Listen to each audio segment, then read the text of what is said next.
Chapter 96. At first, the mother and daughter didn't react. Before they could ask, they already understood. Sister 1 is engaged? How is that possible? It's only been a few days, and there's been no news at all. Son Ijia found it hard to accept. Duchess Ding also opened her mouth. In fact, she was actually happy in her heart. Even if such a daughter-in-law was impeccable and she could lower her requirements for her family background, it was difficult for her to accept the fact that her son placed her at the top of his heart. But now that she saw her son in so much pain, and that he, who had never been drunk, had a pale face, she really felt extremely distressed. Yilin, it's just an engagement. If you're really not the third young lady of the Luo family, I'll think of a way to get the man to break off the engagement. Then, I'll take advantage of this time to propose marriage to the Luo family. I think the Luo family has no reason to refuse. Son Ijia pursed her lips when she heard this. She didn't agree with her mother's domineering style, but this matter was related to the marriage of her closest brother. There were some things that she knew to be despicable, but for the people she cared about, she might still do it without hesitation. However, she still wanted to hear her fifth brother's opinion now. Son Yilin laughed bitterly. Mother, if I do this, what kind of person will I be? Breaking up people's karma first and taking advantage of people's difficulties later. How many people are watching our Duke Ding's mansion? Once we do this kind of thing, it will definitely be known immediately. Bullying people could be a big or small thing. At that time, not only father, but also the empress and the clansmen will blame mother. There are also many people watching mother, waiting for you to make a mistake. Besides, what I've been scheming is bound to be something that some people will try their best to destroy. Once these people get involved, what are the chances of me getting what I want? And in the end, it's even more likely to harm Miss Luo. I don't want to be labeled as a despicable person in her heart. But Yilin, you're making mother's heart ache. Duchess Ding couldn't help but wipe her tears. Mother, I'm fine. I just drank a little too much. I'll be fine after I recover. Son Yilin closed his eyes. When he spoke again, there was endless bitterness in his voice. In the end, my fate with her was too shallow. Yilin, don't be like this. I'll find you a better girl. I won't be stubborn.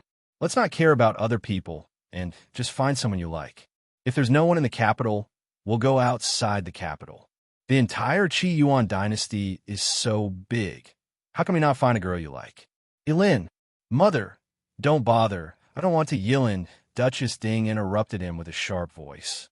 Are you not going to marry and have children for the rest of your life? If you do this, what will happen to your mother? I painstakingly carried you for 10 months and raised you into an adult. In the end, this is how you repay me? Who did you let down? Who did you let down? Mother, don't be agitated. I just don't want it for the time being. Give me a few years. Anyway, I'm not that old now. Maybe fate will come naturally when the time comes. Son Yilin said somewhat weakly. Okay. I'll do as you say. She took the handkerchief from the servant and personally wiped his face. Mother, I'll do it myself.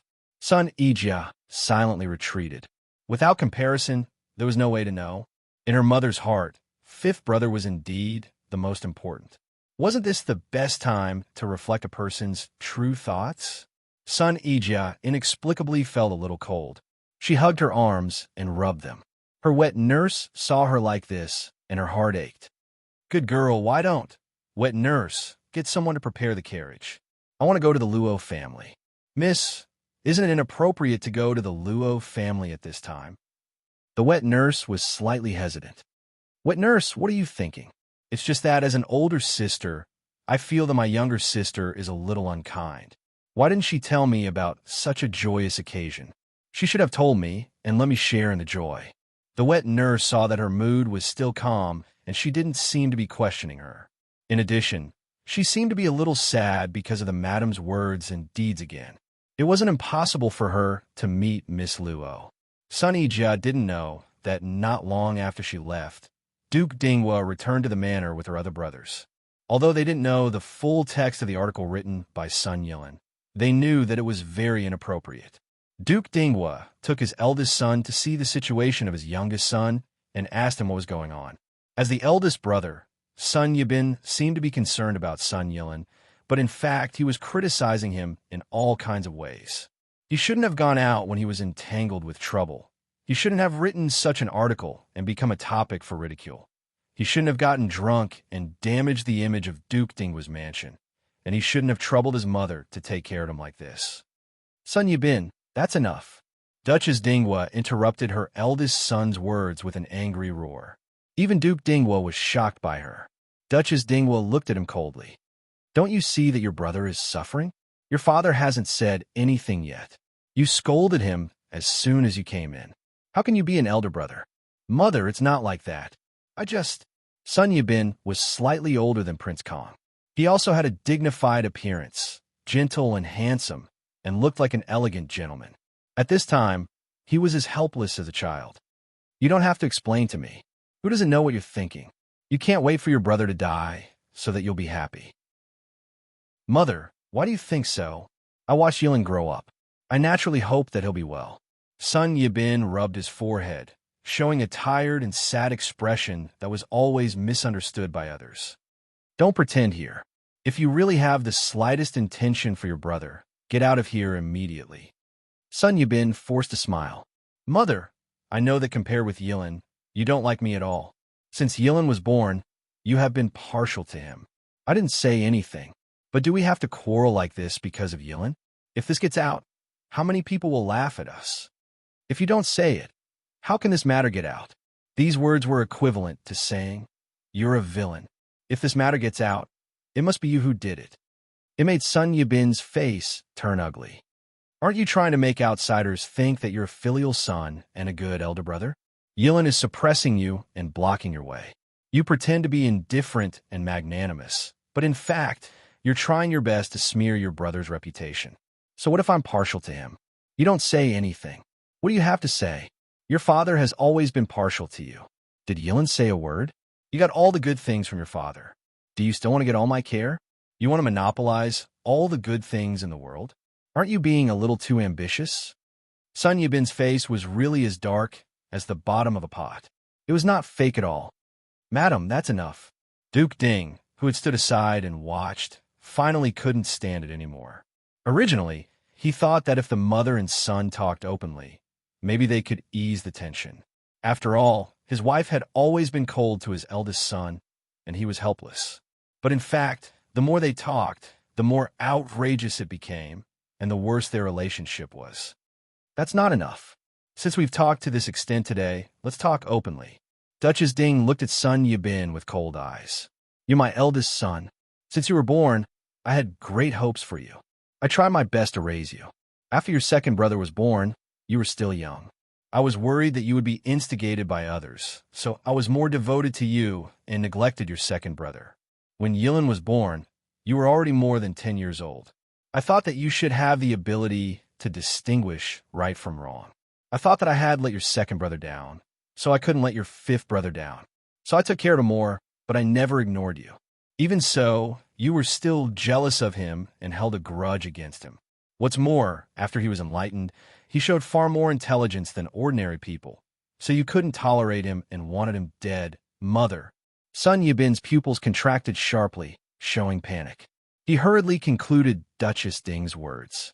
It seemed that he had a premonition that his next words might cause him great trouble. Duchess Ding sneered. When Yilin was 5 years old on a cold winter day, Mother. Sun Yibin even ignored his manners and reached out to cover Duchess Ding's mouth. At this time, not only did the silent Sun Yilin open his eyes, but Duchess Ding also looked sideways. Duchess Ding slapped him in the face, and Sun Yibin stepped back. You push your brother into the lotus pond with your own hands. Do you think I don't know? Sun Yilin widened his eyes in disbelief, and Duchess Ding was even more shocked beyond words. But seeing Sun Yibin clenched his fists and trembling all over, it meant that Duchess Ding was telling the truth. How could it be? How could it be? How black-hearted do you have to be able to kill your younger brother at such a young age? Do you know how heartbroken I was at that time? The son I worked so hard to raise was worse than a beast. It's because you're my son that I can't bear to see you taint yourself. Everyone else thinks that I'm crazy. I killed so many people because I didn't take good care of your younger brother's servants. I'm crazy. I'm crazy because of you. Yilin had a high fever and was unconscious. At that time, you looked very worried and went to see him whenever you had time. I thought you felt guilty. I thought you were just confused for a moment. I wanted to give you a chance, but what did you do? The second and third time you wanted to kill your brother. At that time, you were actually wondering why he was not dead, right? When you learned that your brother's brain might be damaged, do you think I didn't see how happy you were? After he recovered, do you think I didn't see how sorry you were? You forgot what happened before and after he fell into the water. Do you think I didn't know how lucky you were? You were such a black-hearted thing. Why should I like you and be partial to you? As for Yilin, if I didn't protect him and be partial to him, how could he live until now? Sun Yilin narrowed his eyes and looked at Sun Yibin sharply. He once thought that this elder brother of his was really good to him when they were young. It turned out that even this was fake. In fact, there was no affection between them except for that little bit of blood relationship. Brother, you are very good. Really very good. No wonder after his serious illness, his mother told him not to follow his brother. When he asked why, his mother told him that it was because his brother had grown up and had a lot of things to do. He was very busy. He believed it, but in fact, his mother wanted to protect him and separate him from his brother. Even if the affection was real, it was almost worn away, let alone fake. Then he didn't need to hesitate anymore. Sun Yibin, who had been exposed, gradually recovered from his trembling. He didn't feel guilty, nor did he want to atone for his sins. There was only indifference in his eyes. Mother, since you have hidden it from me for so many years, why don't you continue to hide it? Sure enough, Sun Yilin is your favorite. Duchess Ding was not surprised by his reaction. Continue to hide it? I watched you use endless means to deal with Yilin, and he repeatedly gave in for the sake of affection. Even when he fought back, he didn't hit hard. Not only did you not stop, but you became more and more vicious. Until now, you still don't repent. You are really incurable. I didn't do anything wrong. Why should I repent? The enemy should be completely eradicated. This is what Father taught me. Duke Dinghua took 2 steps back with a pale face. He didn't believe that this was the son he had taught. He tore off the layer of hypocrisy and turned into a beast who didn't recognize his own family. However, he had been deceived by such a beast. Is your younger brother also your enemy? Of course, anyone who wants to compete with me is my enemy. Sun Yilin is no exception. Who caused him to come to this point? If you didn't harm him again and again, would he compete with you? He still competed with me, so I did the right thing from the beginning. A person like him won't have ambition until he is dead. Sun Yibin turned to look at Sun Yilin and suddenly smiled. Yilin, you can't be like this. You are as weak as a little girl. How can you compete with me? I'm waiting for you. Let's see how capable you are to make a comeback. Then he turned to look at Duchess Ding. Father, for so many years, you refused to ask for the title of heir apparent for me. Is it because you actually like Sun Yilin more in your heart? It's just that he is still young and you're worried about him. So you deliberately suppressed him for me to see and let me put down my guard. In fact, when the time is right, you will ask for the title of heir apparent for him, so that my efforts will be in vain and I will have nothing. Fortunately, I was prepared. If I did everything according to your instructions, wouldn't I be a puppet now? Father, you're not young anymore. It's time for you to enjoy your remaining years. Let me do the more glorious things of Duke Ding's mansion. Bastard. Duchess Ding's eyes were about to crack. His blood rushed up and his face flushed. He slapped him. Sun Yibin grabbed his hand and threw it away.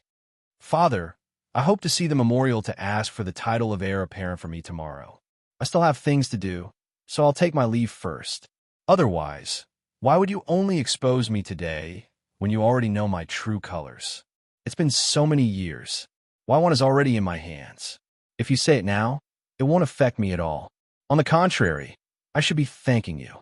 You don't have to put on an act in front of Father anymore. It's tiring to listen to his orders and be controlled by him. It's the most satisfying to be able to make your own decisions. When he came in, he still looked like a modest gentleman. When he went out, it was as if he had taken off the shackles on his body and became wanton and ostentatious. Sun Yibin's change was an unprecedented blow to Duchess Ding. Even if Sun Yilin disobeyed him, he would at most be angry. But now, he seemed to have aged 10 years in an instant. What he lost was his essence, chi, and spirit. There were even signs of a stroke. Duchess Ding also lost her sharpness and coldness. With a stupefied expression, she took 2 steps back and sat on the edge of Sun Yilin's bed. After sitting for a while, she turned to look at Sun Yilin in a daze. Yilin, I'm sorry. It's Mother's fault. If Mother had said it earlier, maybe... This was also a blow to Duchess Ding. Sometimes, it was not easy to say what was hidden in one's heart.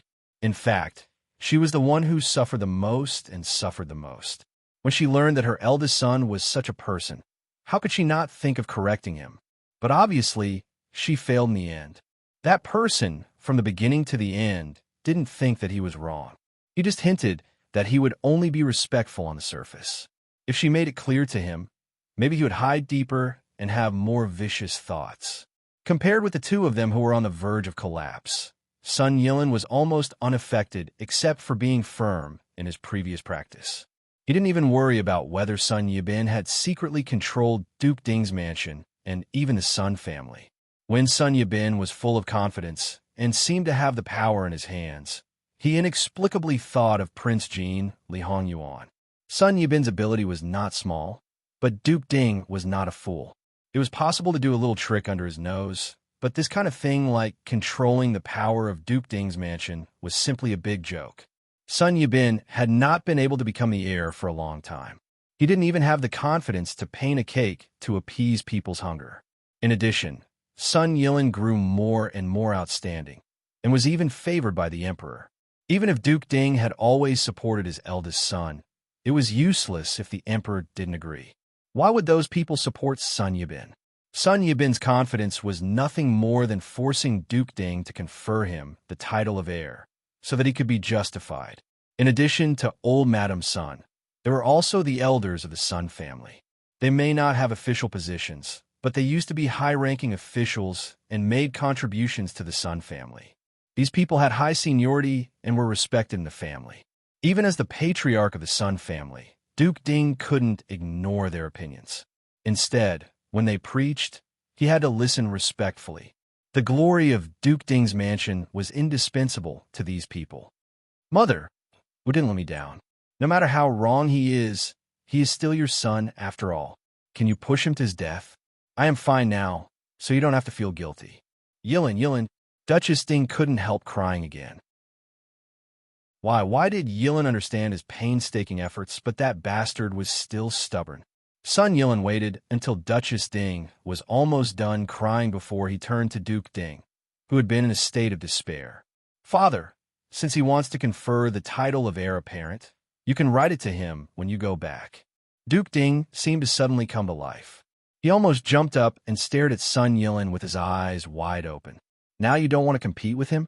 Are you afraid of him and want to shrink back? Obviously, he was in line with the saying, when things reach an extreme, they will go in the opposite direction. He had been cheated so miserably and hated being robbed of his power for no reason. He hated Sun Yibin as much as he used to care about him. Naturally, he hoped that Sun Yilin could fight back strongly and hit Sun Yibin's arrogance hard. Yilin, you don't have to be afraid. You still have me. I will confer the title of heir for you and give Duke Ding's mansion to you. Sun Yilin smiled sarcastically. I didn't confer the title of heir for him. It's not me who oppresses him, but his majesty. He said firmly, even if you give the letter to him now, I'd like to see how capable he is to change his majesty's mind. Father, you have planned for him wholeheartedly in vain, but in the end, you were suspected by him. Sun Yilin sprinkled salt on Duke Ding's wound again, making him tremble all over. Sun Yilin didn't say anything more. The room fell into silence once again. After a long while, Duke Ding spoke again. Yilin, what are you going to do? Forgive me for not telling you. Father, Sun Yilin said coldly. It was really uncomfortable to be distrusted by his son, but he couldn't get angry with his son. Yilin, you have to be careful. Your eldest brother has grown powerful and is now crazy. I'm afraid that he will kill you without scruples. His Majesty and the Empress are there. Since he already has great power, he won't be stupid enough to go to extremes. Now he wants to see me become a stray dog wagging its tail and begging for mercy.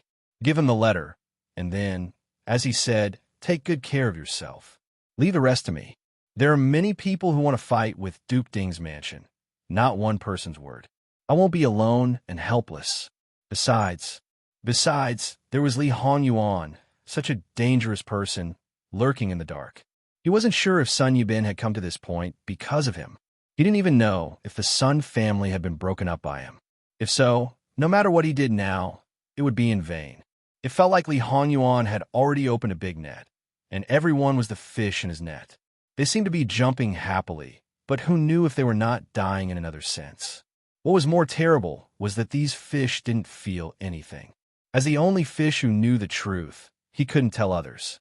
On the other side, Sun Yijia arrived at the Luo family. After hearing the news, Jingwan waited for her at the second gate with a smile.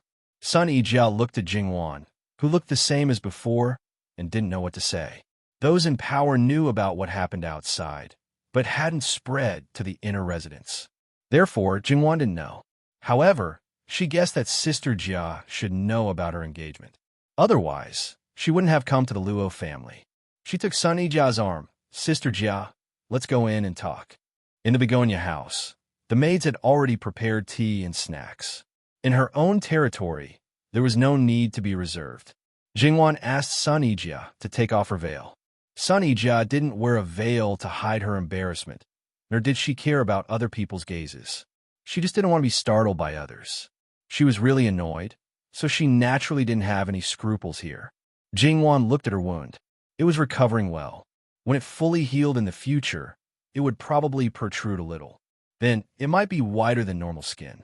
If she covered it with foundation or applied a special, twining makeup around the wound, it might make her look stunning. It might even make her look popular. When she saw how careful Jingwan was with her wound, she suddenly felt that Sister Wan might have a ruthless and resolute side. Sister Wan, you deliberately hid it from me, right? It's not like I didn't write to you these few days. Even if you vaguely said something in your reply, I wouldn't have found out about your engagement from other people. Jingwan smiled calmly. You don't have to wait on me. You can all leave. I want to have a private talk with Sister Jia. Even Sun Yijia's servants bowed respectfully and then retreated in an orderly manner. Since I know Sister Jia's thoughts, I naturally have to prevent Sister Jia from causing trouble, right? Jingwan smiled a little mischievously. Then you also know my fifth brother's thoughts, right? Sun Yijia didn't buy it and continued to pursue. That Sister Jia really isn't likable at all. Sun Yijia was a little helpless in front of Jingwan like this, but she still decided to tell the truth. If she beat around the bush at this time, it would really hurt their relationship. Sister Wan, since you know, why don't you choose my fifth brother? Could it be that he can't compare to your current fiancé? He's preparing to propose marriage to you, but you gave him a head-on blow. Don't use your parents' words to fool me. I can see that Madame Luo dotes on you. If you don't want to, she won't force you. Jingwan's smile faded. Before your fifth brother came to find me today, I didn't know that he had feelings for me. But even if I knew, I wouldn't choose him.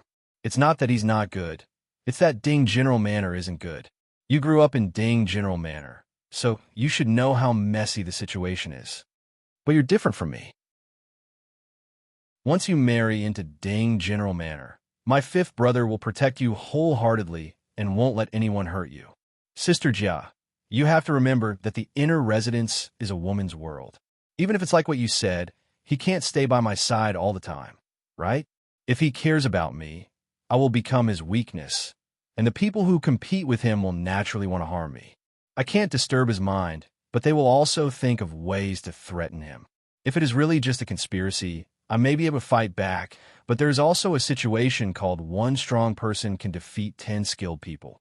If they take advantage of the loophole and use the simplest and most violent method to deal with me, in that place, I will definitely not be able to call for help.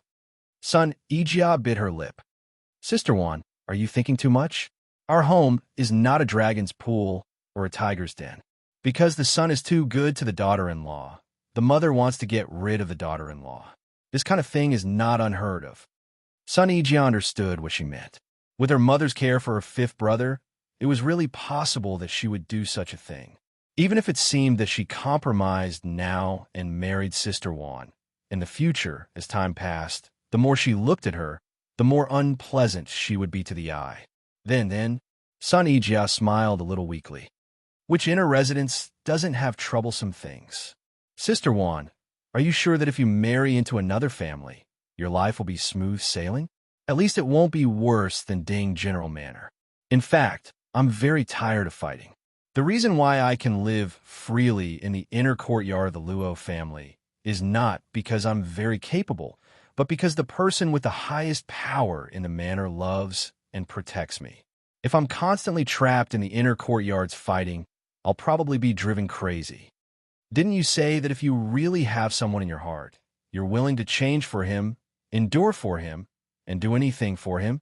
Jingwan glanced at Sun Ijia strangely. But I don't admire your fifth brother, so why should I keep him in my heart? Moreover, marriage is not only a matter between two people, but also a matter between two different surnames. Right now, the battle for the position of the heir is white hot. It's very unexpected that the Luo family is neutral. How can I drag them into this quagmire? The most annoying thing was that she didn't have any thoughts about her fifth brother. Sun Ijia felt depressed. Jingwan reached out and poked her face. What? Are you angry with me? Sun Ijia glared at her angrily. I thought that Sister One was the most gentle and considerate person, but in fact, you're the most cold-hearted and frighteningly rational. I really want to see what you'll do if you fall in love with a man one day. Then I don't know. Maybe anything can happen, or maybe nothing will happen. We'll only know when the time comes. All right. Just looking at your indifferent face makes me angry. I don't care about this anymore. My fifth brother is a grown man. He won't make a fuss about it. Jingwan laughed again. Her laughter made Sun Ijia's anger soar to the sky. But in the blink of an eye, it was as if a basin of water had been poured over her. It's windy. It's better for you to stay away from your wound for the time being. Come in and sit down. After entering the room, Sun Ijia saw the paintings on the table. Wow, what kind of painting technique is this? It's so realistic and looks especially beautiful. It's a painting technique created by my older brother. It's gradually taking shape recently. I'm also learning it. He sent these paintings over and asked me to help him think about it and see if I can improve it further. Jingwan lied without blushing or skipping a beat.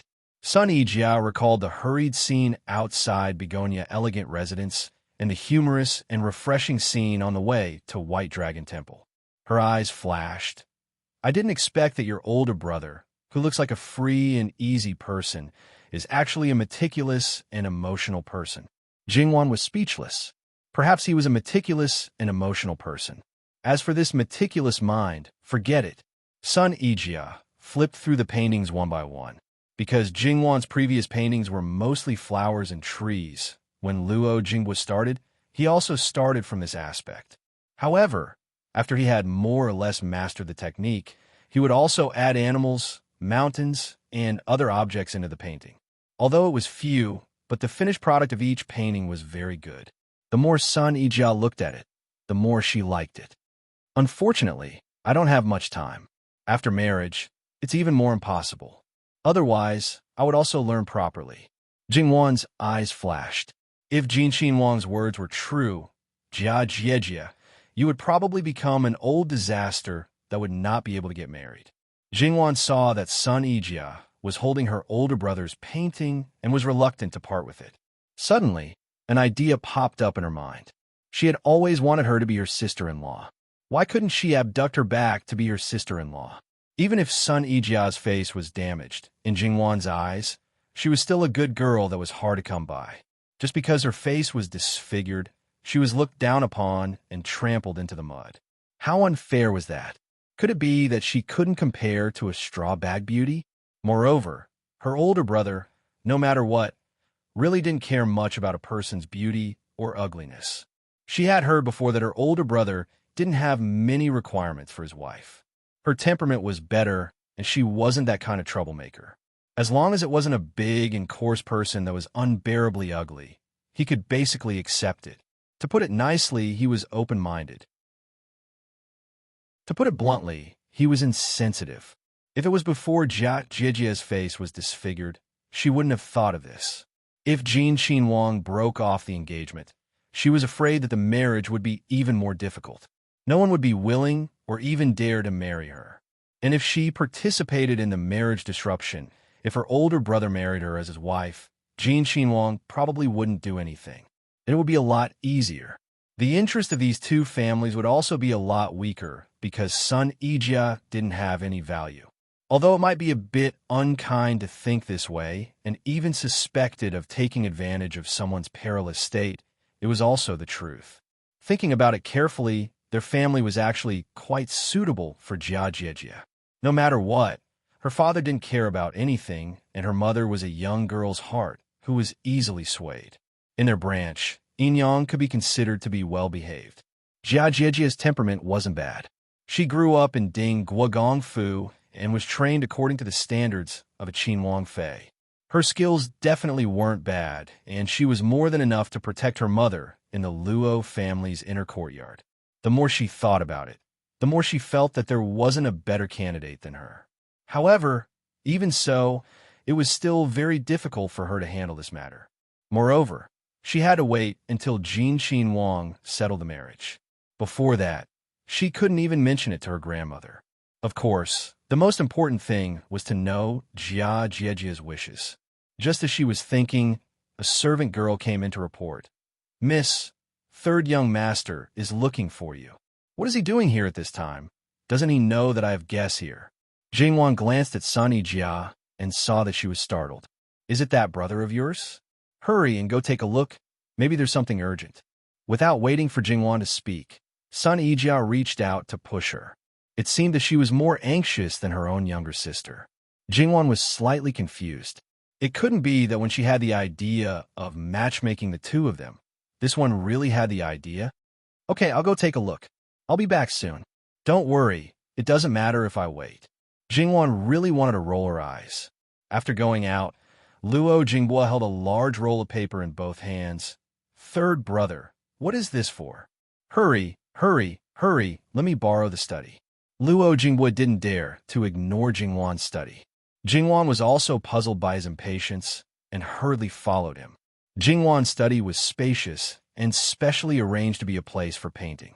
A piece of paper that was a zhang long could be spread out completely after casually tidying it up. "Little sister, hurry and help me take a look.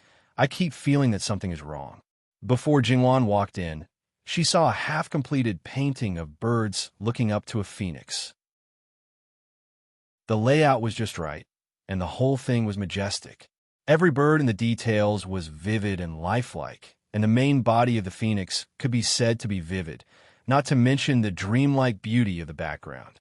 This was just a simple color. Jingwan didn't expect that Luo Jinghua could have such achievements in fine brushwork in such a short time. "Little sister, I've adjusted the color of the phoenix several times, but I still feel that something is wrong. Let me take a look." Jingwan stepped forward. Luo Jinghua used a light yellow as the base color of the phoenix. This was to turn the phoenix into a golden color. This color was more difficult to control. If it was too light or too thick, it would look dull, and if it was too bright, it would feel gaudy. It was not suitable for the solemn atmosphere of the King of Birds. Jingwan thought for a while and stood in front of the shelf where she displayed her paints. After a moment of silence, she took out a few colors and began to mix them. He had forgotten that there was still a guest in the courtyard. Sun Yijia didn't mind waiting for a while, but if she waited for too long, would little sister one really not treat her as an outsider? After asking where Jingwan was and knowing that the Luo family's third young master was still there and that they were painting, Sun Yijia still walked into the study after hesitating for a while. However, when she saw the painting of the person who had his head lowered and was painting seriously, Sun Yijia's heart couldn't help but skip a beat. It seemed that in order not to disturb him, Sun Yijia couldn't help but slow down her breathing as she walked closer. After Luo Jinghua finished coloring the tail feathers, he vaguely felt that there was someone in front of him and thought that it was Jingwan. "Little sister, what do you think?" Then he raised his head and met Sun Yijia's eyes. Luo Jinghua was startled and then said apologetically, "Hello, Miss Sunday. I'm sorry, I forgot that you were still here." Please forgive me. Sun Yijia instinctively covered her face. Her face was a little red as she said softly, "No. Miss Sun, the wound on your face hasn't healed yet, right? Don't use so much force, or else it'll hurt." His words were very natural and pure. There was no shock, sympathy, or disgust in his voice. Jingwan raised her head and looked at the two of them. "Say, is it really okay for a man like you to casually speak about the wound on a girl's face?" However, looking at Sister Jia's expression, it didn't seem like he had poked her wound, but her heart instead. Sun Yijia didn't put her hand down. "Young Master Luo, don't you think it's ugly?" Now, for some reason, she cared about her face more than ever. There was even a trace of regret that she didn't notice. "There's nothing ugly about it. The damage has already been done. It doesn't matter if it's ugly." Seeing Sun Yijia's red eyes and tears gathering in her eyes, Jingwan used to think that there was nothing wrong with her brother being insensitive. Now, she wanted to beat him up. He was simply a blockhead. "Bastard, how could you say that?" Luo Jingbo lowered his head and looked at his painting. He didn't see Sun Yijia's expression. "However, you girls might care a lot about this kind of thing. Actually, I don't think it's necessary. No matter how beautiful a person is, if she has a heart of snakes and scorpions, no one will like her. On the contrary, even if her appearance is damaged, as long as she has a good heart, even if others can't accept her for a while, they will genuinely like her after a long time." "Really?" Sun Yijia asked in surprise. "Fine, it was a lucky hit." She worried for nothing. "Yes," Luo Jingbo answered very casually, but he didn't know that he might have stirred up a pool of spring water. "Little sister, go accompany Miss Sunday. I'll think about it myself. It's okay. You guys go ahead. I'll just watch. It's actually quite enjoyable to watch you guys draw." Sun Yijia hurriedly waved her hand. Luo Jingbo was one of them. "Since you're happy, you can do whatever you want." It wasn't like a man and a woman were alone in a room. He didn't want to deliberately avoid arousing suspicion. He always felt that it was unnecessary. When it was necessary to avoid arousing suspicion, he should avoid it. But since they had already met, it was naturally fine. He thought that his actions were righteous and upright. There was no need to be so harsh. Chapter 97. Sun Yijia could also tell that the third son of the Luo family was very good at painting, but he was lacking in color mixing. However, after seeing how Jingwan mixed colors, she realized that it wasn't that the third son of the Luo family couldn't mix colors, but that Jingwan was just as good at it as she was at growing flowers, making cosmetics, and making vases. She was simply too good at it. The third son of the Luo family was actually at the same level as most people who were good at painting, but when compared to Jingwan, he seemed to be a little lacking. However, the painting method that the third son of the Luo family created had a higher requirement for colors than freehand brushwork. If the colors weren't mixed well, it could ruin a good painting. Sun Yijia moved to Jingwan's side and said, "Jingwan, you can mix 10 to 20 different colors with just one color, and it seems like you can even subdivide it further. Isn't that too amazing? How did you do it? Do you have any techniques?" Not many people can learn this little sister's skill. Even if they know how to mix colors, they can't achieve the same effect as her. Luo Jingbo didn't mind that he was inferior to his little sister in this aspect. "You're painting. If you don't speak, no one will think that you're mute." Jingwan looked up and glared at him. Then, Luo Jingbo obediently shut up and lowered his head to continue painting. Ever since he took advantage of his little sister, Luo Jingbo felt that he had lost his status and confidence. His grandfather warned him every day, and his father also exhorted him from time to time. As the little sister, she climbed over her brother's head and acted like a tyrant. Sigh. People's hearts really weren't what they used to be. He could be seen shaking his head as he painted while muttering to himself. Sun Yijia covered her mouth and laughed. Jingwan wanted to knock him on the head. When there were other girls around, would it kill him to be serious? He usually looked like a very smart person, but why did he drop the ball at such a crucial time? Didn't he know that it would ruin his image if he played tricks at such a time? Also, don't think that I don't know that you're talking bad about me, just because I can't hear you. Sun Yijia saw Jingwan's dark face and obediently covered her mouth to show that she wasn't laughing. Jingwan glared at her again. Hide the smile that was about to overflow from your eyes, and it would look more like it. Sunny Jia was afraid that Jingwan would really fly into a rage out of humiliation, so she quickly changed the topic back to color mixing. Jingwan naturally wouldn't really get angry. Luo Jingbua, it's really... Sunny Jia was silent for a while. Luo's right. Luo's right. Sunny Jia was silent for a moment. It seems that third young master Luo is right. You really can't learn this skill. I'm afraid that you have to spend a long time to ponder over it and try it out yourself. Moreover, you have used so many different raw materials, just like this. Sunny Jia picked up a piece of hard block that was like a stone, but stuck together piece by piece. The same color block has different colors. That is to say, every time you mix the colors, you may need to change the materials. You can't do it step by step. You really need to be flexible. Actually, if you know some conventional primary color combinations, what colors mixed with what color is what color. Over time, you'll be able to figure out some skills that belong to you. Jingwan then mixed the colors while telling son Ijia how to mix them. Once there was something to do, time seemed to pass very quickly. Looking at Phoenix's overall color, Luo Jingbua felt that it would not be good for him to stay for too long. Even if he and son Ijia did not mind, they would not be able to shut the mouths of the people outside. The words of the masses could melt gold, and the accumulation of words could destroy the bones. Under Mama Gong's reminder, Luo Jingbua could only put down the brush regretfully. Little sister, I'll leave this painting with you. I'll come back to finish it when I have time. But it seems that I'll need you to help me mix the colors. Just this once. Don't do it again. Go back and figure out how to mix the colors yourself. You can't always need my help when you paint in the future. Yes. Luo Jingbua hurriedly agreed. He even clasped his hands in front of Jingwan to thank his little sister for her selfless help. Sunny Jia faintly looked at Luo Jingbua. Her eyes kept flashing. Then, she looked at Jingwan and calmed down. Why don't I go back first?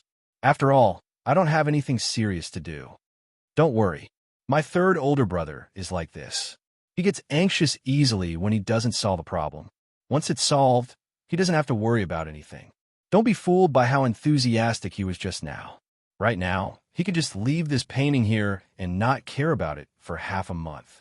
Jingwan was definitely a member of the vanguard when it came to exposing her brother's shortcomings.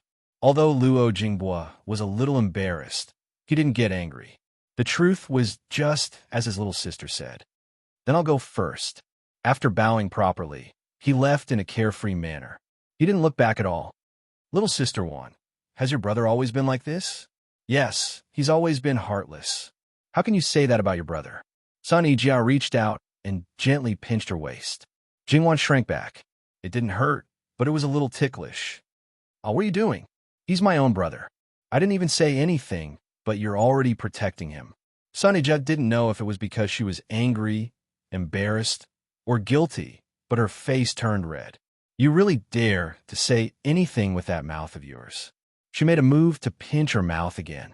Jingwan hurriedly dodged. The two of them laughed and played together again. When their young miss was happy, the servants were naturally happy as well. After the two of them left, Nurse Gong left 2 servant girls behind to help tidy up the study. Before the meticulous brushwork technique was spread out, every painting here, even if it was just a scrap, was very important and couldn't be lost. Sunny Jia stayed at Jingwan's place until late in the evening. She had no choice but to leave. Jingwan told her to bring the rouge and powder that she had prepared for her. Little sister Wan, I'm afraid I won't have a chance to come here in the future. Sunny Jia had a deep sense of loneliness. How good would it be if I could always be so carefree? It's just that, to me, this way of thinking is too extravagant. Big sister Jia, don't be like this. Perhaps things won't be that bad. Perhaps there will be a turn for the better. That's right. No matter how bad things are, I have to walk on with my head held high. With such an open-minded and tenacious little sister like you, if I, as your older sister, am too weak, wouldn't I be embarrassing you? Sunny Jia put away her loneliness and smiled. Don't worry. I definitely won't be half dead like I was when I met you. Big sister Jia, believe me, it will definitely get better. Little sister Wan, sometimes your words make people feel that they will come true. Jingwan smiled non-committally. Sun Yijia returned to Duke Ding's mansion, somewhat absent-mindedly. Unexpectedly, Duchess Ding and Sun Yilin were waiting for her in her courtyard. Moreover, looking at her fifth brother, it seemed that he had not completely sobered up. What had happened this time?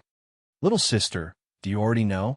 Sun Yilin saw that she was not in a good mood, and there was a hint of sadness between her brows. Before she could greet him, he spoke first. Mother, fifth brother, what do I know? Did something happen? Sun Yijia was puzzled. Duchess Ding got up and stepped forward. She hugged Sun Yijia and began to cry again. My poor daughter! Sun Yijia was stupefied. Her mother had never been a weak person.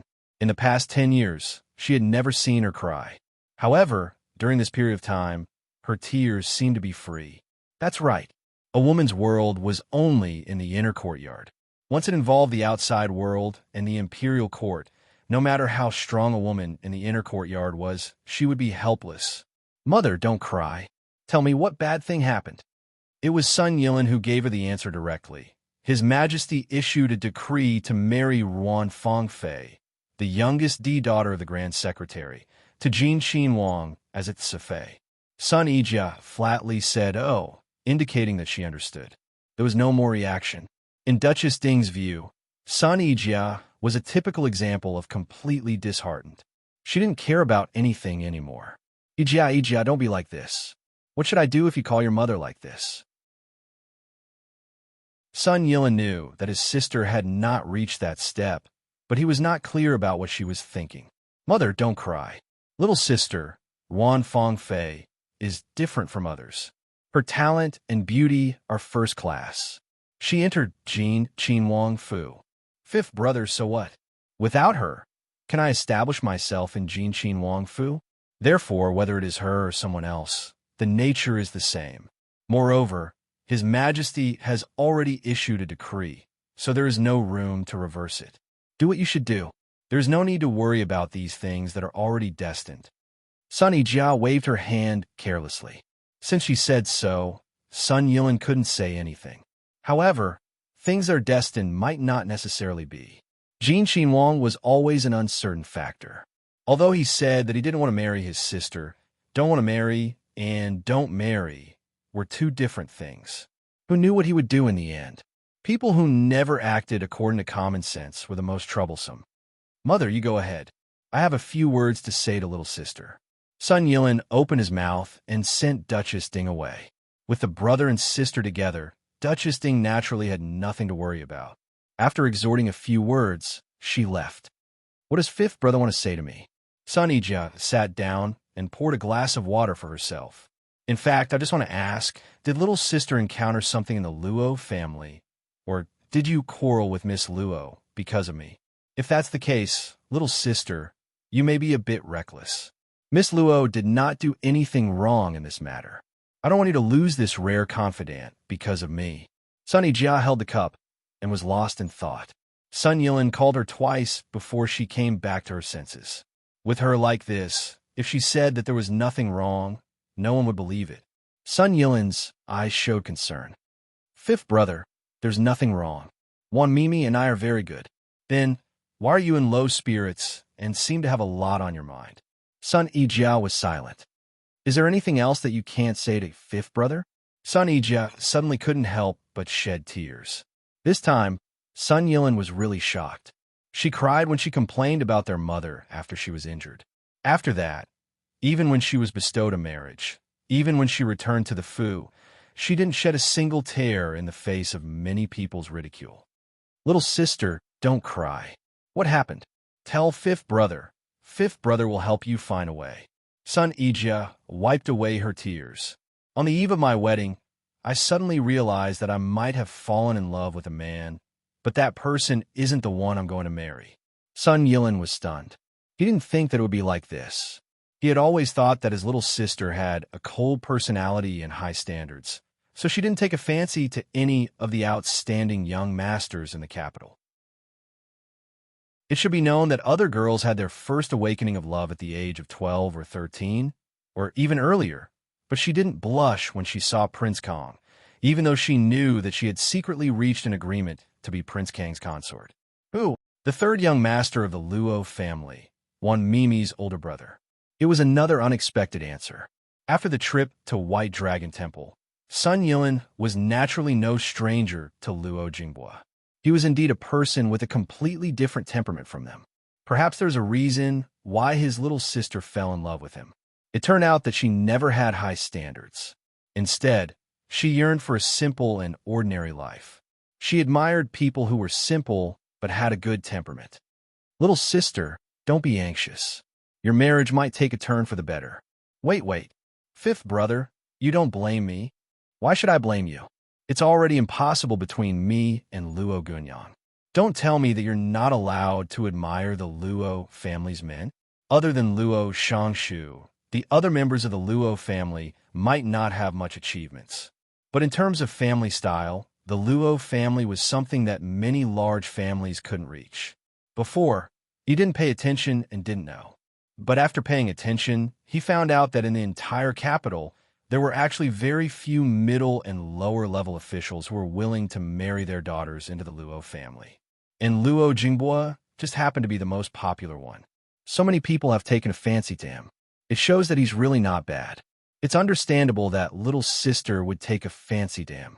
Sun Yijiao was somewhat bashful, but with some hope. Fifth brother, you said that there might be a turn for the better. How likely is it?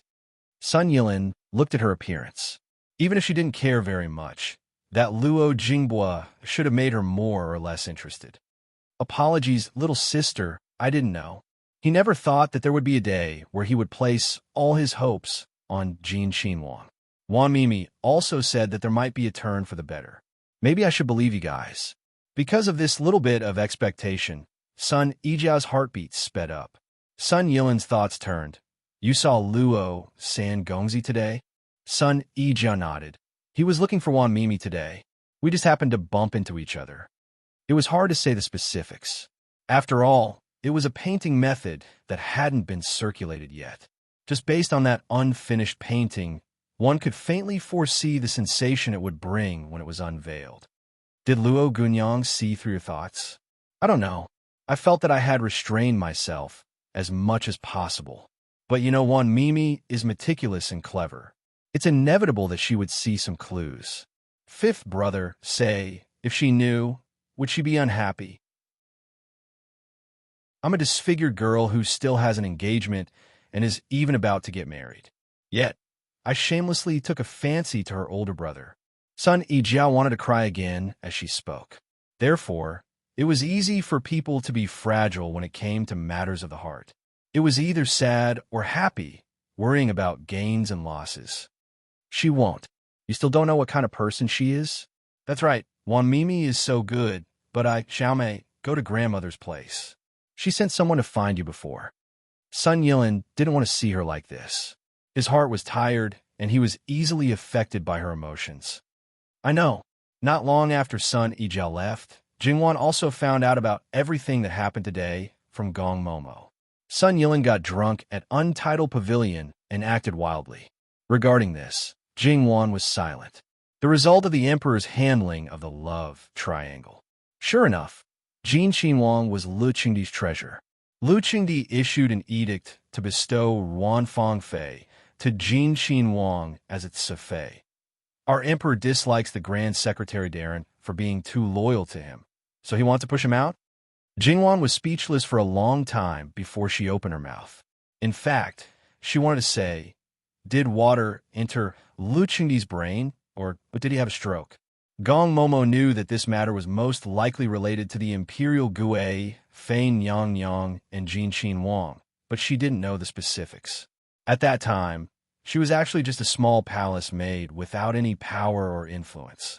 She was only around 10 years old and offended someone not long after entering the palace. Because she knew some martial arts and didn't know the dangers of the palace, she acted ruthlessly in anger. As a result, she suffered from retaliation. If it wasn't for the Imperial Gue, Fei Nyang saving her, she would have died in a dry well. However, she didn't know if there was a problem at the Imperial Gue Fei side at that time. She didn't stay by her Nyang side. Instead, She had an aunt secretly teach her martial arts, teach her all kinds of rules and etiquette, as well as medicine, nourishing the body, and so on. She didn't know if it was because she was worried that there wouldn't be enough time and couldn't teach her everything, so she had her memorize some books. It didn't matter if she wasn't literate. Her aunt would read a sentence, and she would read it, letting her memorize it in the future. Fortunately, she had a good memory and put in 120% of her effort to learn. The last time she saw the Imperial Gue, Fei Nyang, she had a big belly and smiled especially gently. She patted her head as if she wanted to say something, but in the end, she only said, "I hope these things can help you live well in the palace." Then, the next day, the bad news of the Imperial Gue, Fei Nyang's death came.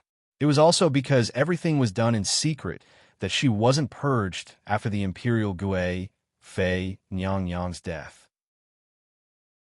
The Imperial Gue, Fei Nyang might have exhausted her mental and physical strength to protect her. After all, Lu Qingdi couldn't wait to tie her to his waist at all times. Nanny Gong didn't know how the Imperial Gue Fei died, but she knew it was definitely not a postpartum hemorrhage. Nanny Gong gritted her teeth. She didn't want to find out the truth on impulse and avenge the Imperial Gue Fei because she knew very well that she was alone and couldn't do anything. She would die in vain. She wasn't afraid of death, but she thought that she hadn't repaid the Imperial Gue Fei for saving her life. At that time, she vaguely understood that the Imperial Gue Fei might want her to leave someone for her child. So, she lay dormant in the palace. Although she couldn't find out the mystery of the Imperial Gue Fei's death, she knew a lot of dirty things in the harem. Originally, she just wanted to watch the sixth prince in secret. After all, Imperial Gue Fei was really good to him. Until one day, the sixth prince suddenly came to her after he was 10 years old. He showed his extraordinary wisdom and frightening means. Only then did she know how terrifying this little master, who looked just a little smarter and more mischievous than other princes, was. However, Nanny Gong wasn't afraid. On the contrary, she was very excited because she had a chance to avenge the Imperial Gue Fei. Then, Nanny Gong fell into an abyss of suffering that was countless times more painful than before. Fortunately, she could basically read. Even if the little master threw one book after another at her, she could grit her teeth and finish reading it in the allotted time. Then, she turned it into her own things. Her martial arts didn't deteriorate during these years. This kind of life lasted for 6 years. The little master grew from a 10-year-old boy to a 16-year-old boy. From an androgynous boy, he was so beautiful that people couldn't take their eyes off him. Then, he gradually showed the heroic bearing of a man. He was conferred the title of king and opened his residence. He only used a small trick to make these people follow him out of the palace. After another 4 years, he transformed into a real man. He was handsome, and the most handsome man in the capital. However, his temperament and some of his actions were really hard to agree with. From a little devil to a devil incarnate, and then gradually to a living king of hell, his temperament became more and more unpredictable. He was cold and ruthless. His only gentleness was given to a little girl who was thousands of miles away. It was hard to understand why he would care about a little girl who he had never seen before. However, he himself was a mystery, so there was no need to investigate too much. Her second master asked her to change her identity when he was 20 years old to serve his third master. She changed from a secret guard to a nanny. However, this didn't matter to her. However, she couldn't tell the girl about these things. As for whether the living king of hell would explain it to the girl in the future, it was up to him. She was just a servant and had no right to interfere. When Li Hongyuan received the imperial edict, his face didn't look very good. Although in his plan, he was prepared to make Ruan Fangfei his quasi-concubine. The change was consistent with his plan, but it was not the result of his control. It was inevitable that he was unhappy. However, his father's decision was not absolutely unexpected. Those who didn't know the truth were wondering if Lu Qingdi had any deep meaning in doing so. As for those who knew the truth, he had no deep meaning. Wasn't it because he gave his son a disfigured princess and felt that the best compensation was to give him a beautiful and perfect woman? In the whole capital, among the unmarried girls, Ruan Ruizhong's youngest legitimate daughter was the most suitable. Therefore, he made the imperial edict without saying anything or asking for anyone's opinion. If he was in his normal state, how could he make such an imperial edict? Didn't he see the things prepared to compensate Li Hongyuan a few days ago? Even if they were priceless, they were still inanimate objects. He had never mentioned a beautiful woman. After these 2 days, he was afraid that he would beat his chest and stamp his feet in regret. As the Grand Secretary of the Cabinet, Ruan Ruizhong belonged to the neutral faction, but he was also loyal to the emperor. His loyalty was always to the emperor. Now, Emperor Lu Qingdi gave his beloved daughter to a bastard prince and a concubine. To put it bluntly, she was just a concubine. Emperor Lu Qingdi, how dissatisfied were you with him to do such a thing? Those few who knew the truth were imagining how guilty Lu Qingdi would be when Elder Ruan questioned Lu Qingdi in 2 days. Elder Ruan was his real right-hand man and a trusted minister. He was not like Duke Ding, who would be killed if he could be killed.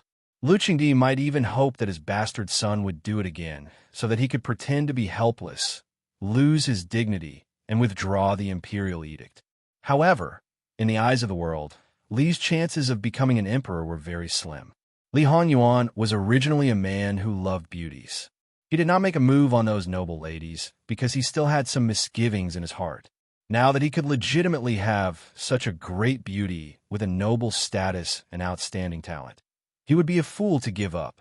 Yes, Li Hongyuan also asked himself how stupid he was to give up so many beauties and wholeheartedly hang himself on a crooked tree called Luo Jingwan. But there was no other way. He was too deeply poisoned. Only Luo Jingwan was the antidote. The imperial edict had been thrown to a corner by Li Hongyuan to collect dust. Looking at the message from Luo Manor, Li Hongyuan also wanted to know how Wan would react when she admired a man.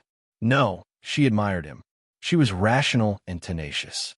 Except for the people closest to her, it was difficult for her to be moved by outsiders.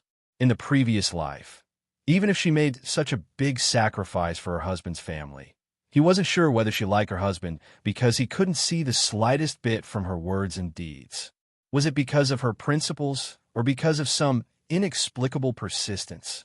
He hoped that she wasn't moved. Although it might be difficult for him to move her heart, he was ready to keep grinding. As for whether she was moved or not, he wouldn't be able to find out the answer.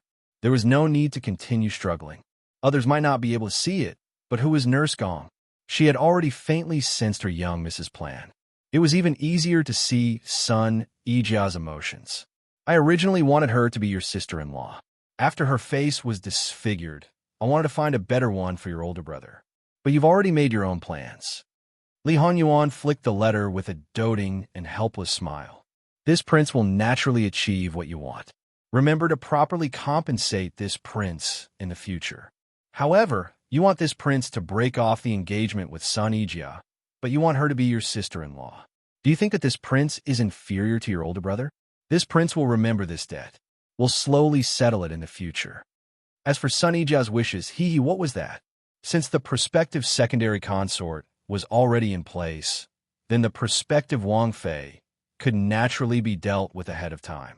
Reading to the end, he knew that Luo Jinghua's famous painting was about to be born.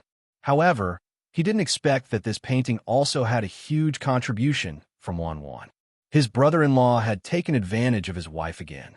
In the future, if he didn't capture him and make him a slave, Li Hongyuan, would write his name backwards. Master, the things that imperial consort Nyang sent people to deliver have already been packed. Look, that table of food, it's your reward. Li Hongyuan expressionlessly waved his hand. Yes, today was the death anniversary of the imperial consort, so naturally, it was also Li Hongyuan's birthday. However, from his birth until now, he had never celebrated his birthday because it would anger Lu Qingdi. When Li Hongyuan was young, he didn't know anything. He watched other people celebrate their birthdays happily, received gifts, and also made a fuss about celebrating his birthday. He was beaten by Lu Qingdi more than once. Later, he learned to remain silent on this day every year. Even when Lu Qingdi wanted to celebrate his birthday, he refused. Thus, over time, everyone thought that he didn't want to celebrate his birthday because of his biological mother. Gradually, except for a few people, almost everyone, including Lu Qingdi, forgot his birthday. Lu Qingdi would always only remember the death anniversary of the imperial consort. Only Imperial Consort Su would personally make a bowl of longevity noodles for him every year, and then prepare a table of noodles for him that he liked. It wasn't that she wasn't moved, but after some things were exposed, her true feelings were more like a joke. In Li Hongyuan's previous life, the best birthday gift was a set of clothes made for him by Jingwan. It was also during the period when she saved his life to recuperate. She used the best cloth available and suddenly sent it to him when he didn't notice. There was no complicated embroidery. It was just cut and made into clothes. She was calm. She didn't know how to embroider, but the stitching of that set of clothes was done very well, and it unexpectedly fit him well. Then, Jingwan used all the edible wild vegetables and game she could find to make a table of noodles that was said to be sumptuous under the circumstances at that time. Of course, it was far inferior to the cooking skills of the chef. Some of it could be said that it was barely edible. However, Li Hongyuan almost cleaned up the table of dishes. In this life, Li Hongyuan actually knew that Wanwan was really not good at cooking and needlework. Master, this is sent by the female protector. Eunuch Mu presented a small box to Li Hongyuan. Li Hongyuan knew that Nurse Gong was very dissatisfied with his behavior, especially after Wanwan came to the capital. When she was his subordinate before, even if she was dissatisfied, she would not show it. Now, she was almost directly fighting with him. It was really strange that she would send something to him today. Li Hongyuan took it and opened it casually. There was a letter on it, and there seemed to be something like a brocade handkerchief under it. After unfolding the letter and reading it, Li Hongyuan's face changed immediately. He closed the box fiercely and looked at Eunuch Mu coldly. "Get out." Eunuch Mu hurriedly left, thinking, what did the female protector give to the master that made him want to kill me? Li Hongyuan threw the letter aside and burned it. He opened the box and then unfolded the thing inside with both hands. This was a belly band. It was said that Jingwan personally made the belly band for herself. It was the only clothes she made for herself, and the only finished needlework she made. Li Hongyuan stared at the white undergarment with a serious face.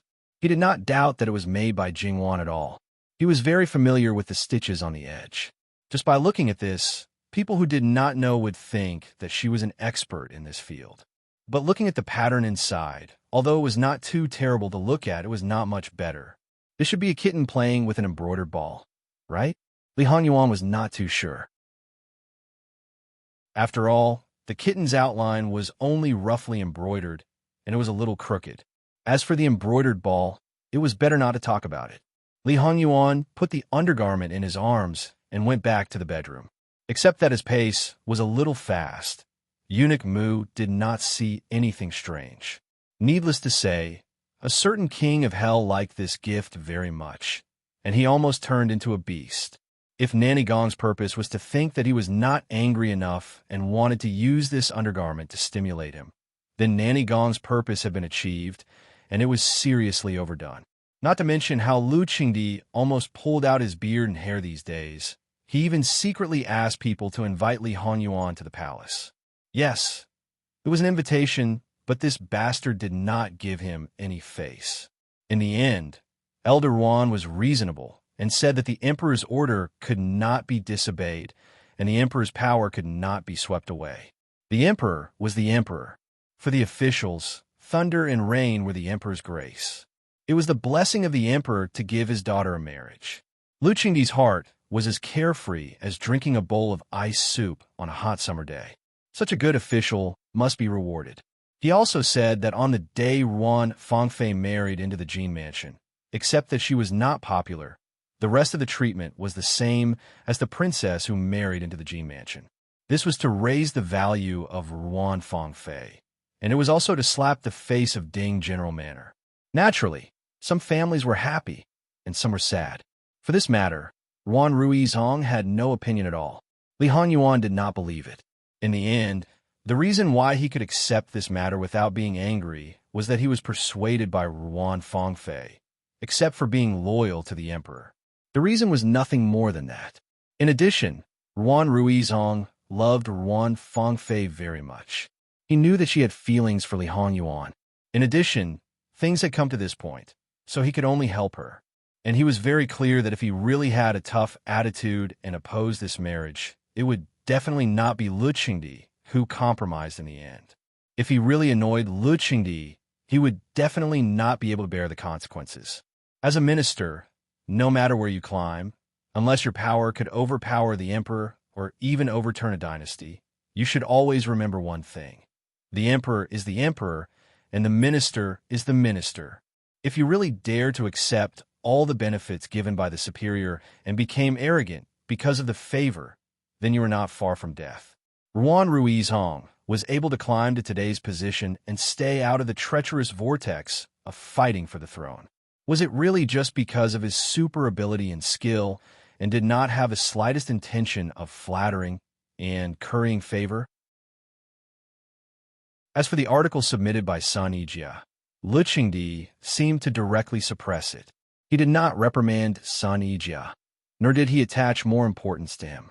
It was like before, as if nothing had happened. Because there was no such thing in the previous life, Li Hanyuan did not know if there would be a follow-up. But whether there was or not, it had nothing to do with him. If it involved Chen Jingmin and then Wan, he would find a way to clean up the mess. Therefore, there was no need to care about it for the time being, and he just needed to wait quietly. Great Elder Princess was the biological sister of Lu Qingdi, and she had a good relationship with Lu Qingdi. After Lu Qingdi ascended the throne, he conferred her the title of Great Elder Princess. What was rare was that she was very noble and had a good temperament. In addition, her husband was the son of an aristocratic family with outstanding talent, character, and appearance. Compared with others, he was more indulgent and free and unrestrained. What was more, he took the initiative to marry Great Elder Princess. After marriage, they were deeply in love with each other. The only thing that made her unhappy was that her husband had a cousin who was his childhood sweetheart and had lost her parents at a young age. It was obvious what the result would be in such a situation. She did not want to be estranged from her husband, so even if she was a princess, she had to be virtuous and generous. Such a person, even if she did not have power, many people wanted to draw her to their side. Unfortunately, for so many years, Great Elder Princess's mansion had always been neutral.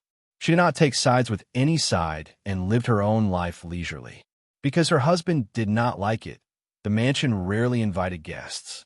Most of the guests who visited the mansion were the relatives of the royal family and her husband's relatives. Great Elder Princess's birthday was such a rare opportunity to curry favor with her. So few people would miss it. Even those who did not want to curry favor with her would not be absent for no reason because of His Majesty. After all, as long as there were guests at Great Elder Princess's birthday banquet, Lu Qingdi would definitely reward them. Who dared not to give face to His Majesty? Therefore, this banquet was definitely one of the most lively banquets in the capital city. It would gather all kinds of people, including those who were neutral. The period before the banquet naturally belonged to the regular flower appreciation banquet, which was for the girls to compete with each other and show off their talents. It was for the young masters to compete with each other, whether in order to attract girls or to attract the attention of a certain lord. It was for the ladies to make friends with each other, and if they had children of the right age, they could look at each other. It was for the lords to suppress their opponents and win over their allies. These things were carried out so blatantly. As the birthday girl, Great Elder Princess happily received the congratulatory gifts from everyone, listened to all kinds of free flattery, looked at the gorgeously dressed girls, and praised the handsome boys of each family. Anyway, she did not have any children of the right age, so she did not have to worry about them at all. No matter whether they were immortals or demons, if something happened, they would not be blamed on her. The reason was that there were too many people today, and the mansion of Great Elder Princess was not staffed enough. She simply borrowed people from the Ministry of Internal Affairs to help her. Her people did not care about anything except greeting the guests, taking what the guests needed, and leading the way. As for the girls of the Luo family, as long as they were over 10 years old, including the Luo Jingying, who was getting closer and closer to the wedding, Madame Luo allowed them to come out together to see the world. However, she repeatedly told them that because there were too many people, they must stay with their sisters and were not allowed to walk around without permission. Madame Luo naturally agreed to her words. Although people from all walks of life gathered in Great Elder Princess's mansion, those who were not of high status were not even qualified to step over the threshold. Naturally, the children and grandchildren of the Luo family naturally needed the guidance of elders who could handle the situation. To be honest, before Madame Luo came to the capital city, even Madame Wang was not qualified to bring the younger generation to Great Elder Princess's mansion. In the past, at most, Luo Peishan brought his children and grandchildren who were willing to come, while the people in the harem could only look at the sea and sigh. Therefore, not to mention Jingwan, it was the first time for the other girls to come here, and they all looked a little excited. Luo Jingying was no longer mature and prudent, and Luo Jingying was no longer simple and elegant. Even for Luo Jingyu, Jingwan gave her a full set of beautiful and valuable jewelry. After knowing that she did not have suitable jewelry to match her clothes, she also gave her a few sets of clothes that she had not worn before. After all, she was only 1 year younger than Jingwan, and the clothes only needed a little modification to fit her. In fact, after Concubine Ji's modification, the effect of the clothes was very good. Even Luo Jingyu, who was used to being silent, felt that she was just a quiet and shy little beauty. Needless to say, Jingwan never had to worry about these aspects. She knew how to dress on what occasion. There was also the daughter of a concubine of the first branch, who ranked 6th, and the daughter of a legal wife of the 4th branch, who ranked 7th.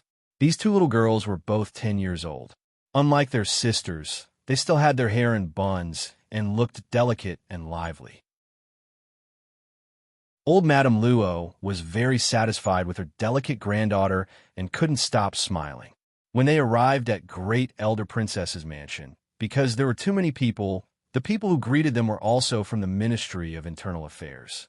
They went directly to Great Elder Princess to wish her a happy birthday, and then the male and female guests went separately. Because Madame Luo and Great Elder Princess were not friends, naturally, she did not stay long. After all, there was a big age gap between them. Chapter 98. There were too many girls today, and there were countless of them who were of noble status.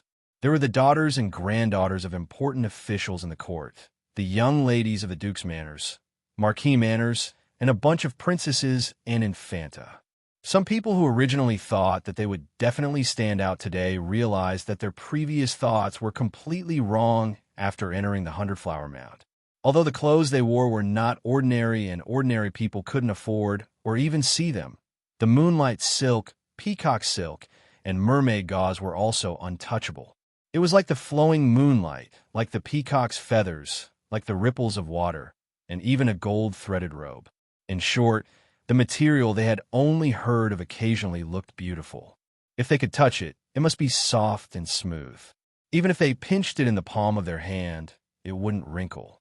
Not to mention the headwear and accessories on the body, which were made by the best craftsmen in the world, were unique and beautiful.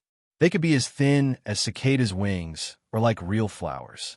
If one was complacent because of a string of pearls with a full and uniform color, then one would only want to hide the things in one's hands when one saw the large gems of different colors, the pearls of the East and the pearls of the South that were comparable to the best silk, and even the jade that was used to press the skirt were worth thousands of gold. Luo Jingying, who had always thought highly of herself, didn't know that she was actually ordinary until she entered the banquet of the highest standards. She was so ordinary that she couldn't enter anyone's eyes. How could she be the champion in the backyard of Prince Rui's mansion in the future? She might as well dream about it. Luo Jingying, who was deeply shocked, was even a little dazed. She inadvertently glanced at Jingwan's face, which was more radiant than the people around her without any makeup. Yes, that's right. Those people are just using their clothes to set me off. As long as I can win Prince Rui's favor, I don't need to worry about not having these clothes or accessories. I don't need to be envious or jealous. The most important thing now is to make myself better. Smooth and delicate skin, straight and graceful figure, confident and dignified temperament. Not to mention Luo Jingying, even the other girls of the Luo family subconsciously imitated Jingwan's bearing. When Luo Jingying realized what she had done, her face was a little pale. What was there to learn from this bitch, Luo Jingwan? Her posture was not graceful. That temperament. Luo Jingying only felt more and more suffocated, and her heart grew more and more jealous. She secretly touched her own hands and felt that they were a little rough. This bitch had raised herself to be so tender and tender. She obviously had good things, but she would rather give them to outsiders and pretend to be a good person than share them with her sisters. Not even a little bit. Such a selfish bitch who didn't care about sisterhood. Yet someone still treated her like a treasure. Let's wait and see how you all will be humble in front of me in the future. Luo Jingying stared at Jingwan. The more she looked, the more irritated she felt. Jingwan was already engaged, but she was still dressed like a fox. Who was she trying to seduce?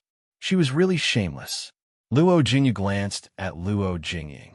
Her resentment was almost tangible, but she still imitated her sister's posture and didn't relax at all. Suddenly, she pulled Jingwan. Sister, that hand cream is really good. It's only been 2 days, and my hands don't feel dry and uncomfortable anymore. Yes, mine too. Sixth young lady stretched out her small hand in front of Jingwan. It's fine as long as you think it's good. When you're done using it, you can come to me for more. You're still young and don't need to use rouge or powder. But it's not a problem to nourish your skin. I'm making a cream to use on your body, but it'll take a few days. I'll send it to you then, or you can come and get it. We'll get it ourselves. Third sister, if we use it, will we become as smooth as you? Sixth young lady grabbed Jingwan's hand and touched it enviously. Although it won't be as good as third sister's, it'll still be better than others. Look at mine. Seventh young lady stretched out her hand in front of sixth young lady. She was a little proud when she saw that her younger cousin's hand was much fairer than hers. Sixth young lady pouted. Isn't it because you were with third sister in chi and manner? You used it a long time ago. Jingwan laughed in spite of herself and patted sixth young lady's head. In the future, you can also be like little seven.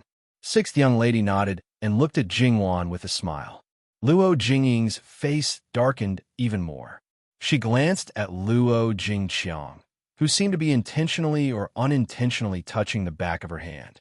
Her smile was shallow, but she was really happy. It felt like all her sisters had it, but she didn't. She almost ground her teeth to pieces. Third sister, it's not good to be so biased. How can everyone have it, but your younger sister, don't have it? I think third sister was too busy and forgot. Yours? I didn't forget.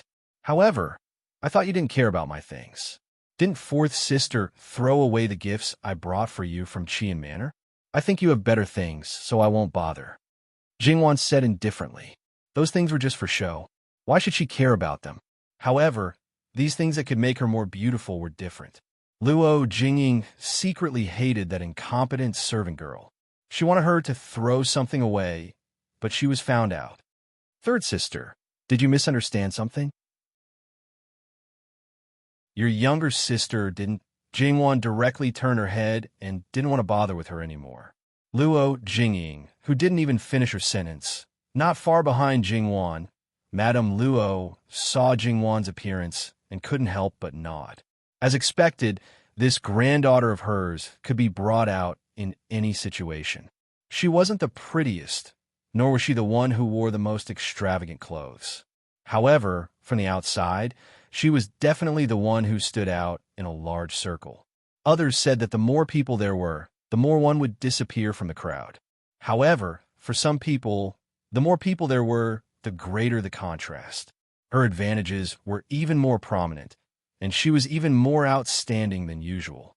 Naturally, it wasn't just one or two people who noticed this, especially those madams. They couldn't help but ask softly which family this young lady came from. Her bearing and self-restraint were even better than those princesses and commandery princesses. Of course, this might be an illusion.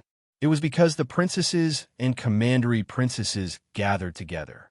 Without comparison, it made the whole group seem more ordinary. In reality, this wasn't an illusion. Someone who was standing in the pavilion on the highest rockery, not far away, and could see the whole scene told you that even if he ignored his own thoughts, his Wan was still the most dazzling among all the young ladies. His so-called younger sisters and cousins, even if their etiquette wasn't bad and their bearing wasn't weak since childhood, were still immature compared to Wan. It wasn't that Jingwan appeared more mature, but that she was the most perfect combination with herself.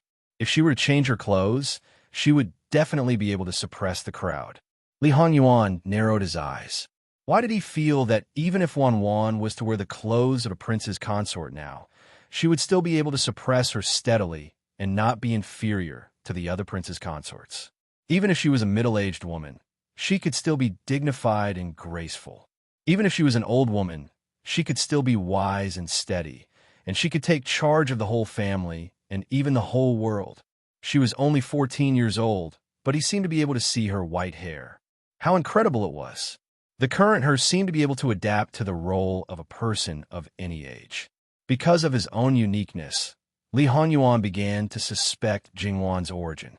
An old monster who had experienced the vicissitudes of life? No, it shouldn't be.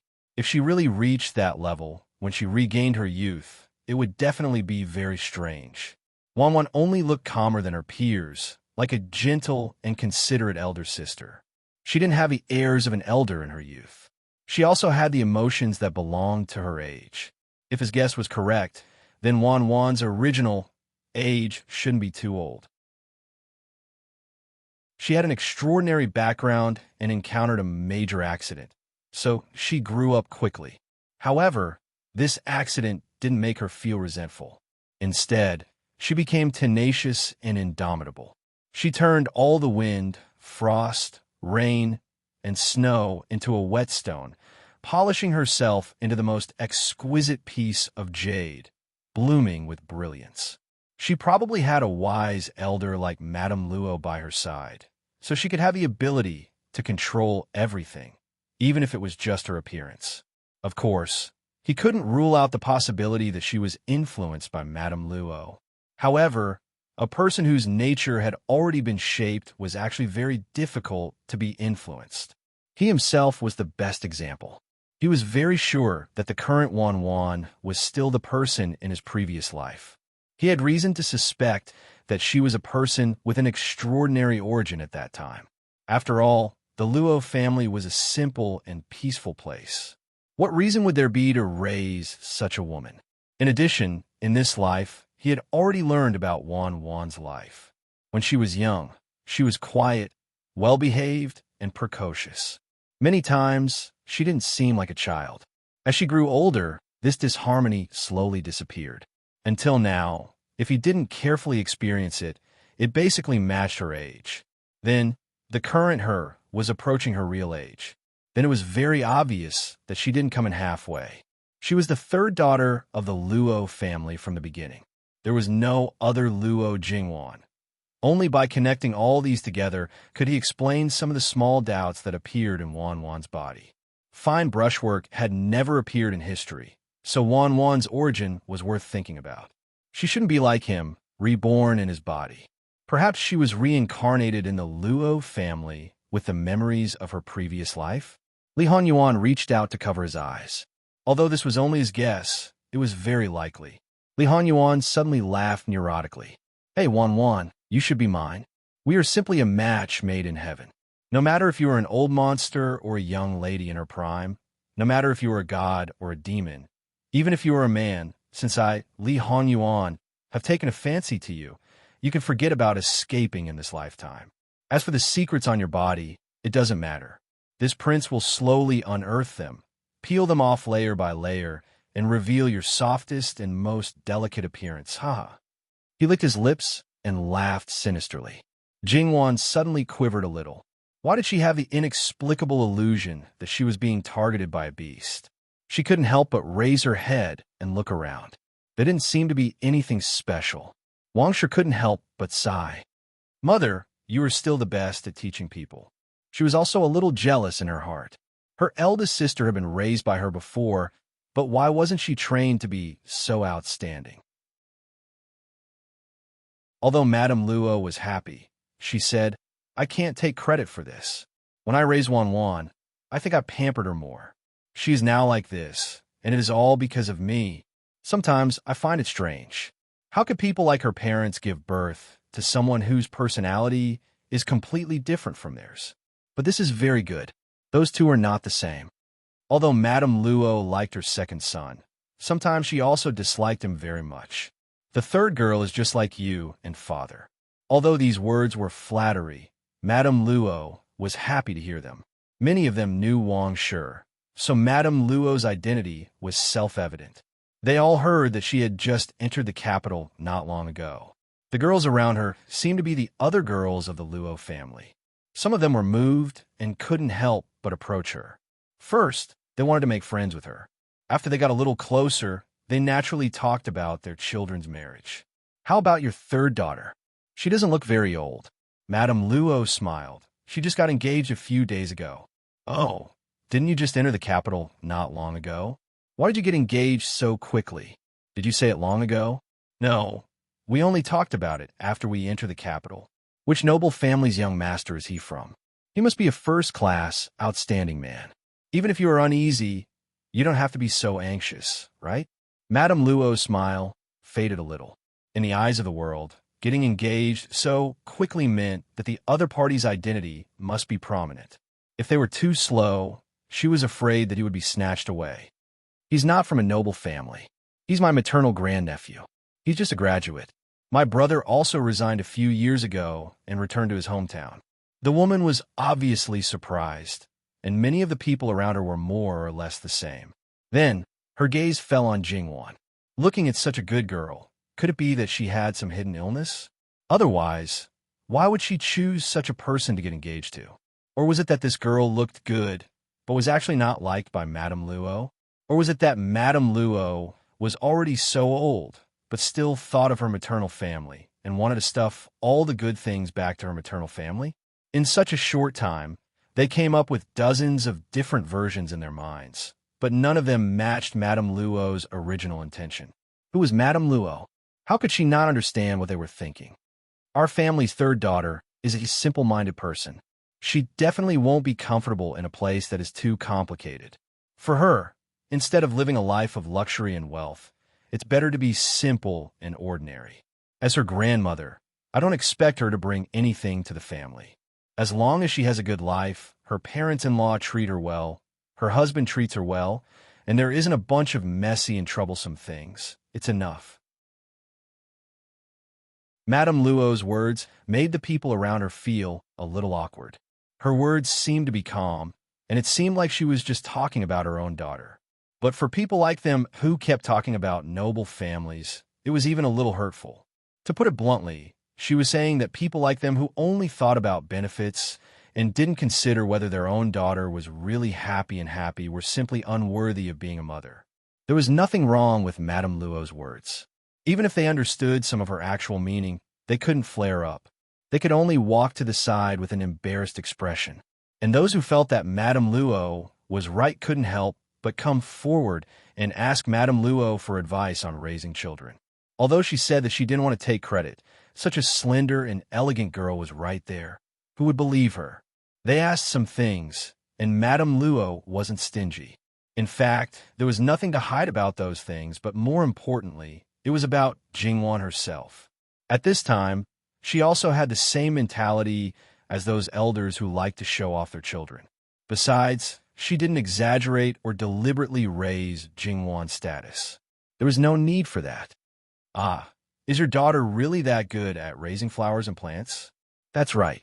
That girl doesn't have any other hobbies other than those flowers and plants. Her grandfather covets the flowers that she raises, but he doesn't dare to move them himself. He's afraid that he'll accidentally spoil them, and it'll be heartbreaking. Our child also likes flowers and plants, but she's a ruthless flower. Every time she raises it, it dies. Then there must be something that you didn't notice. Our girl is very casual with those precious and famous things, and the quality of those things is very good. According to her, she has paid attention to what she should pay attention to, so there's no need to be so careful. If you want to say it's because your girl is spiritual and the flowers and plants she raises are spiritual. These words made Madame Luo couldn't help but laugh. Luo Jingying saw that Jingwan took care of the other sisters, and even Luo Jingxiang said a few words to her, but ignored her own existence. Her heart, which had originally calmed down because of many reasons these days, began to burn again. She clamored to destroy her, destroy her. As long as she didn't exist, no one would block her path. She slowly raised her hand and grabbed Luo Jingxiang's fragile neck, fiercely and forcefully. Fourth older sister, what are you doing? Luo Jingyu grabbed Luo Jingying's hand. With such a strong hatred, it wasn't impossible for her to suddenly go crazy and do something stupid. Luo Jingying was pulled back to reality by her and realized that she had lost control of herself. However, other than Luo Jingyu, that little bitch, probably no one else noticed. She hurriedly restrained herself and pulled her hand back. Older sister also wanted to ask why fifth younger sister was pulling me. Jingwan didn't need to look back to know that Luo Jingying might have done something good to pull Luo Jingyu to her side. Little sister Wan. Sun Yijia's voice sounded from the side. Jingwan looked in the direction of the voice and saw Sun Yijia walking toward her. Sun Yijia was a little unfamiliar to her. She said this because she was exactly the same as what the rumors said about her, cold and aloof. Even when she was dressed, she vaguely had this bias. Although she was wearing a veil, it didn't detract from her aura. On the contrary, it added a hint of mystery to her. It made people want to spy on her and make them want to get close to her even more. It was almost impossible to find any similarities between the person who was familiar with Jingwan and Sun Yijia. Sun Yijia walked over and waved her hand in front of her eyes. She raised her eyebrows and smiled. Why are you in a daze? You don't recognize me? Jingwan laughed. I was mesmerized by older sister Jia's elegance and couldn't control myself for a moment. Sweet talker. Sun Yijia reached out and tapped her forehead. Jingwan naturally took her arm. Seeing that more and more people were looking at them, Jingwan understood the reason. Older sister Jia, let's sit over there. Sure. Sun Yijia's expression was calm and composed. Because of Madame Luo's order, the other sisters, except for Luo Jingying, all followed her. Although the sisters of the Luo family were the eldest sisters of Luo Jingxiang, they all did things with Jingwan as the center. Luo Jingying naturally didn't want to suffer by her side. Besides, how could she carry out her plan if she stayed with her? Third sister, I won't go with you. I'll talk to other sisters nearby. I won't go far. It's up to you. It would be strange if she could really stay quietly until she left Great Elder Princess's mansion. Her grandmother had told her in private before that if she wanted to do something, she didn't need to stop her. She would send someone to watch her and make sure that she didn't do anything stupid. Seeing that Jingwan didn't even look back, Luo Jingying thought, she's just a disfigured girl, and everyone keeps away from her. Why are you still so enthusiastic? Who are you pretending for? I wanted to wait a little longer and make a more detailed plan, but since Luo Jingwan is so ruthless, you can't blame me. Luo Jingying touched her face. She was eager to become more beautiful. With her delicate skin, which man wouldn't love her? Her mother had told her that she had to plan before she acted. She had to keep her hands clean. However, she could not wait any longer. She had been trapped at home all this time and had no time to come out to do anything. Moreover, she had been forced by that bitch, Luo Jingwan. Moreover, once his father succeeded, even if he did something, even if he was found out, that old woman would not lock him up. Luo Jingying chuckled in a low voice. When she looked up again, her smile was extraordinarily bright. Luo Jingying thought that she didn't do anything and naturally wouldn't attract others' attention. Unfortunately, sixth brother, why are you here alone? What are you looking at? Li Hongming stepped into the pavilion and asked with a smile. The scenery here is excellent. What do you think I'm looking at? Li Hongming walked to his side and glanced down. At a glance, he found Ruan Fangfei sitting with several princesses and infanta.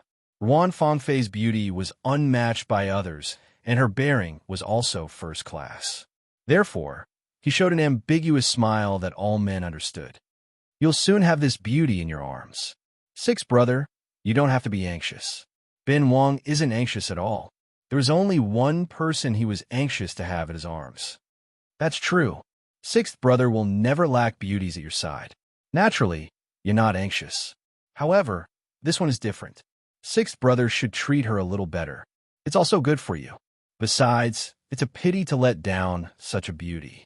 He hadn't made a move on Ruan Fangfei and had her take the initiative to approach Li Hongyuan, but Fu Huang had already interfered.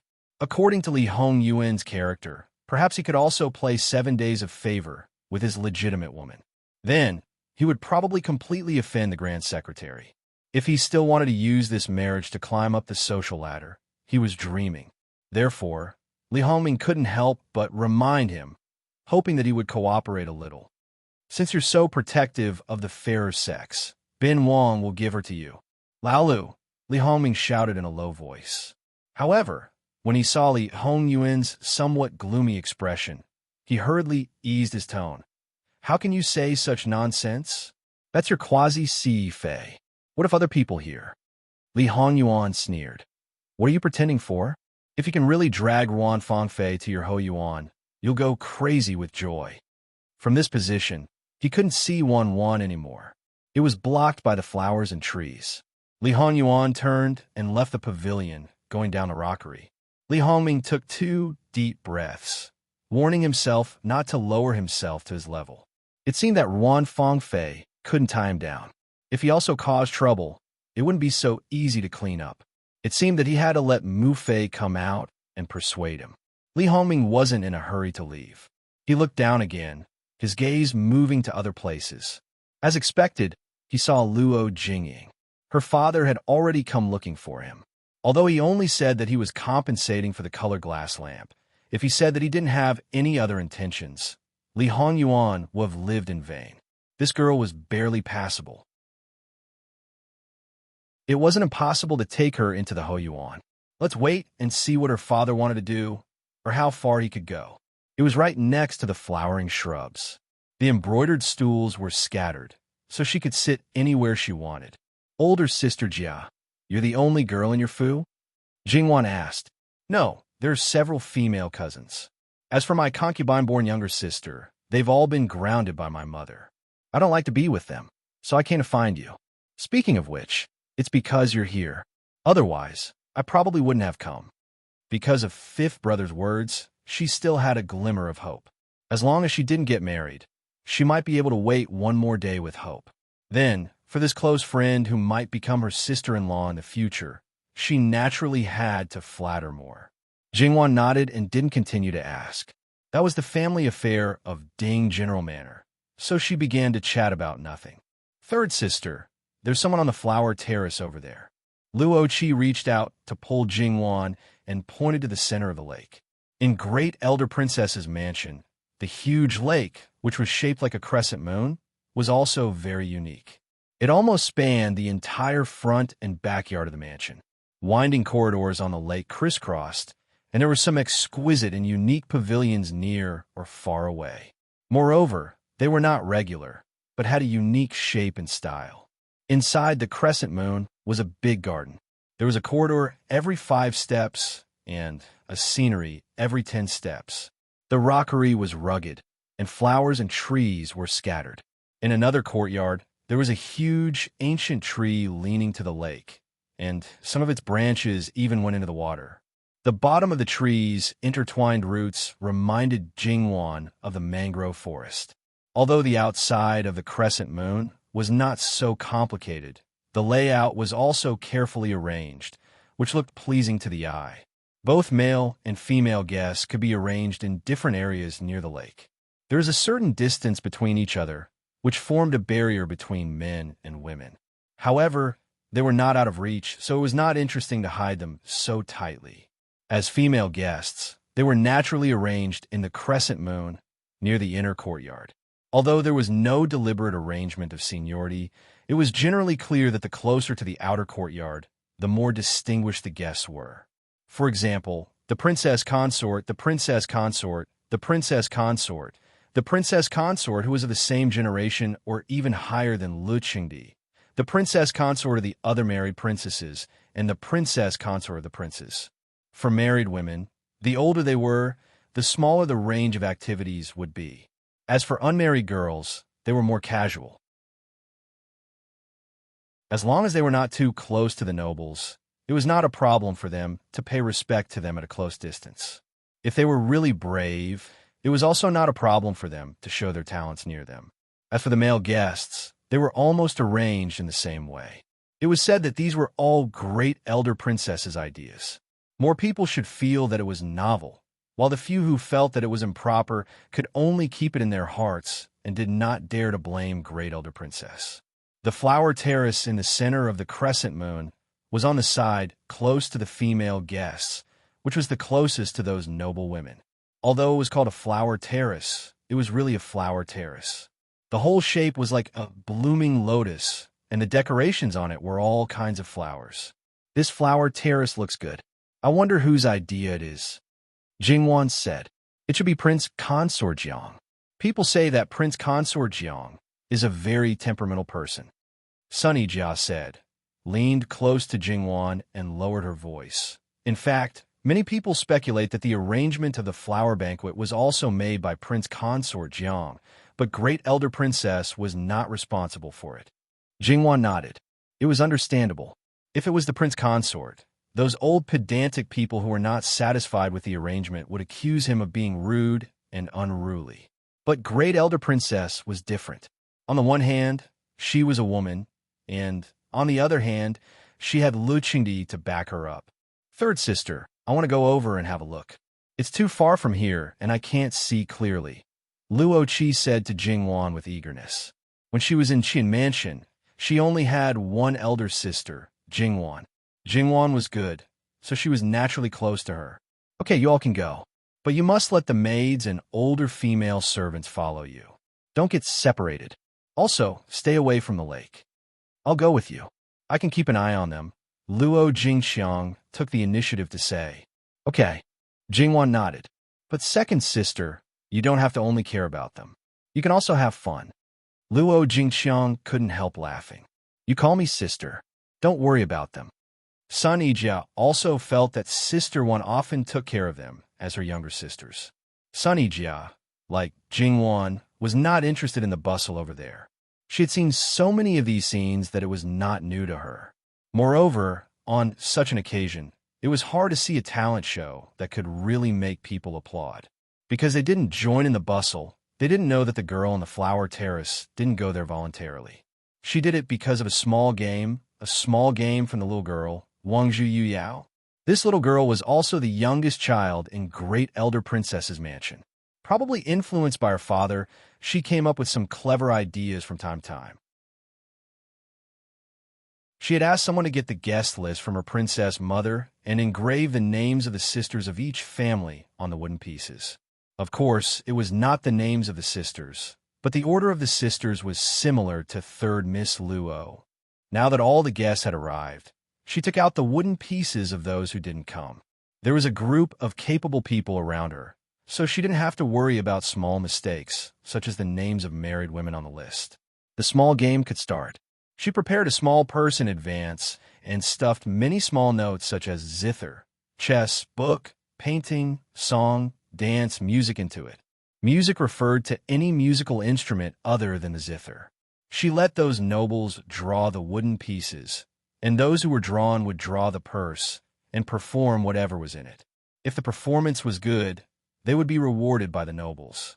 If the performance was bad, or if they didn't know how to perform, they would be punished. The content of the punishment was also in the little sunny eggs purse. It wouldn't be too overboard, but there were some that might make people lose their manners.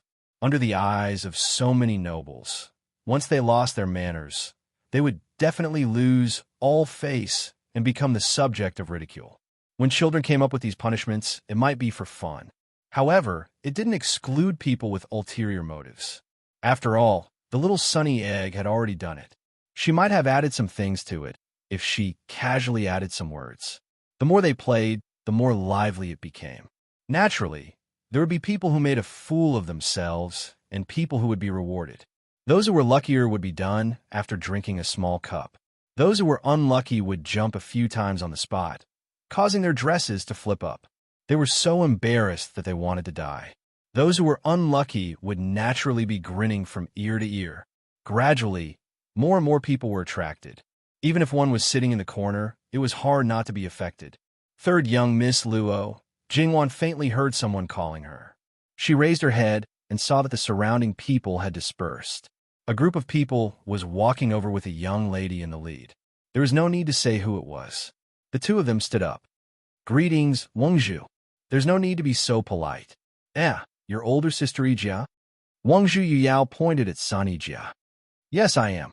Why is older sister Yijia wearing a veil?" Yuyao tilted her head and asked curiously. "Because my face was injured. I was worried that someone would come down, so I covered it up." "Oh." Yuyao nodded. She then looked at Jingwan. "Are you the third young miss of the Minister of Rights, Lord Luo's family?" "Yes, I am. What instructions does Wangzhu have for me?" Jingwan smiled.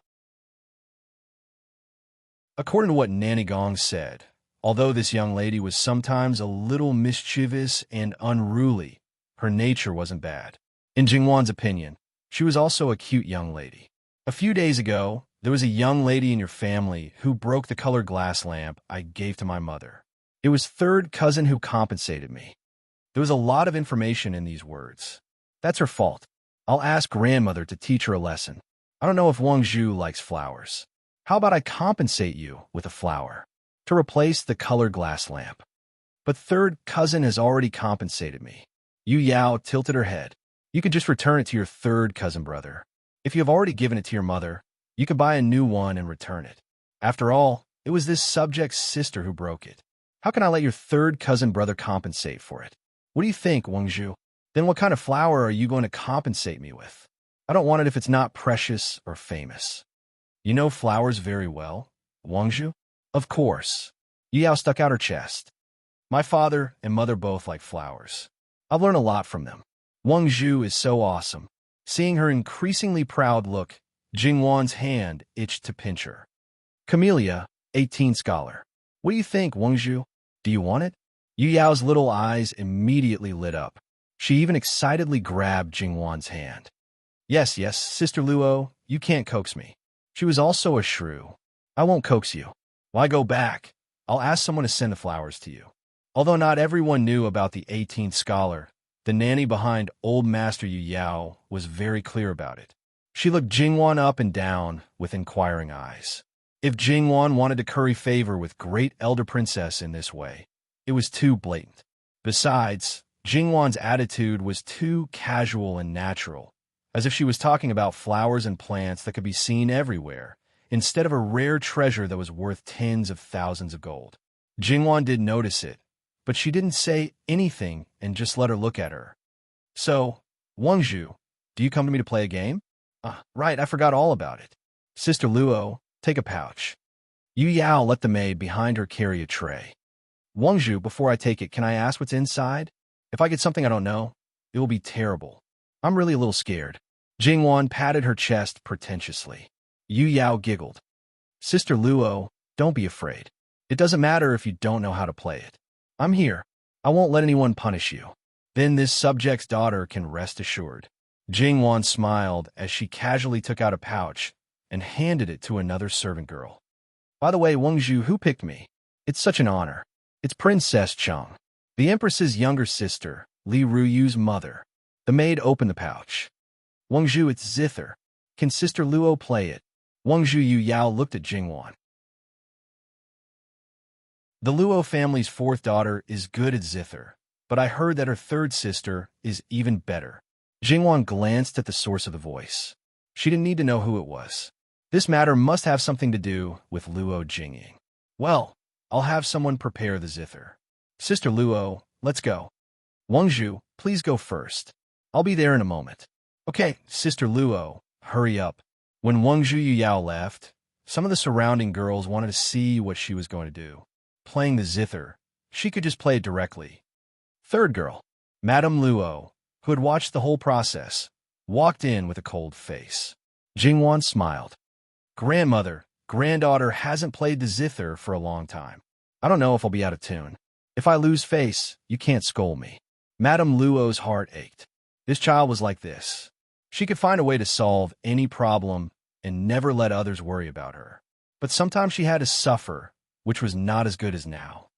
Mama Gong, hurry up and use a cloth to wrap third girl's fingers. Mama Gong didn't know that her young lady could play the zither, but now was not the time to think or ask. With her young lady's delicate hands, playing a song would definitely injure her fingers. She didn't have time to find a cloth.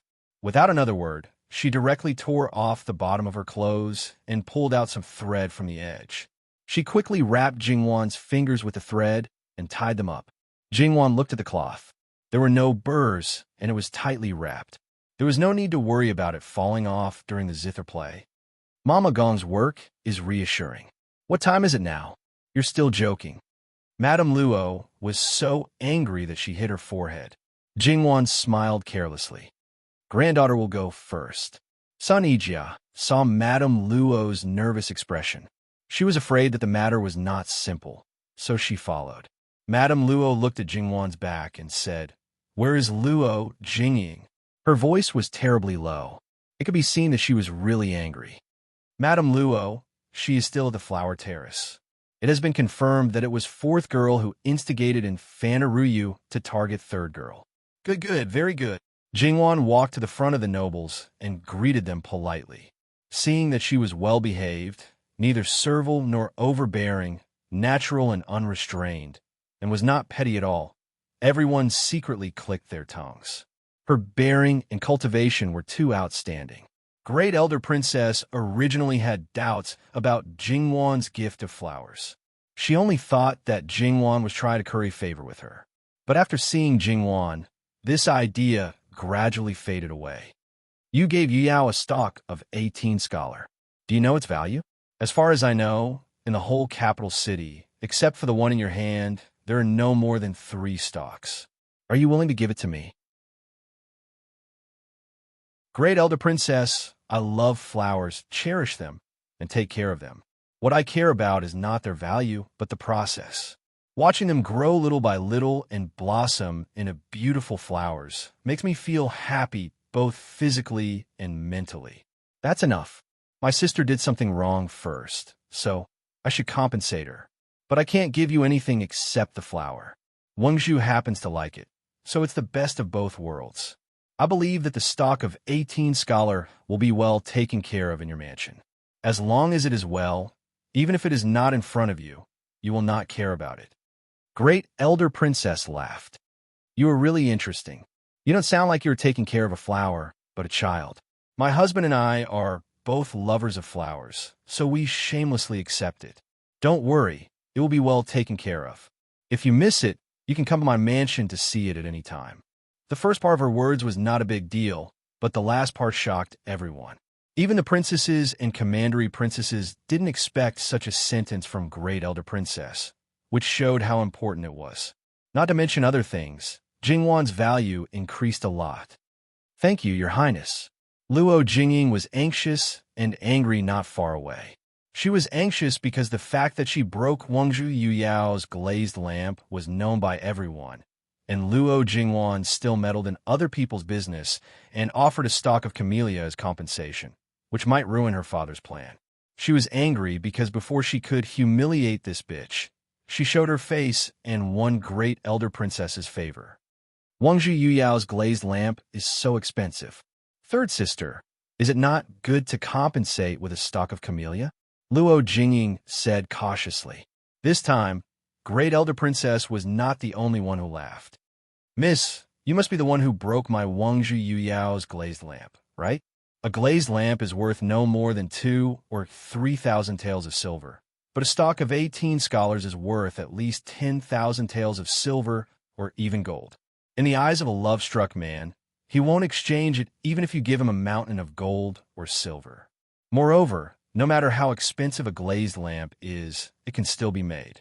But 18 scholars is hard to come by. Your sister suffered a great loss because of you. Luo Jingying blushed and wished she could find a hole to hide in. In her opinion, flowers and plants, no matter how rare they were, could not be precious. How could they be compared with such a precious and beautiful glazed lamp? Moreover, how could Luo Jingwan be so generous as to give away something worth 10,000 taels of gold and 100,000 taels of silver? If not, how could she be so embarrassed? I'm too shallow. I'll thank you well when I go back. She was not too stupid. Great Elder Princess looked at Jingwan, who was quiet, with admiration in her eyes. Do you have any other famous things? Yes. Oh, Great Elder Princess asked casually. It was good enough to find one stalk of such good things. Unexpectedly. Can you tell me more? I have a crane plume, a fragrant incense, a pot of Yaodai jade phoenix, a mutated clivia lily, and a tricolored peony at home. Great Elder Princess was shocked. She even suspected that she had misheard. Is what you said true? I don't dare to lie to you, Great Elder Princess. Great Elder Princess took 2 deep breaths. I shouldn't have asked you. I want to take all of them for myself. That won't do. If Princess were to take it, this subject's heart would ache to death. Jingwan blinked her eyes, but spoke in a deadpan manner. Great Elder Princess burst into laughter. You mischievous girl. Although I'm tempted, I can't take your things by force. But when will you move to the mansion and let me have a good look? No problem. Great Elder Princess, isn't it Yu Yao's game time now? Li Ruyu couldn't stand it anymore. The bitch who seduced her cousin with flowers was now seducing Great Elder Princess. She deserved to die. As for Li Ruyu, not many people liked her. Third Miss Luo, go play the zither first. When you finish playing, you can tell me about your treasures. Yes. Jingwan walked to the flower terrace calmly. The zither had been placed on the table. However, the moment Jingwan put her fingers on the zither, she knew that it was not so simple.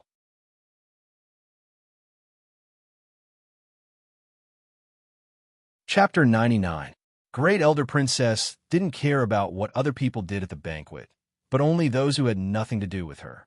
Now, she had regarded Jingwan as a real guest, her guest. It didn't matter if it was someone from her own residence or someone from outside. If they dared to cause trouble under her nose, she would skin them alive once she found out.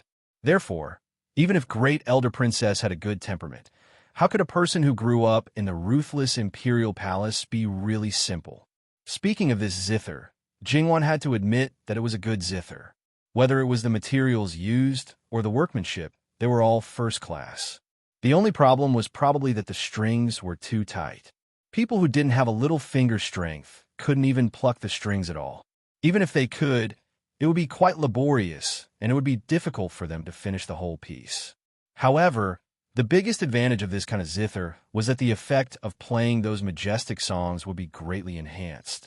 Jingwan looked up at Luo Jingying calmly. She was smiling proudly and provocatively, and she was waiting to see Jingwan make a fool of herself. She had made a name for herself as a good sister. She didn't want to let her down. Jingwan suddenly smiled. Yes, her good sister had created a good opportunity for her. Of course, she couldn't let her down. Seeing Jingwan smile, Luo Jingying's heart skipped a beat and suddenly had a bad premonition. Others saw that the woman on the parterre didn't move for a long time, and some of the male guests even began to kick up a fuss, asking her to play quickly or come down to accept the punishment. However, because there was a distance between the male guests' seats and those who were closer to the female guests' seats were more noble, they naturally wouldn't do anything inappropriate. And those young people who dared to make a fuss didn't dare to be too close to those nobles, nor did they dare to kick up a fuss too loudly. Therefore, Jingwan could only hear their voices, but she didn't know what they were talking about. Shut up. Li Hanyuan held the wine glass with a malicious look in his eyes. The 2 words weren't heavy, but the effect was quite amazing. Almost in an instant, the male guests' seats fell silent. Therefore, using the King of Hell as a silencer was not a good idea. Li Hanyuan moved his body, as if trying to make himself more comfortable, and closed his eyes. The people who were causing a ruckus earlier patted their chests. It seemed that they had disturbed the rest of the king of hell. They couldn't help but curse in their hearts. If he wanted to sleep, why didn't he scram back to sleep? However, he could only curse in his heart. It wasn't as if there weren't people who had peed their pants after being scared by the king of hell. Was Li Hanyuan really resting? Of course not. He was just using this method to hide his anger. His anger could no longer be hidden when he opened his eyes. It was clear to see how much anger he had. Wanwan wasn't a high-profile person, but she wasn't someone who didn't know how to pretend to know when she didn't know. But at the same time, she also showed that since she had gone up, she could do it. According to what he knew, Wanwan had indeed learned the zither 3 years ago. However, it wasn't for a long time, and it was intermittent. The people he sent to Chia Manor also didn't know what level she had reached. Even in his previous life, he hadn't heard of her being famous in this area. However, with his previous guesses as a foundation, Li Hanyuan wouldn't find it strange no matter what kind of shocking thing she did. It was just that today, in his previous life, there wasn't such a thing. Although there was Yu Yao's game, it didn't fall on Wanwan's head. Perhaps there was a small, unforeseen event somewhere. This unforeseen event might cause other unforeseen events. However, he was using this banquet as an excuse to arrange some things. It wouldn't be strange if other things happened. What made him angry was that Wanwan had been tricked. What made him even angrier was that with her slender fingers, who knew how much suffering she would have to endure after playing a song. However, under everyone's watchful eyes, he couldn't directly go up and pull her down. Both of them were good. If he didn't repay them well, they would really think that Wanwan was easy to bully. Clang! With a sound, Jingwan's hands finally began to move. Perhaps it was because she hadn't played the zither for a long time. The first few notes were not very coherent, intermittent, and out of tune. Luo Jingying showed a contemptuous smile. She thought that she was very capable. It was fine that she hadn't learned the zither before. She didn't need to pretend to be so good at it. However, this was also good. It was more disgusting to pretend to know something when you didn't know it, than to directly confess that you didn't know it. Great Elder Princess also sighed softly. Sure enough, it was too forced. This zither was not suitable for a girl to play. However, it didn't take long for a change to happen. Gradually, it became smooth and coherent. Jingwan's fingers slid quickly on the strings, and she was particularly attentive and serious. Many people made similar sounds. The crowd, who originally didn't take this child's game seriously, gradually focused and listened attentively. It was a song that they had never heard before. It was sonorous, powerful, magnificent, and full of the solemn sound of fighting. It made people's scalps tingle and their blood boil. Even those calm and self-restrained elders couldn't help blushing. What's more, a certain elder of the inner pavilion, who was usually cold and reserved, always did things neatly and concisely, was so excited that he knocked over his chair and stared at Jingwan, who was playing the zither. His expression was just like a young boy who had fallen in love for the first time. When it came to the most intense part, Jingwan's hands were so fast that they appeared to be phantoms. As she devoted herself to the music, her body moved with her hands. Naturally, her movements were a little big, but it didn't make people feel that she was improper. Instead, with her movements, they seemed to be able to feel the artistic conception. Only a few people were not attracted by the sound of the zither. Instead, they noticed that Jingwan's face was flushed and there were fine beads of sweat on her forehead.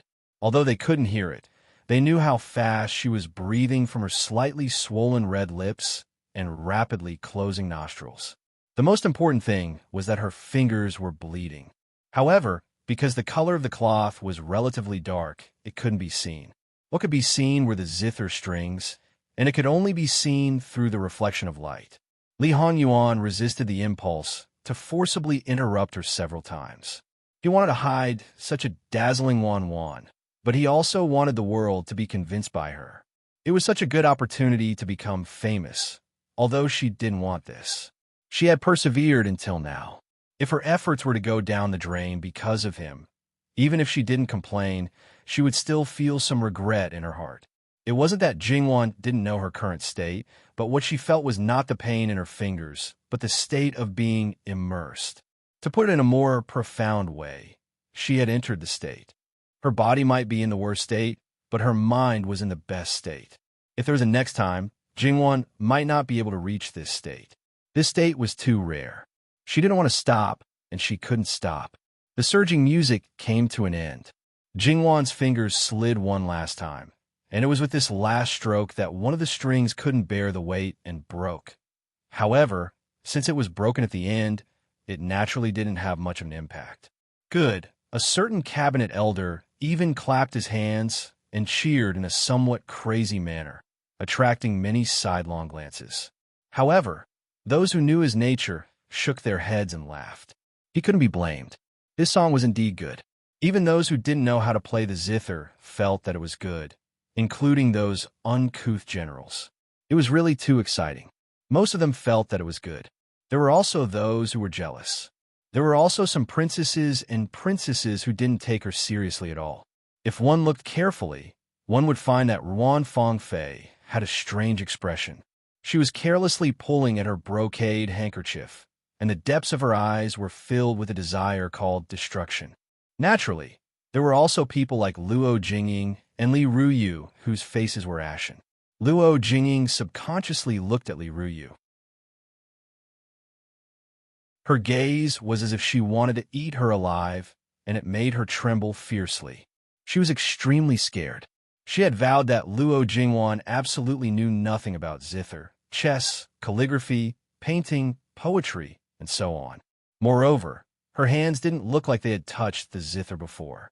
Not to mention that she often played the zither. As long as her zither skills were not bad, her fingers would inevitably have calluses.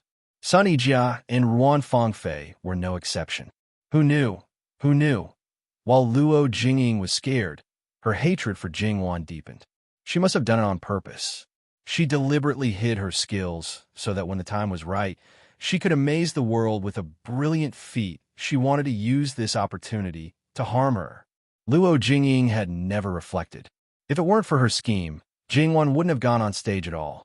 Perhaps people would never know that she could play the zither. Li Ruyu took a few steps forward and grabbed Luo Jingying's arm. She used a lot of strength and said, "Come with me." Luo Jingying knew that if she left, she would suffer a lot. She wanted to ask for help, but no one noticed her. "How dare you not listen to me?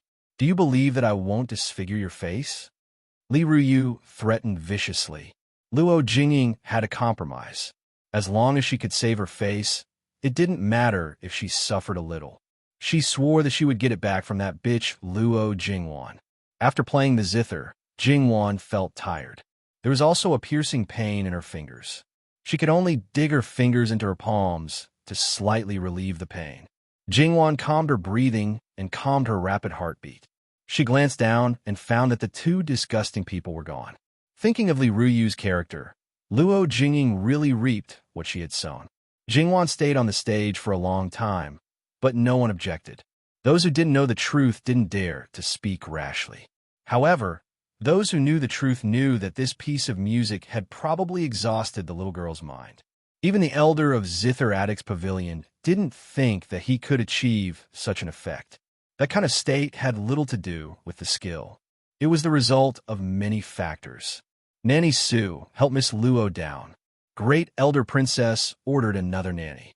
It was definitely a great honor to let the most capable nanny of Great Elder Princess do it in person. Jingwan did feel exhausted. Since someone helped her, she didn't refuse. She smiled and said, "Thank you, Nanny." "You're welcome, Mississippi. It's my honor."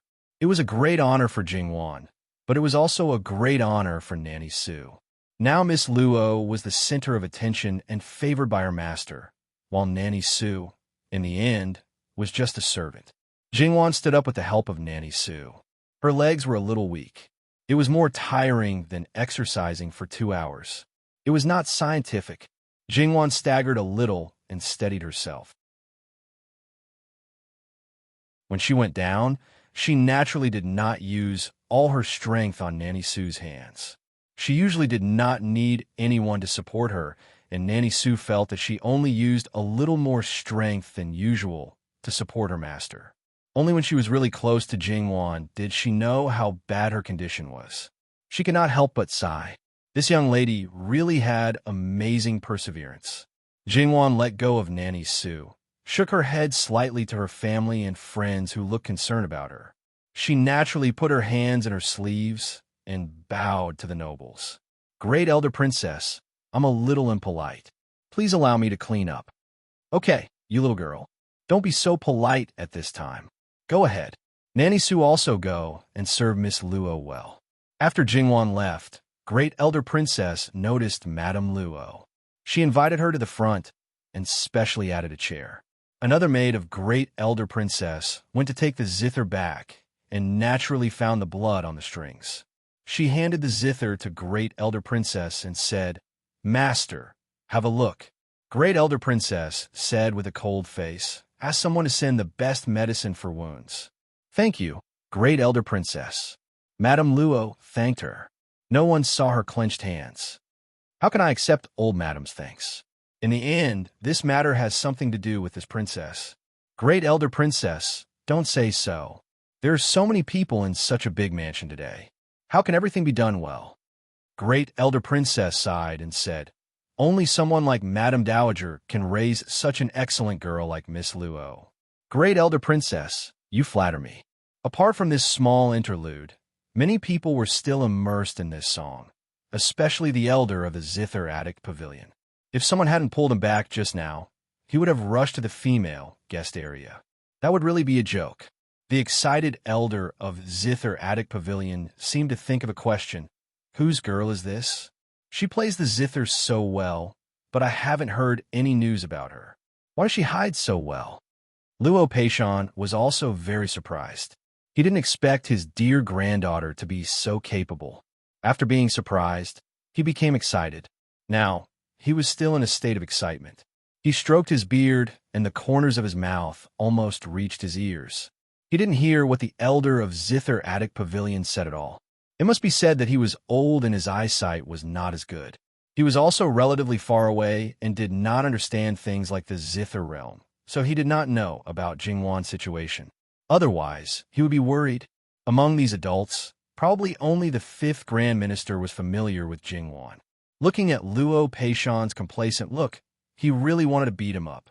What was so great about having a granddaughter who was good at raising flowers and playing the zither? Even if he didn't have such a granddaughter in his family. Damn it, he wanted to snatch her away.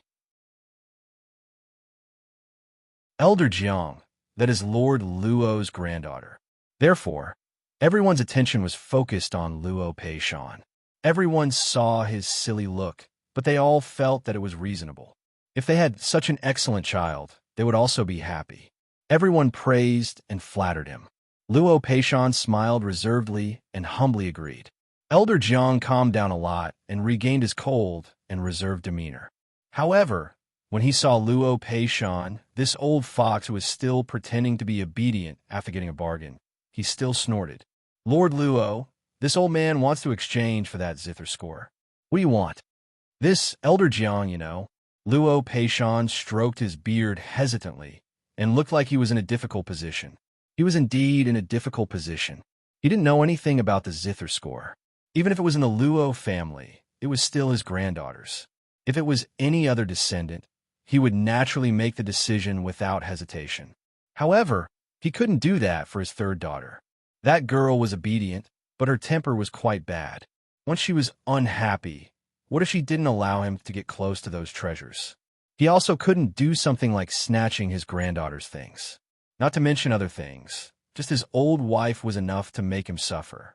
In everyone's eyes, Lord Luo was clearly raising the price. However, Elder Jiang was the one who sent himself to be slaughtered. If it were them, they would also ruthlessly cut him down. This old man heard that Lord Luo loves flowers. I wonder if this is true? Elder Jiang, Lord Luo's family has a lot of treasures. It won't do if the flowers and trees you take out are too ordinary. Diwu Taiching spoke up. He also had his own plans. If the good flowers and trees were in the Luo family, he could justifiably visit them. If it was other families, it wouldn't be so convenient. Elder Jiang thought for a moment. There is a white peony in the Jiang family's old residence. Although it's not one of the 4 great treasures. Uncle, you mustn't. Prince Consort Jiang interrupted Elder Jiang's words. That's right, this Elder Jiang was Prince Consort Jiang's uncle. That white peony was his treasure. Now, his uncle actually wanted to exchange it for the zither score. Elder Jiang looked at him coldly, but Prince Consort Jiang didn't give in. In the heart of the zither fanatic, the zither and the zither score were naturally the most important, while in the heart of the flower fanatic, flowers were naturally the most important. Except for the one she loved the most, other things had to be put aside, even if they were priceless. As a result, the uncle and nephew even became a little competitive. No one had expected that things would develop like this. Prince Consort Jiang's servant hurriedly went to find Great Elder Princess. If this matter really became serious, it would be really shameful. After Great Elder Princess left the banquet for a while, she learned the whole story. She couldn't help laughing. She even had something to do with that girl again. However, even if she got the 18 scholar for free, she could give the white peony of the Jiang family to her. White peonies were common. The Jiang family's white peony had a lifespan of hundreds of years. Great Elder Princess directly called Yu Yao over. Without saying anything else, she only asked her to tell her father that she had got the 18 scholar. Although Wangzhu Yu Yao had reached the age where men and women were not allowed to sit together, she was still a little girl after all. It didn't matter if she went to the male guest banquet. It was better for her to tell her father than to let the maid pass on the message.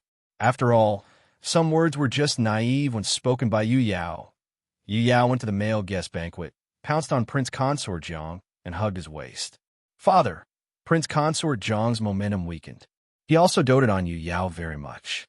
It was okay for her to be unruly in private, but now there were so many people. He helped Yu Yao stand up seriously, but he still subconsciously loosened the strength of his hands. Stand properly. You're such a big girl. Yu Yao pursed her lips unhappily. I originally wanted to wait until I got the 18 scholar and show it to you, but now I won't show it to you. They didn't hear anything else but 4 words, the 18 scholar. Prince Consort Jiang hurriedly squatted down. Yu Yao, tell me, what is the 18 scholar? Is it camellia? Where did it come from? The others were also curious, but Luo Peishan's heart skipped a beat. He had a bad feeling, and Diwu Taiqing also looked at him with a similar expression. It seemed that they had the same idea. Wangzhu Yu Yao expressed that she was unhappy and didn't want to talk about it. Thus, Prince Consort Jiang coaxed her for a while. He didn't look like a strict father at all. All right, seeing that her father was so sincere, Wangzhu Yu Yao magnanimously forgave him. Thus, she told her father how she got the 18 scholar. Father, Sister Luo is very good. She plays the zither very well, right? Yes. Prince Consort Jiang hurriedly nodded his head, but he looked at Luo Peishan with an awkward expression.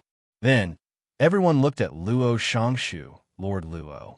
Luo Peishan's face was green, and his heart ached. Diwu Taiqing went to the Luo family to see the 18 scholar. Seeing its appearance, he almost wanted to snatch it. Lord Luo, your family's girl is really generous. She gave away such a treasure just like that. If I knew it would be like this, I would have shamelessly asked her for it. Luo Peishan said with a straight face, if you damage other people's things, you should compensate them. My granddaughter didn't do anything wrong. You're already so old, yet you still want to ask a little girl for something. Do you really dare to ask for it?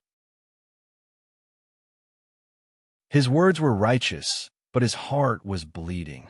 Diwu Taiqing snorted. Uncle, I'll immediately send a letter back and get someone to send that white peony to the capital. Prince Consort Jiang, there's no need to go through so much trouble. Just use the 18 scholar to exchange for the white peony. The 2 flowers will stay in their original places. It'll save you a lot of trouble. Diwu Taiqing sincerely suggested. No. That's one thing. How can you mix it up just because you're afraid of trouble?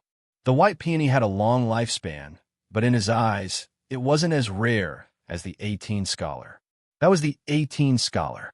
He had coveted it for a long time. Lord Luo, don't worry. That white peony. Prince Consort Jiang praised his white peony as if it was rare in the heavens and unparalleled on earth. If it's really that good, keep it for yourself. Don't touch my good grandson's 18 scholar. Luo Shangshu was angry. Prince Consort Jiang immediately shut his mouth. Usually, because of the major disputes in the imperial court, he was refined and polite. Now, he didn't even care about his face, causing the corners of everyone's mouths to twitch. If you dare to ask, these people would tell you that for the sake of the treasure in their hearts, rules, propriety, and face, what were those things? They had long been thrown away. When a matter was over, they could just pick them up again. Father, I heard from Sister Luo that her family still has a lot of treasures and famous items. Wang Zhu Yuyao added. Really? Prince Consort Zhang's eyes lit up. Then does Yuyao know what they have? Yuyao's memory was not bad. After hearing Jingwan say it once, she remembered everything, so she started counting with her fingers. Luo Peishan felt like a pack of wolves were looking at him. He wished he could cover Wang Zhu Yuyao's mouth, but unfortunately, he could only listen to her count. He sighed in his heart. Why was his granddaughter so straightforward? She didn't reveal her wealth. Sure enough, when she finished counting, Luo Peishan only felt that he had become a big piece of delicious fat meat. The Grand Secretary, Lord Ruan, shifted his body and stroked his beard. Lord Luo is not honest. He hid so many treasures and did not take them out for everyone to see. If one were to say that he liked chrysanthemums the most, then Yao Tai's jade phoenix. Of course, he also liked the other treasures. If he could get the 18 scholar, he would be very happy. But after all, it was a matter between the Luo family and great elder princess's mansion. No matter how shameless they were, they couldn't snatch it. Even if they wanted to snatch it, they couldn't. None of these people were to be trifled with. Naturally, Ruan Ruizhong was not the only one who was ready to make a move. The youngest Minister of Works among the first-grade officials also had a garden full of plum blossoms. In fact, his love for orchids was no less than plum blossoms. Lord Luo, how about I exchange a green sepal plum for your mutated clivia lily? He said generously. Luo Peishan's face darkened.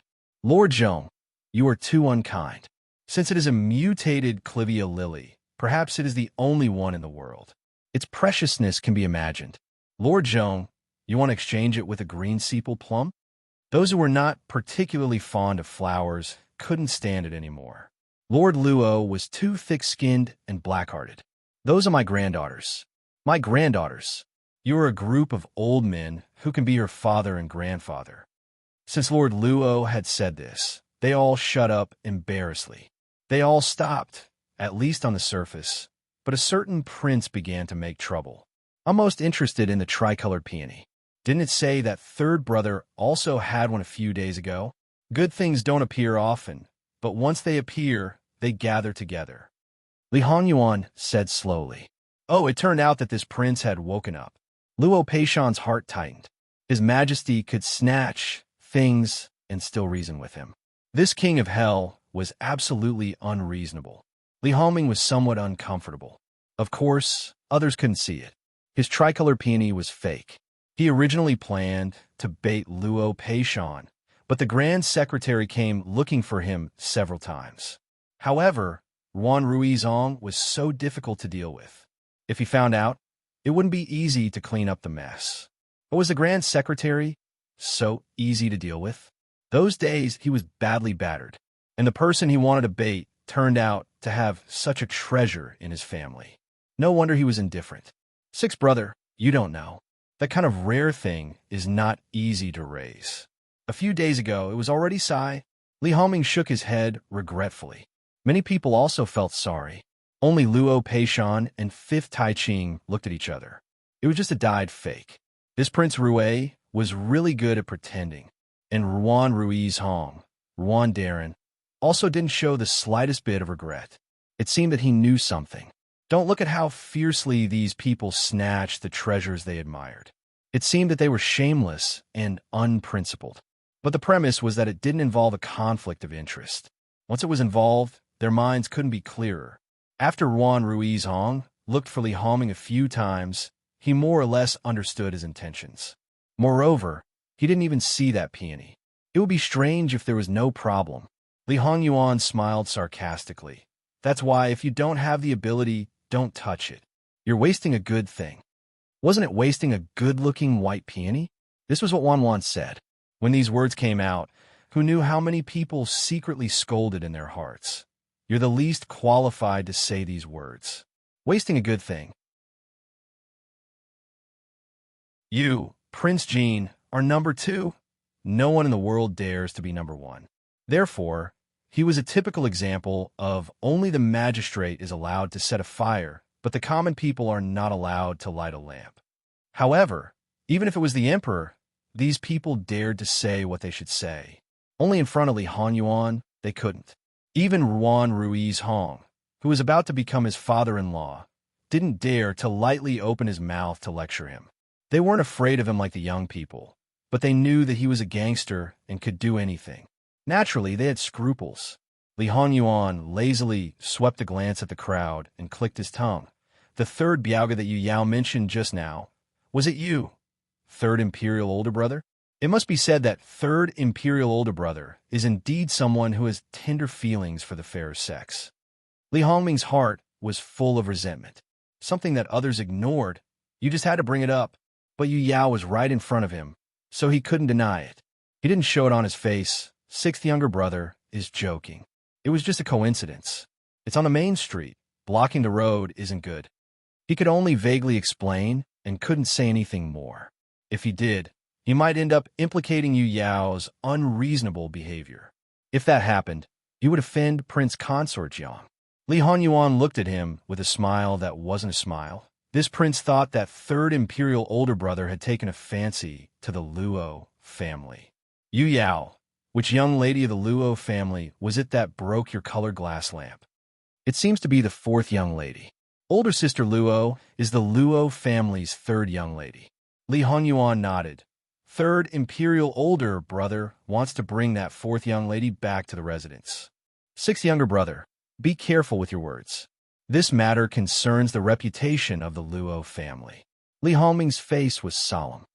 Old Third, this prince sees that you're a hypocrite. You dare to do it, but don't dare to admit it. Could it be that the 4th young lady is even more outstanding than the 3rd young lady? You must know that the 3rd young lady is really Prince Kong. Luo Peishan coldly interrupted Li Hongyi's words. Li Hongyi also knew that he had a slip of the tongue and almost said something that he shouldn't have said, so he hurriedly apologized. It must be known that when Li Hongyi mentioned Jingwan, Li Hongyuan's eyes instantly condensed into ice. Luo Peishan looked at Li Hongyuan again. Prince Jean, please be lenient with your words. This couldn't be compared to other things. Most of the time, Li Hongyuan still gave face to the courtiers and was absolutely more polite than his brothers.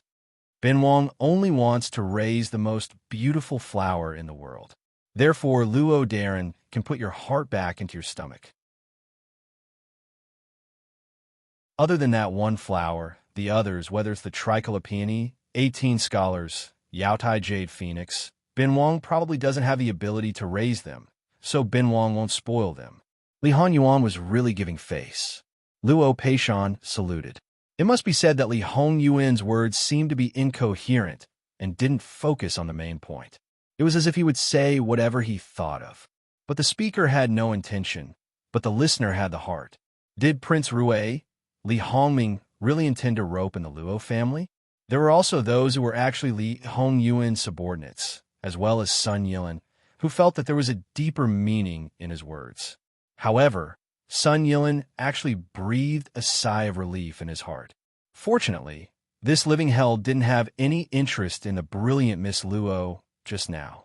Otherwise, other people might have scruples about her engagement, but this person might not have scruples about it. Thinking that this person was really unpredictable, Sun Yilin felt a little uneasy and felt that something was wrong. After completing the task given by her mother, Yu Yao felt that it was boring here, so she simply went back to play games. After Yu Yao went back, she didn't see Jingwan. Mother, hasn't Sister Luo come back yet? How long has it been? It shouldn't be so fast.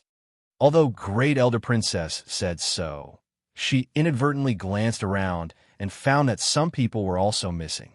Some things could be roughly figured out as long as one connected the dots. In order to prevent any more accidents, she still sent someone to check it out. In fact, Jingwan did encounter a little trouble. It didn't take much time for her to simply dress up and treat the wound on her hand. On the way back, she might have missed the people sent by Great Elder Princess at a fork in the road. Then, Nanny Sue was also called away, so Li Ruyu led some people to gamble. After all, this was Great Elder Princess's mansion, so Li Ruyu was not so arrogant as to directly whip people. Jingwan wouldn't be rude just because of the other party's aggressive attitude. "Greetings, Your Highness." Li Ruyu's eyes fell straight on Jingwan's face. Luo Jingying was right. Her face was really tender and flawless. Li Ruyu envied her. She also wanted it, but she couldn't help but want to ruin it when it was on someone else's face. Li Ruyu reached out to pinch Jingwan's face, but Jingwan unceremoniously slapped her away. Li Ruyu widened her eyes in disbelief. "Bitch, how dare you hit me?" Jingwan was not moved. "Your Highness, if you have nothing else to do, please make way." Li Ruyu was furious. No bitch dared to be so rude to her. She forgot that she was actually just a bully who bullied the weak and feared the strong. She dared not provoke those with higher status and strong background. "Please excuse me." Jingwan bent her knees and was about to go around them. "Stop." Li Ruyu pulled her back, and her group of maidservants automatically blocked the way. 3 months to let the world know that Your Highness is the most qualified imperial daughter. Your Highness came out in less than a month's time. Your etiquette and rules should not be a problem. But now, why haven't you made any progress? Jingwan brushed away Li Ruyu's hand. Li Hanyuan was definitely Li Ruyu's nightmare. She naturally would not forget what she said. Now that she was mentioned by the bitch she hated the most, it could be imagined how angry she was.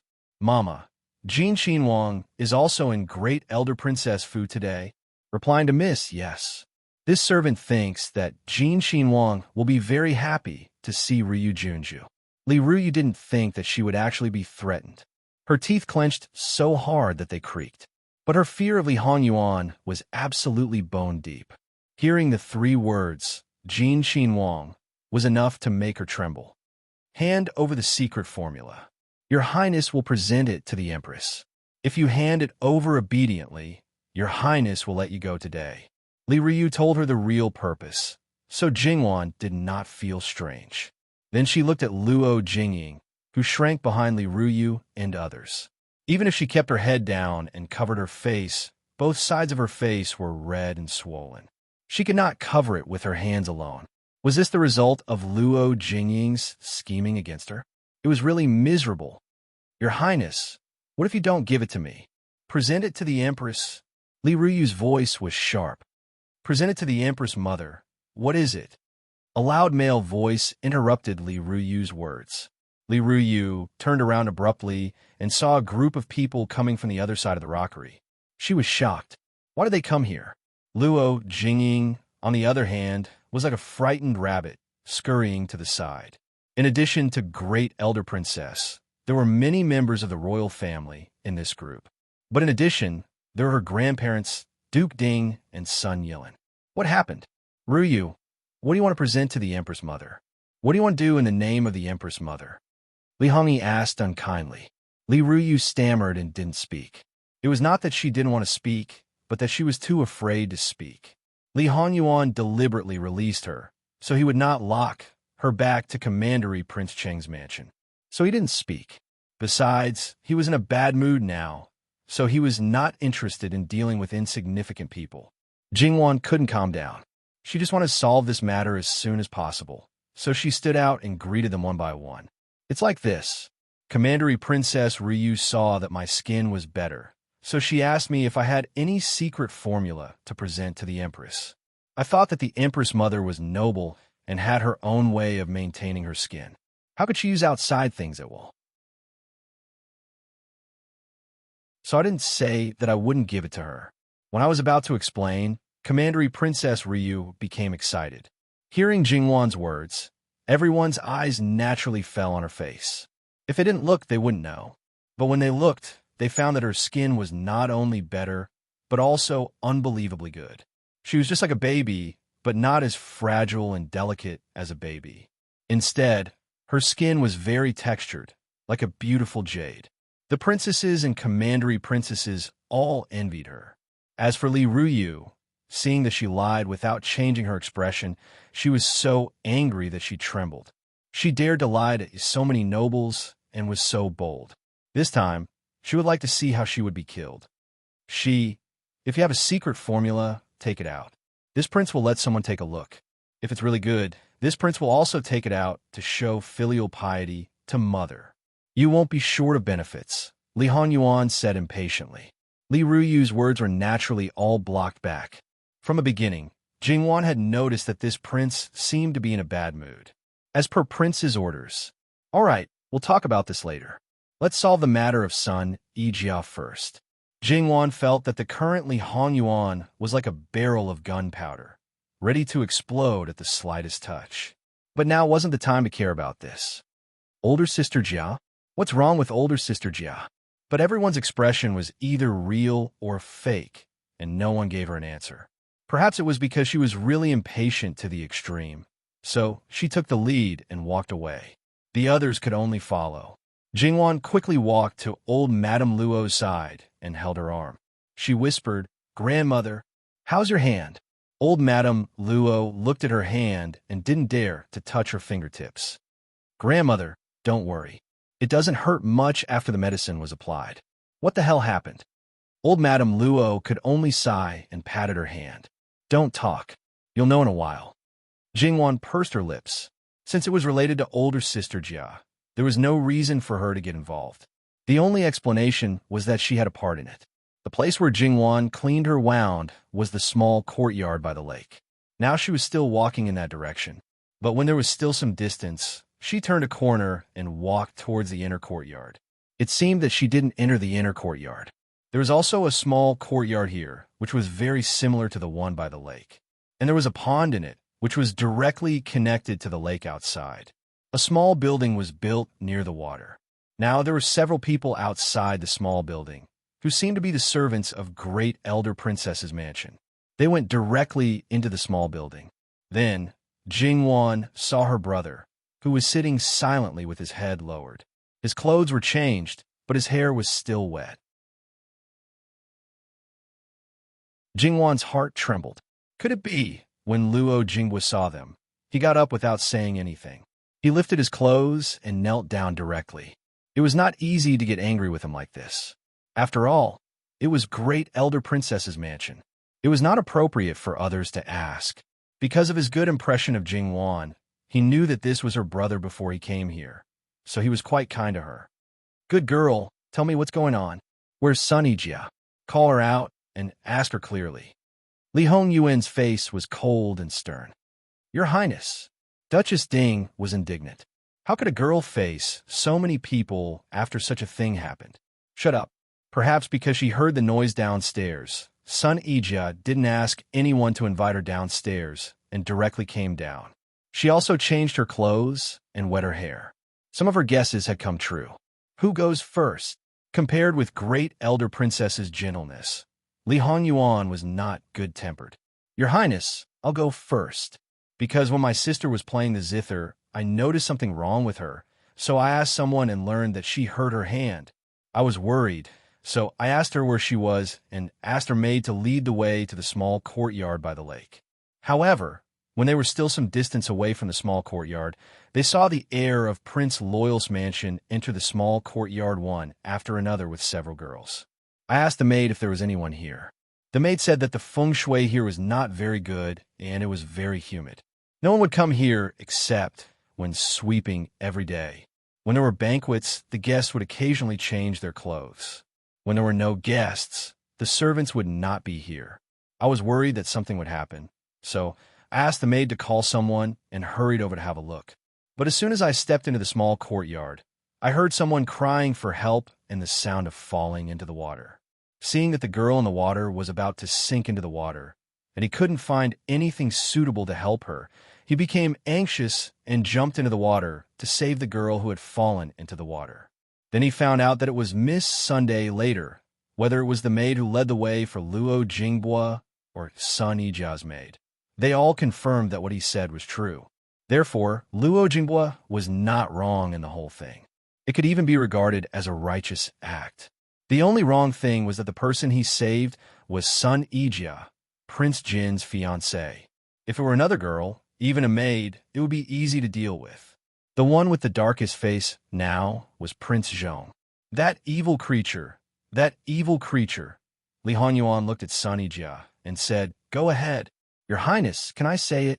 I've always been by her side, and I know everything." As the biggest victim of this matter, Sun Ijia kept her head down and was silent.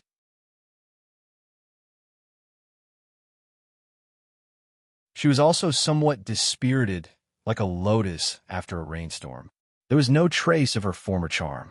Seeing that Li Hanyuan did not say anything, the maid carefully opened her mouth. Miss Luo went to freshen up. Originally, our Miss wanted to follow, but Miss Luo joked that she was worried that Miss would cry when she saw her fingers, so she let Miss stay at the female guest's side. But many people were looking at our Miss and gossiping. Miss also felt bored and decided to go find Miss Luo. When we approached the small courtyard by the lake, a young maid came out of the small courtyard and said that the small courtyard was temporarily used by male guests. Miss Luo came to this small courtyard. Miss believed it and followed the young maid directly to this side and was led upstairs. However, after entering the room, she found that it was empty. Miss said that it was not good and was about to go out when Prince Zhong's heir rushed in. His two manservants grabbed this maid and the young maid. Prince Zhong's heir threw himself at Miss and wanted to do something to Mississippi. Miss turned and ran. Seeing that the window was open, she directly jumped down and landed in the pond. Therefore, the main cause of the whole matter was clear. Then how should they deal with it? Hanyuan, what do you want to do? Great Elder Princess asked Li Hanyuan. Li Hanyuan sneered. What do I want to do? Do you think that I can kill both of them? If I want to kill someone, I should kill Uncle Zhong's pig. It's not the first time that this kind of thing has happened. I'm used to it. Speaking of which, Sun Ijia is lucky. The previous ones either died or were injured, or their chastity was inexplicably ruined. None of them had a good ending. Maybe my ability to bring bad luck to my wife is weakening. It should be worth celebrating. Li Hanyuan left in a huff. In the end, he only left a reason. I will report to my father and ask him to withdraw his order. No one knew whether he was being sarcastic or he really thought that it should be celebrated. The last sentence was unquestionable. The people who were left behind looked at each other. Was it over? Sixth brother was not satisfied with this marriage. Now he just pushed the boat with the current. My father has nothing to say, Li Hongyi said. Then what about now? Great Elder Princess asked, looking at Luo Jingbua, who was still kneeling, and Sun Ijia, who was standing next to him. My daughter, I'll take responsibility. I'll marry her as long as Miss Sun doesn't dislike me. Anyway, I'm not married and have no engagement, Luo Jingbua said without hesitation. Duchess Ding's words were stuck in her throat. In fact, everyone present knew that there was no room for Sun Ijia to dislike him now. She was not the original god's favored daughter. Not only was her face disfigured, but her chastity was also almost ruined. Now she could marry a man like Luo Jingbua. In other people's eyes, it was already a great blessing. Maybe some people even felt that Luo Jingbua was wronged. Good boy, get up quickly. Great Elder Princess helped him up. Lord Luo, what do you think?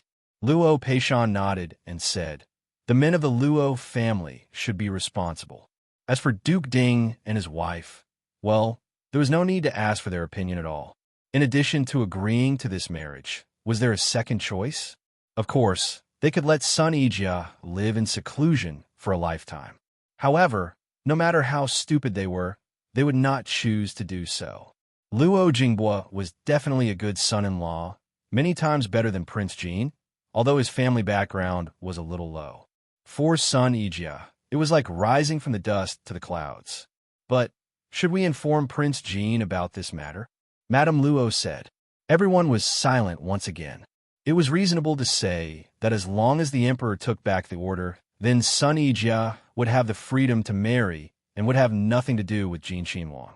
But that person of his, who knew if he would not do things according to common sense, then who would inform him was another problem. "I'll go," Sun Yilin said. He was still in a state of disbelief. 2 days ago, he was still distressed and confused because his sister fell in love with third young Master Luo and hoped for a turnaround. As a result, everything was achieved today. It was like someone handed him a pillow when he was sleepy. It was so smooth that it was like a dream. In fact, Sun Yijia had the same idea as him. She even pinched herself several times secretly. Sun Yilin wanted to ask Li Honyuan if this was his doing, but why did it happen to be Luo Jinghua? Moreover, the reason why they were here was Miss Luo, but Miss Luo's playing of the zither was also a temporary reason. Was everything a coincidence? But it was definitely not a coincidence that the heir of Prince Zhongqin wanted to defile his sister. They left the small building. Sun Yilin glanced at his sister, who was dawdling, and then at Luo Jinghua, who also didn't leave. He sighed in his heart and followed them out. No one noticed Jingwan's sparkling eyes. Third young Master Luo. Sun Yilin looked at Luo Jinghua and subconsciously became cautious. It must be said that Sun Yijia couldn't be blamed for this. The current trend was like this. Even if she was a proud daughter of heaven, at this time, she couldn't help but feel inferior and timid. She couldn't help but worry and be afraid that the person she liked would dislike her. Luo Jinghua didn't know what to say at this time. He suddenly blushed a little and looked at the sky and the ground, but he didn't dare to look at Sun Yijia. Miss Sun, I'm only a graduate now. This year, I will not participate in the spring imperial examination. But 3 years later, I will definitely. I will work hard and won't let you be wronged. Sun Yijia suddenly began to cry again.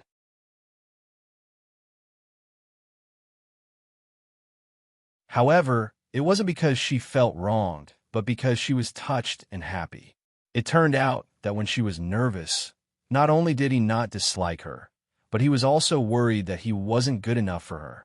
In his eyes, she was still a proud daughter of heaven, and not a disfigured woman who fell into the dust and was ridiculed and despised by others. Why are you crying? Did I say something wrong? If there's anything wrong with me, just tell me. Don't cry, don't cry. Luo Jinghua was at a loss. He wanted to wipe her tears, but he didn't dare to touch her. His usual carefree demeanor was gone. He was clumsy and stupid. If you don't think it's good, we can postpone the wedding until I pass the Jinshu examination. Sun Yijia subconsciously covered his mouth. I'm just too happy. You're very good like this. It doesn't matter if you're a graduate for the rest of your life. Because of the touch on his lips, Luo Jinghua was a little stiff. It was soft and had a little fragrance. He suddenly turned around and fled. Sun Yijia was a little confused, but when she thought of his blushing face, she giggled again. The people outside who hadn't gone far saw Luo Jinghua, as if he was being chased by a ghost. What was going on? However, when they saw his embarrassment and thought of Sun Yijia who stayed behind, they didn't think that Sun Yilin was the only one who noticed Sun Yijia's hesitation. There were some things that were better left unsaid. Lord Luo, why does your son seem a little? Li Hongming glanced sideways. It's probably because my second daughter-in-law forgot to arrange a bedchamber for him. Luo Peishan said unconcernedly.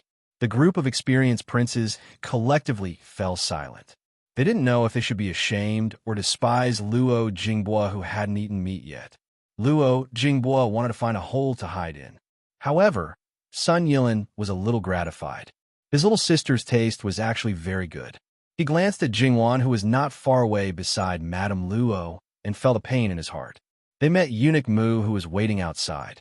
After greeting him, Eunuch Mu said, Your Highness, our master said that your pig— Oh no, heir presumptuous prince, where is he now? And the cause and effect of this matter. Your Highness, please find out whether someone is targeting our master or Miss Sun and give our master an explanation. Go back and tell Han Yuan that I'll personally interrogate this matter and make him satisfied. Great Elder Princess said. Yes, I'll tell my master. I'll take my leave now. Jingwan also suspected that this was Li Hongyuan's doing, but it was just a suspicion.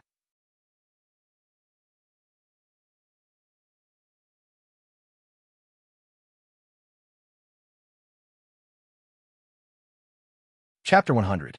When they came out, they didn't meet Li Ruyu and Luo Jingying. Even though Li Ruyu was angry at Jingwan for lying, she was more afraid of Li Hongyuan, so she took this opportunity to slip away. As for Luo Jingying, she was slapped by Li Ruyu and was too ashamed to see others. Because she betrayed Jingwan, she was lucky enough to escape once and was not further destroyed. However, she was forced to stay by Li Ruyu and didn't dare to run away. She didn't know where Li Ruyu was now. Maybe she left Great Elder Princess's mansion and went back to the Luo family. As for Great Elder Princess, she asked people to take Sun Yijia and Luo Jingbua to freshen up. Especially Sun Yijia. Not only Duchess Ding and her servants were there, but Great Elder Princess also sent more servants. Fortunately, people like Sun Yijia would basically prepare 2 sets of clothes when they went out, and they would try to wear the same style and color as much as possible. At this time, she only needed to take the clothes and change the clothes that didn't fit her well. This time, Jingwan took the initiative to stay with Sun Yijia. Although the final result was not bad, Jingwan suffered after all. More or less, Sun Yijia was responsible for it and felt quite guilty. Madame Luo and Great Elder Princess naturally agreed to let Jingwan stay. Even though Duchess Ding had many complicated thoughts about Jingwan, she couldn't say anything at this time. Besides, Jingwan was going to be her daughter's sister-in-law. It was said that mother-in-law was difficult to please and sister-in-law was difficult to deal with. Although this girl was not difficult to deal with, it was better to flatter her a little for the sake of her daughter. Therefore, Duchess Ding was very kind to Jingwan. As for Luo Jingbua's side, Sun Yilin had no choice but to follow him. It was extremely common for a brother-in-law to make things difficult for his brother-in-law. This was because the status of the prospective brother-in-law was too high, and his temper was too difficult to deal with. Even if he was dissatisfied with him, he could only hold his nose and keep quiet. However, because of the comparison with the previous one, this one was really perfect. In addition, Sun Yilin wasn't a person who liked to tease people. He would at most give a few words of advice to Luo Jingbua. He wouldn't say anything that was slightly excessive. After all the irrelevant people left, Great Elder Princess detained all the servants who knew about this matter and sent someone else to look for the missing princely heir of Prince Loyal. At the same time, she also began to interrogate them. The first one was the little maid who came out of the lakeside courtyard and lied that there was a male guest there to deceive Sun Yijia. At first, the little maid stammered and couldn't tell the reason.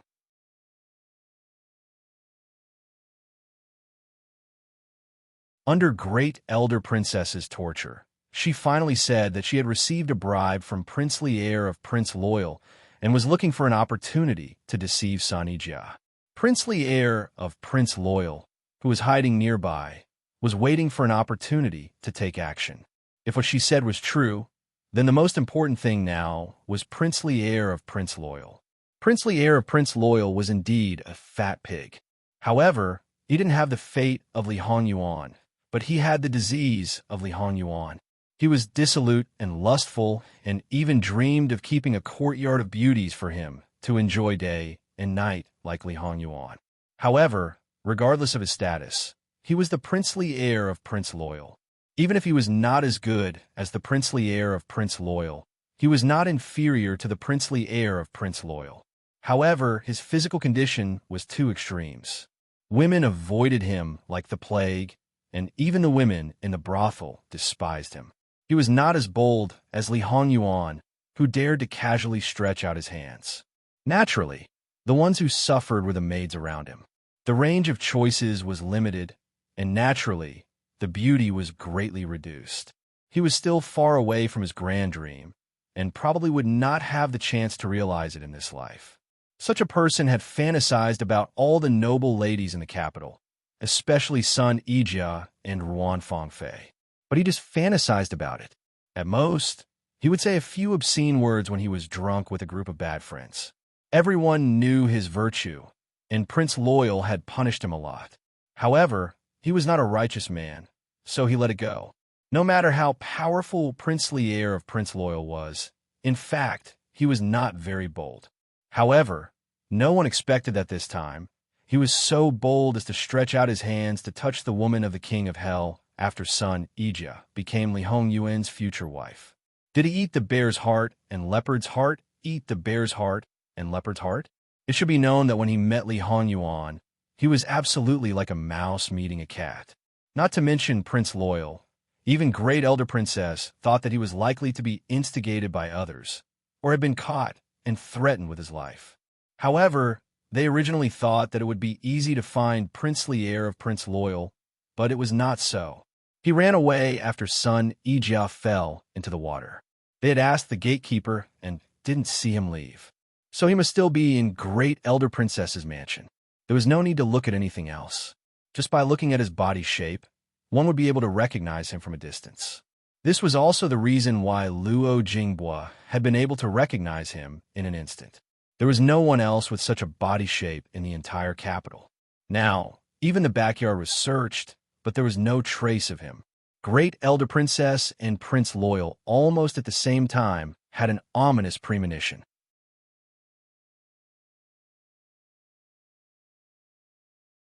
Continue to search. Don't let go of any place. Wait. Since the accident, no one had seen princely heir of Prince Loyal. It was still the same sentence that no one could ignore him. Search all the flowers and rockery around Lin Shui house one by one. If you still can't find him, go into the water. At this time, even Princess Loyal also came to her senses and was a little confused. Although she didn't say anything before, she actually didn't care about what happened before. It was her son's blessing that Sun Ijia could fall in love with Sun Ijia, who was disfigured. And it didn't work out in the end, did it? Prince Jean also got what he wanted and kicked Sun Ijia out. It was a happy thing for everyone, but she still made a big fuss about it. What was there to investigate? But now her son might be gone. Princess Loyal opened her mouth and howled. She changed from a fat lady to a shrew in an instant. Shut up. Prince Loyal frowned tightly. When the former emperor was in power, he was not favored and had to rely on the current emperor, who was still a prince. This princess consort was originally just a merchant's daughter. Her family didn't have much, but they had plenty of money. His imperial brother needed money, so he, as the younger brother, came in handy. He married the merchant's daughter, but for the sake of saving face before the marriage, he made the merchant's daughter an official. But in essence, it didn't change this woman's vulgarity, uncultured, and scrupulous, and stinking of money. Fortunately, after Emperor Lu Qingdi ascended the throne, he compensated him greatly. His two concubines were both beautiful and well-educated, so he turned from a poor little boy to a real prince. He also changed his title to Prince Loyal, which was much better than other brothers who were much better than him. The only flaw was that the princess couldn't be changed. After all, in order to support the current emperor, Princess Loyal's family almost spent all their wealth. After the legitimate son was born, Emperor Lu Qingdi directly conferred him the title of heir of crown prince. After that, no matter how much he disliked his son's status was unshakable. His princess also took advantage of this and made him suffer a lot. She often acted like a shrew. Originally, after so many years, his princess was a little presentable. As long as she sat properly and spoke as little as possible, those who didn't know her would also praise her for her dignified bearing. Unfortunately, once she opened her mouth, she would definitely expose herself and make him lose face. Now that his son had an accident, how could he expect her to be normal? After being stunned by Prince Loyal's roar, she simply sat down and began to make a scene. My son, you died so miserably.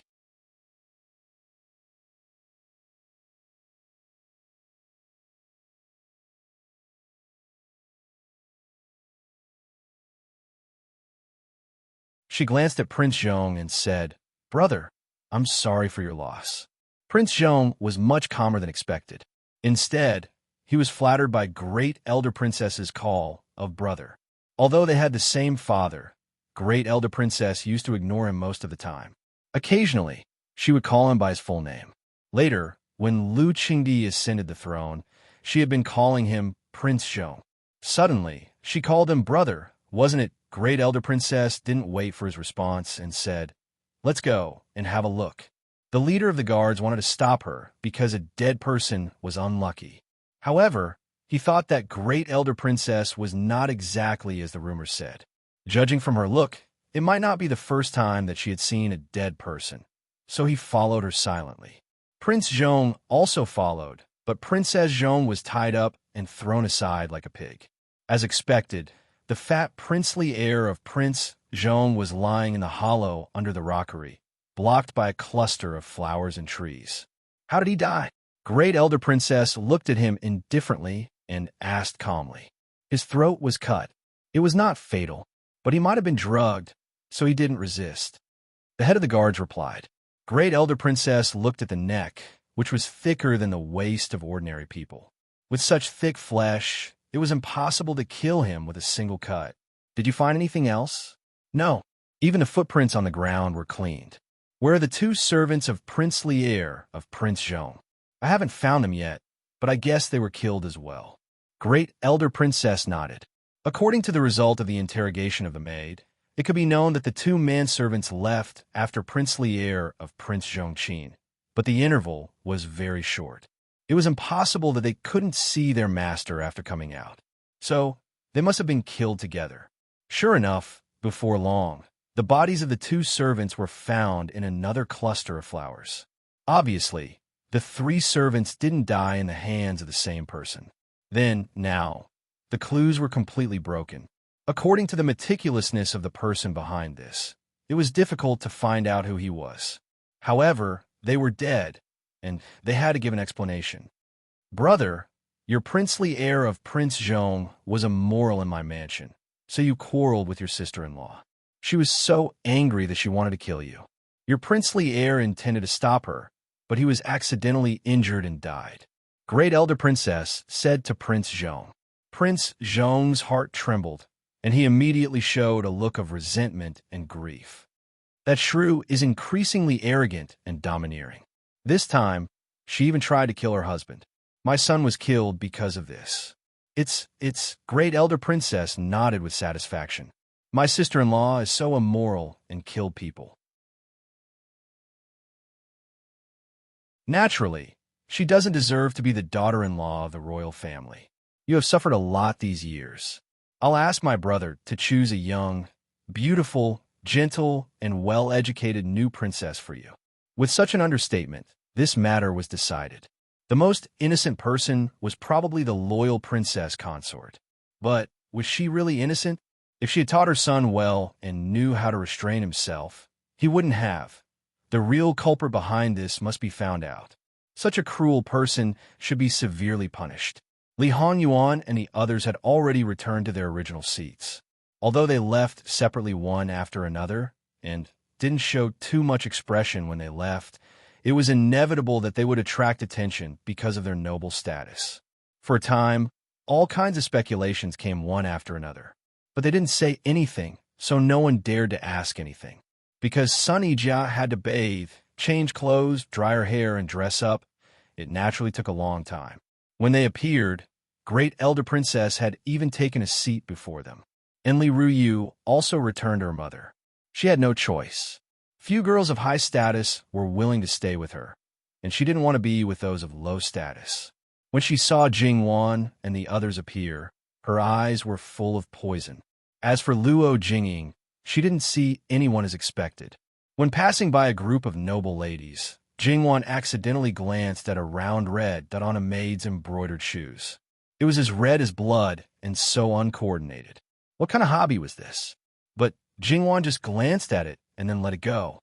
Sister Luo, you're finally back. Why'd you take so long? Yu Yao trotted up and pulled Jingwan's clothes. Old Master Yu Yao, don't you know that us girls are very troublesome? Jingwan winked at her. Yu Yao looked confused and didn't know why, but the others couldn't help laughing.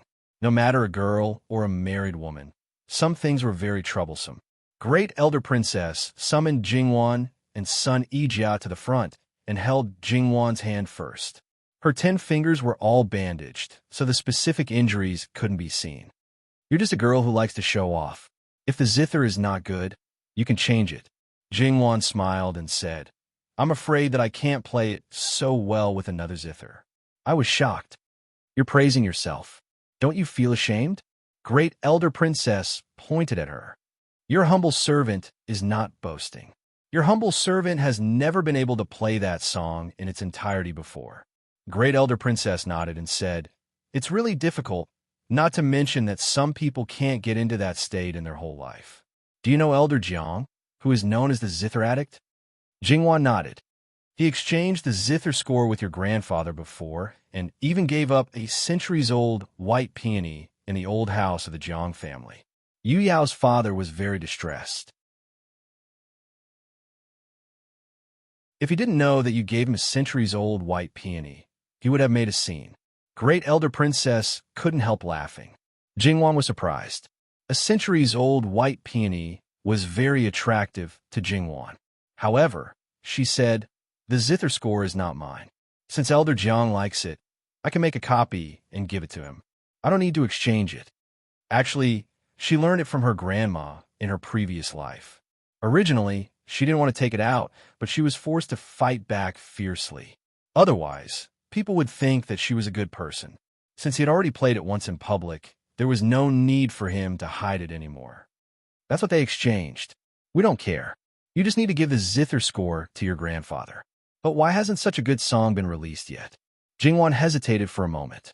If she were to tell a lie, she would need to cover it up in a hurry. Not to mention how tiring it would be. She might not even be able to pull it off. It's an ancient zither song. Then it's no wonder. It must have been lost before it could spread. Now that it's in your hands and reappeared in the light of day through your hands, it's your luck and also the blessing of that song. What's the name of the song? Ambush on 10 Sides. It was originally a Peepa song. Great elder princess was stunned. Ambush on 10 sides? Peepa song? No wonder. No wonder. It should be like this. It should be like this. In the war between Khan and Chu, King Chu won. Someone used a Peepa song to depict the majesty of the victorious master, who was full of majesty and austere, and named it Ambush on 10 Sides. But it was said that the master was persecuted by the defeated army, and the song was lost. It's not that no one has found it, but it's said that he once had a servant who fled to the area of Qian Prefecture. Now it seems that the song was most likely taken away by the servant. Jingwan was speechless. It turned out that there was such a similar history here. Then she didn't need to make up a story. So there is such a history? She replied dryly. Since you know that it was originally a Peepa song, do you still have the original score? The original score was seriously damaged. At that time, I was still young and didn't know its value. When I saw that the paper was so damaged that I couldn't even pick it up, Great Elder Princess sighed. What a pity. But I was learning to read at that time. When I saw the strange shape on the paper, I copied it down. Jingwan smiled mischievously.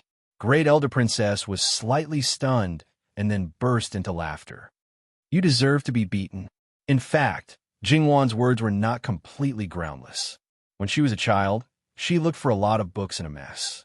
Madame Luo also knew that she liked to copy some strange things, so she didn't ask her too much. Moreover, it was said that she copied it, not the original. Naturally, no one deliberately looked for her to see if she really copied such a thing. I don't know who adapted it into a zither song, but it is also very good. When your hand recovers, you can write down both scores. As for why she didn't show it to the teacher when she was learning the zither, it was probably that the little girl had realized the preciousness of the score and knew to hide it. Or she forgot it, and then accidentally found it later. Look, Jingwan didn't need to make up these things. Others had already imagined it for her. 99 steps had been taken. Naturally, the last step would not be missed. Jingwan agreed. Great Elder Princess looked at son Ijia again. You have to be careful in the future. Today, if it weren't for... At this point, she immediately stopped, but it was enough to let others' imagination run wild. Sunny Jiao was a little embarrassed and said, yes, in a low voice. Some people couldn't help but be curious and had already asked. However, they were all directly dismissed by Great Elder Princess. Unable to get the answer, they couldn't help but look at Sun Ijia with inquiring eyes. After a closer look, they found some clues. It seemed that she didn't wear the same clothes before. Had she changed? And one of the hairpins on her head seemed to be missing. No one would believe that nothing had happened since she came back after such a long time. On the other side, Ruan Fangfei seemed to be staring at Sun Yijia in a daze. A commandery princess beside her noticed it. Thinking of the relationship between them, she came to her ear and whispered, "Although she is the legal wife and you are the concubine, she is disfigured. How could she compete with you? I'm afraid that Prince Jin won't even touch her. In the future, you will have the final say in Prince Jin's mansion." Ruan Fangfei blushed and whispered, "Don't talk nonsense. After all, she is the legal wife." After saying that, she seemed to be a little lonely. Seeing her like this, as a good friend of hers, she felt very distressed and felt very unfair for her. His Majesty is really too much. Not only did he bestow you to marry Prince Jin, he even, shut up, if others hear it. The commandery princess curled her lips and didn't dare to continue. Only you have such a temper. Yes, she didn't have a good temper. Because of his good nature, in order to prevent Sun Yijia from suffering, he even gave her a special medicine for women. As long as she took a whiff, she would feel weak and light up. Unfortunately, that pig was too stupid. She was already in such a state, but she still managed to escape. She didn't drown to death, but was saved by someone. However, even if she felt a little regretful, it didn't matter. She just took it that she wasn't destined to die, as long as she didn't stand in her way. A maid hurried to Great Elder Princess's side and whispered something in her ear. Great Elder Princess's face suddenly changed. It was many times worse than the last time when she left the banquet. She left in a hurry. At the same time, they seemed to faintly hear crying from the other side of the lake. This commotion wasn't ordinary. What exactly was going on?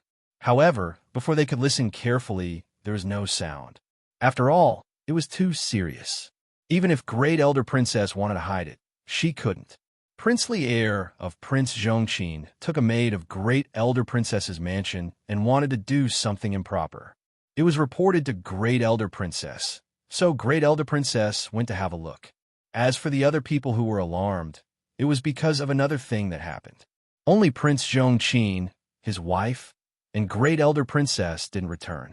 Great Elder Princess couldn't mediate, so she simply didn't care. However, she didn't expect that soon after she left, someone died. Princely heir of Prince Zhongqin was dead. This Princess Zhongqin was too. As for the other thing, there was a little trace. The legitimate daughter of Duke Ding went to find the third daughter of the Luo family and accidentally fell into the water. She was saved by the third son of the Luo family, who happened to go to see his sister.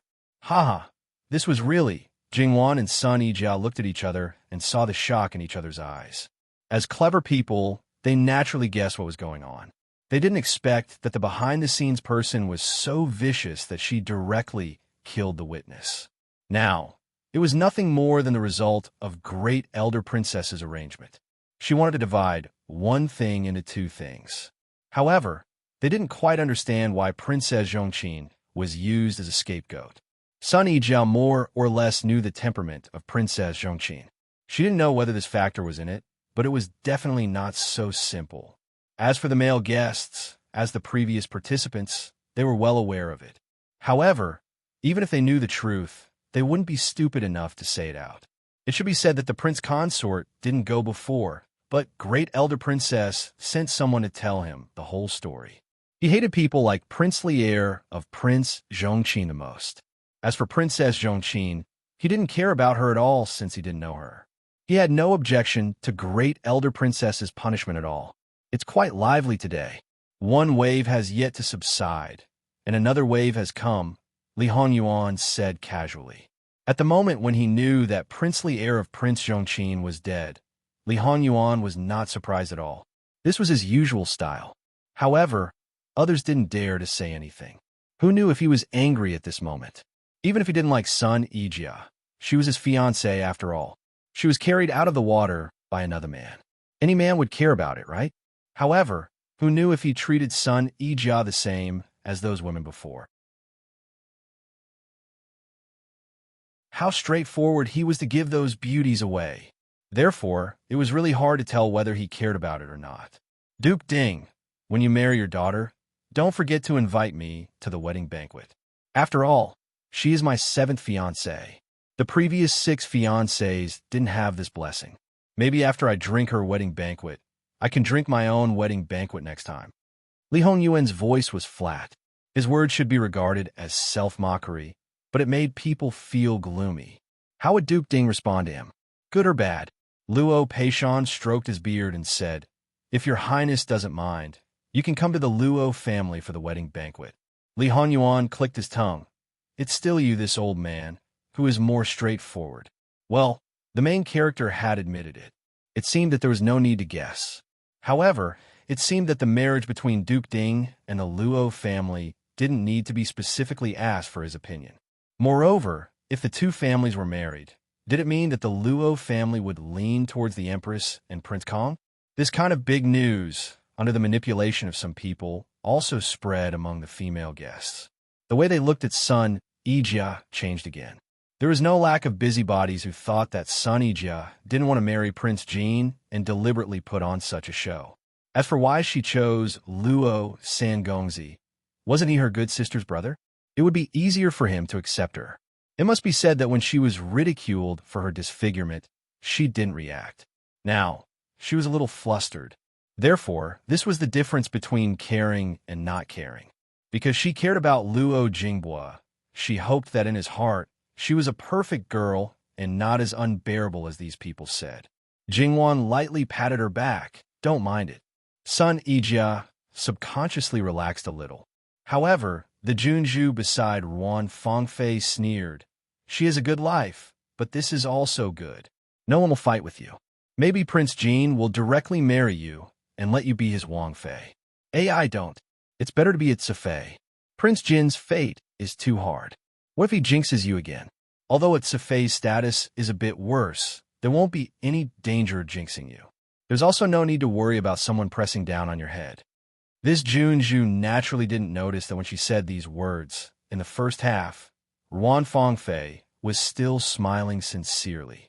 In the second half, it was as if there was an evil spirit condensing in the depths of her eyes, ready to crawl out and devour people at any time. Zhengfei or Sifei. This needs to be decided by the emperor. Fangfei, why don't you also imitate that person? The Junju leaned over to Ruan Fangfei's ear and looked at Sun Yijia. The evil spirit in Ruan Fangfei's eyes was ready to move. She finally entered Prince Jin's Wangfu with great difficulty and became the woman of the man she admired. To let her give up. Do you want to die? She gently opened her mouth and said, I can't. I can't frame my father for injustice. Besides, she hurt her face. Prince Jin might not care and let go so easily, but I might not. The Junju nodded.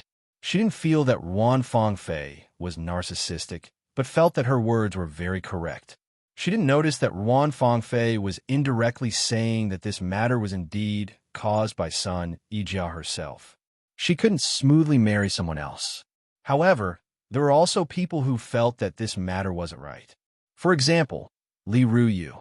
It seemed that what she encountered didn't match up with the rumors. However, she was smart for once and didn't stupidly say it out loud. Instead, she leaned over and whispered it to her mother. Princess Consort Cheng was so angry that she almost fainted because of this daughter. She even did such a thing behind her back. If you don't want to die, swallow it back. Don't mention it to anyone. Don't mention it. But mother, that bitch, don't mention it. She now has the support of great elder princess. Besides, you still dare to covet what Li Hongyuan asked for. How many lives do you have? This one-track-minded daughter clearly realized that something was wrong, but she still focused on other things. Really, as soon as Li Hongyuan's name came out, Li Ruyu was so scared that she shrank her neck and didn't dare to say anything. If the secret recipe is so good, it won't be leaked out after entering the palace. You'll get it. Really? Li Ruyu was a little surprised. Princess Consort Cheng was also helpless. Because of this daughter, she was disliked everywhere. She had Ding General Manor and the Empress as her backers, but she was still bullied everywhere. Although Ruyu was a little arrogant, she shouldn't be like this. Why did it get worse and worse? It seemed that it started from her daughter's clamor to marry Brother Lin. Don't think about your Brother Lin in the future. Mother, what did you say? Li Ruyu suddenly raised her voice, which attracted the attention of the people around. Princess Consort Chung hurriedly covered her mouth. Facing the dissatisfied eyes of others, she could only bite the bullet and smile apologetically. It's impossible between you and him. Just give up. If you don't want your position as a princess and want your father to be stripped of his title, then go ahead and make a scene. You'll probably be happy if you destroy our family. Li Ruyu was stunned. How could it be so serious? But her mother didn't seem to be lying. Mother, it's not because of me, right? No. Princess Consort Chung just glanced at her indifferently and said nothing. Li Ruyu was scared. She was promoted to Infanta because of her aunt, the Empress. If she lost her title, she would be like those bitches. No, she didn't want to be like this. This time, Great Elder Princess came back quickly. Looking at her undulating chest, one could tell that she was very angry. Yao, where's your game? Go on.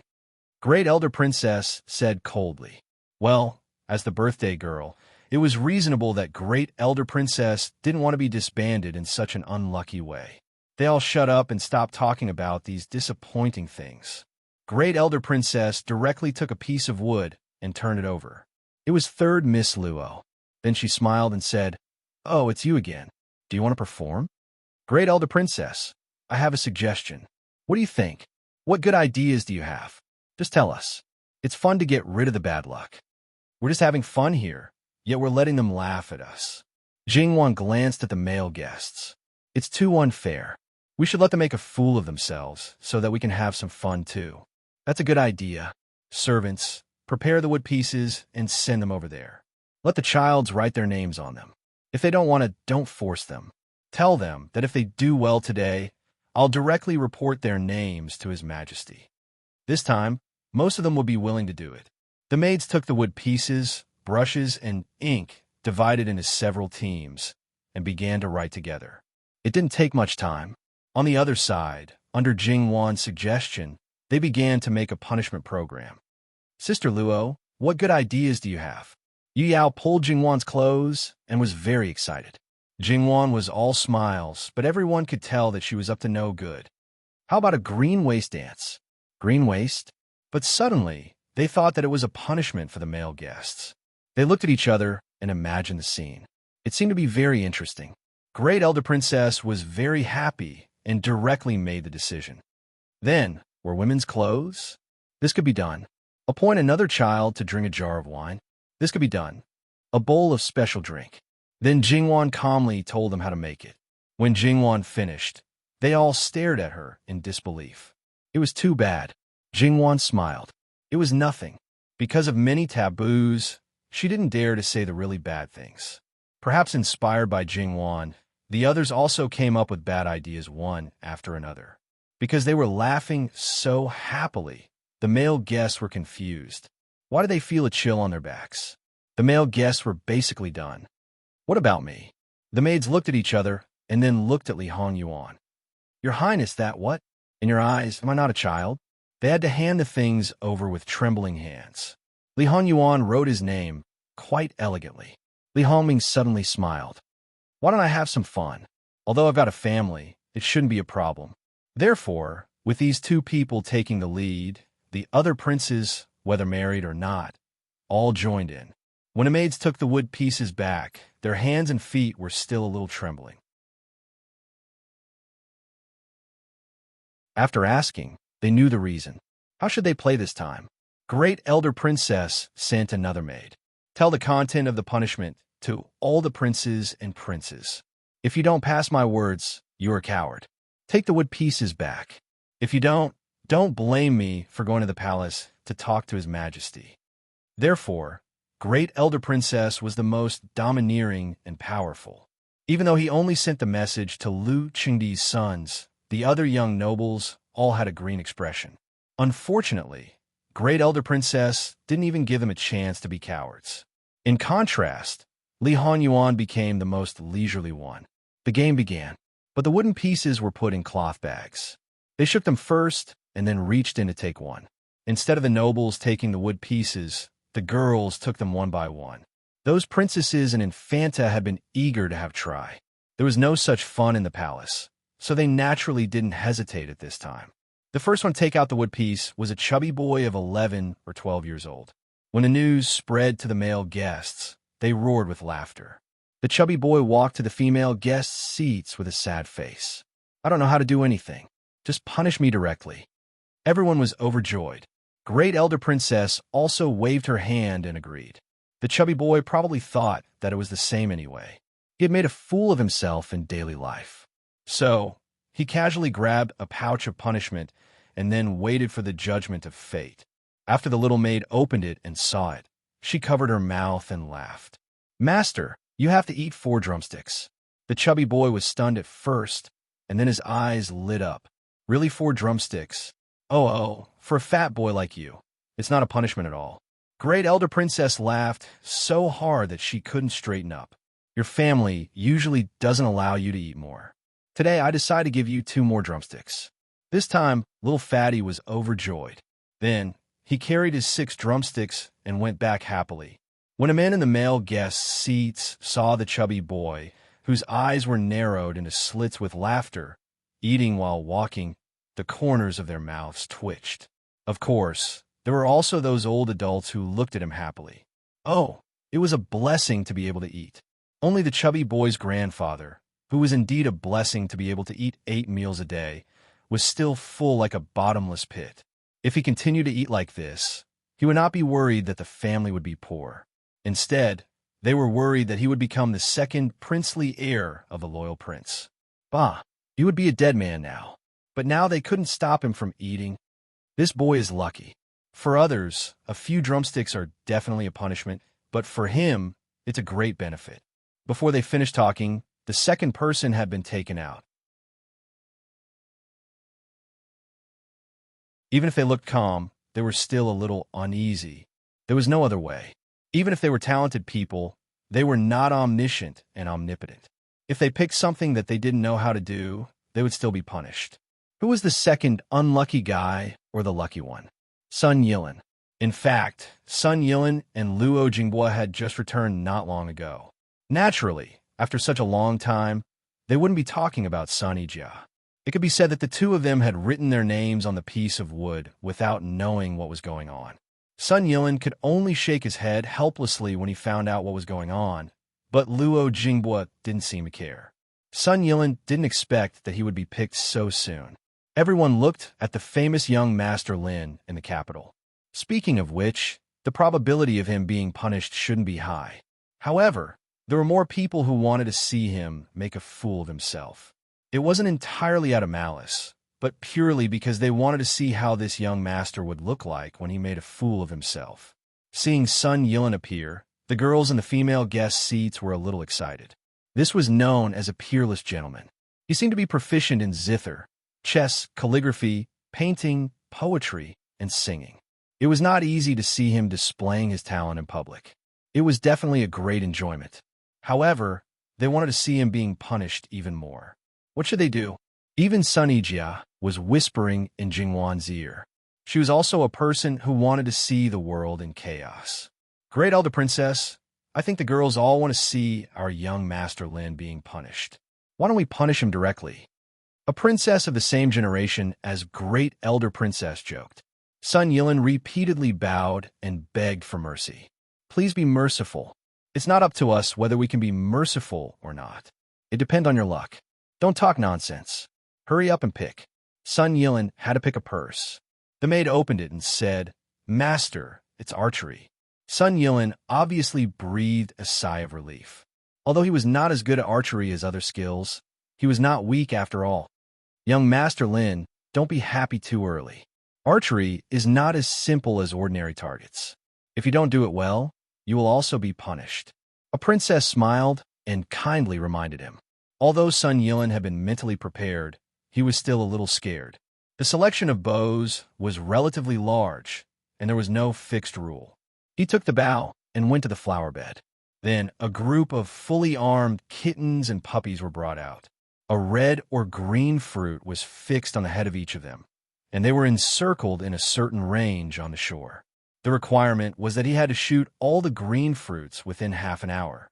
Any arrow that hit a small animal would fail. There were only 3 green fruits. Logically speaking, it was not difficult. But Sun Yilin looked at the arrows that had been treated in order not to hurt the small animals, and the little thing that ran away as soon as he let go. It seemed that God wanted him to die today.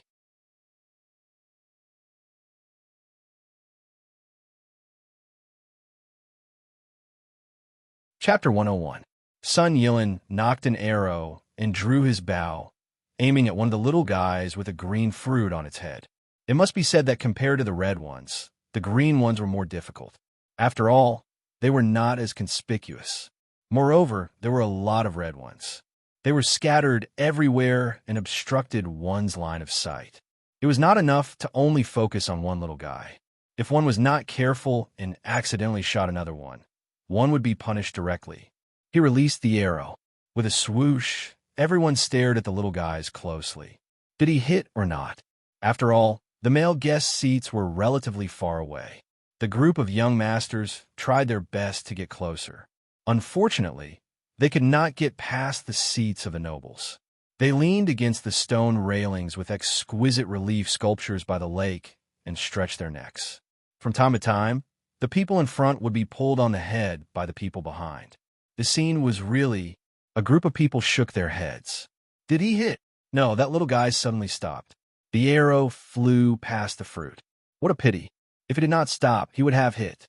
Sun Yilin was also helpless as the little guy looked at him with a tilted head. The little guy's eyes seemed to be asking him, "Hey, what are you doing?" Asking him to knock an arrow again seemed to make him feel guilty. This was the disadvantage of domesticated animals compared to wild animals. Moreover, domesticated animals were not afraid of humans. Whether they ran or stopped depended on their preference. It was harder to deal with them than if they kept running or stopping. Fortunately, this arrow had been modified. Otherwise, Sun Yilin could not guarantee that he could continue. Time waits for no one. Sun Yilin took advantage of the little guy's daze and quickly shot another arrow. Good. Both the male and female VIP seats applauded and cheered at the same time. Sun Yilin, on the other hand, was sweating profusely. He had almost shot the little fellow's head. Sun Yilin looked at the incense stick. It took less time than expected. However, when he took out the arrows again, there were only 3 arrows left. He suddenly realized something. Although there was no rule saying that he could only shoot a few arrows, it was obvious that there were only 5 arrows. Did it mean that he only had 5 chances and could miss twice at most? The modified arrow was originally lighter, and its lethality was only equivalent to 10% of the original. If he did not control it well, it would probably not even pierce the skin of the fruit. It would definitely not be considered a hit. Which great aunt came up with this idea? Jingwan sat there calmly. Sorry, she couldn't accept Sun Yilin's resentment. The people here had no awareness of protecting animals. Even if they were domesticated, if they were not favored by their masters, they would never be treated well. It was common for them to be abused or beaten to death. Although these little animals looked good, she was sure that they were not favored by any of the masters in Great Elder Princess's mansion. If they were here, they would probably ignore the lives of these little animals. However, Jingwan couldn't bear to see them in danger of being shot to death under her nose. It was one thing if she didn't meet them, but now that she met them, she couldn't remain indifferent. The words increased the difficulty, dispelled everyone's doubts. On the male guest side, those who had a little eyesight had already found the problem after Sun Yilin shot the first arrow. They almost unanimously thought that it was to increase the difficulty. Only Li Hanyuan murmured in an almost inaudible voice, "He is still so soft-hearted." Sun Yilin's third arrow was very successful. He hit the fruit with one shot. All the childs applauded him. Although they wanted to see him make a fool of himself, he was also the model of this group of people. If he made a fool of himself, It might affect the image of everyone in the girls' hearts. He only needed one more arrow to succeed. Unfortunately, the wish was beautiful, but the reality was cruel. Sun Yilin's fourth arrow missed the fruit again. When they saw the last arrow in the quiver, they all broke out in a cold sweat for him. Probably because it was the most critical arrow, everyone held their breath and stared at him nervously. They even didn't dare to make a sound, as if they were afraid of disturbing him. Good? Alas, before he could finish the word good, the arrow, which was obviously going to the fruit, touched it gently and fell down. Obviously, it was not powerful enough. It was such a pity. He was just a little bit away. How could? Alas, the first person to shout for him to come down and receive his punishment was followed by more and more people. Since the matter was settled, they just had to happily watch how this young Master Lin would make a fool of himself. Only Jingwan slightly narrowed her eyes and glanced at the incense. Sun Yilin did the same thing. Sister Jia, don't be anxious. It's not over yet. Sun Yijia didn't understand. Sun Yilin quickly ran down the parterre and bent down to pick up the arrow closest to him. He returned to the parterre at an even faster speed and knocked the arrow. With a whoosh, the last green fruit was directly pierced through. It can be done like this? Many people asked this question. Sun Yilin stood on the parterre and smiled as he watched the last spark of the incense extinguish. An old man stroked his beard. The rule is to shoot arrows from the parterre and hit all the green fruits within half an incense's time. If any arrow hits a small animal, it will be considered a failure.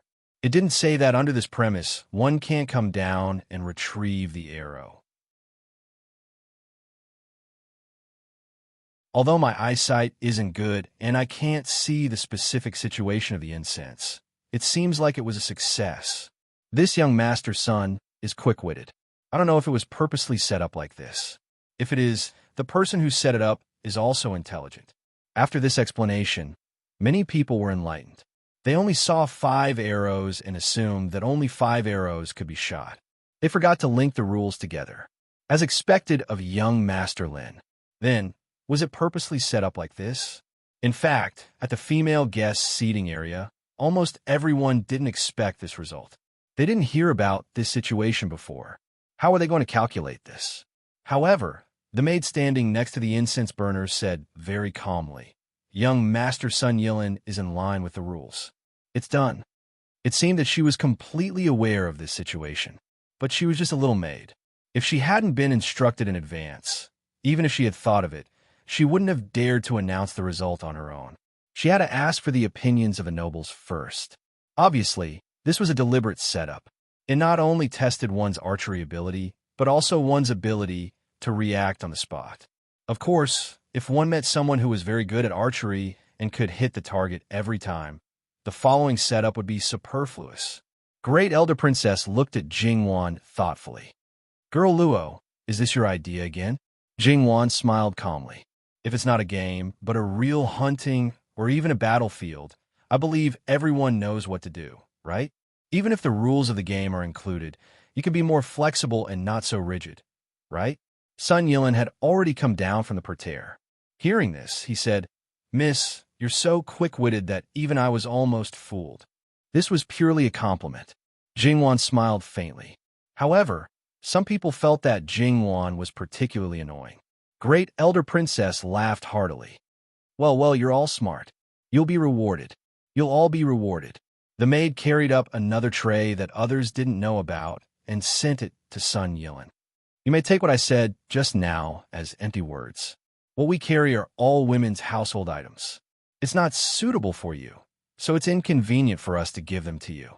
So, Girl Luo gave me an idea. I came up with the same idea.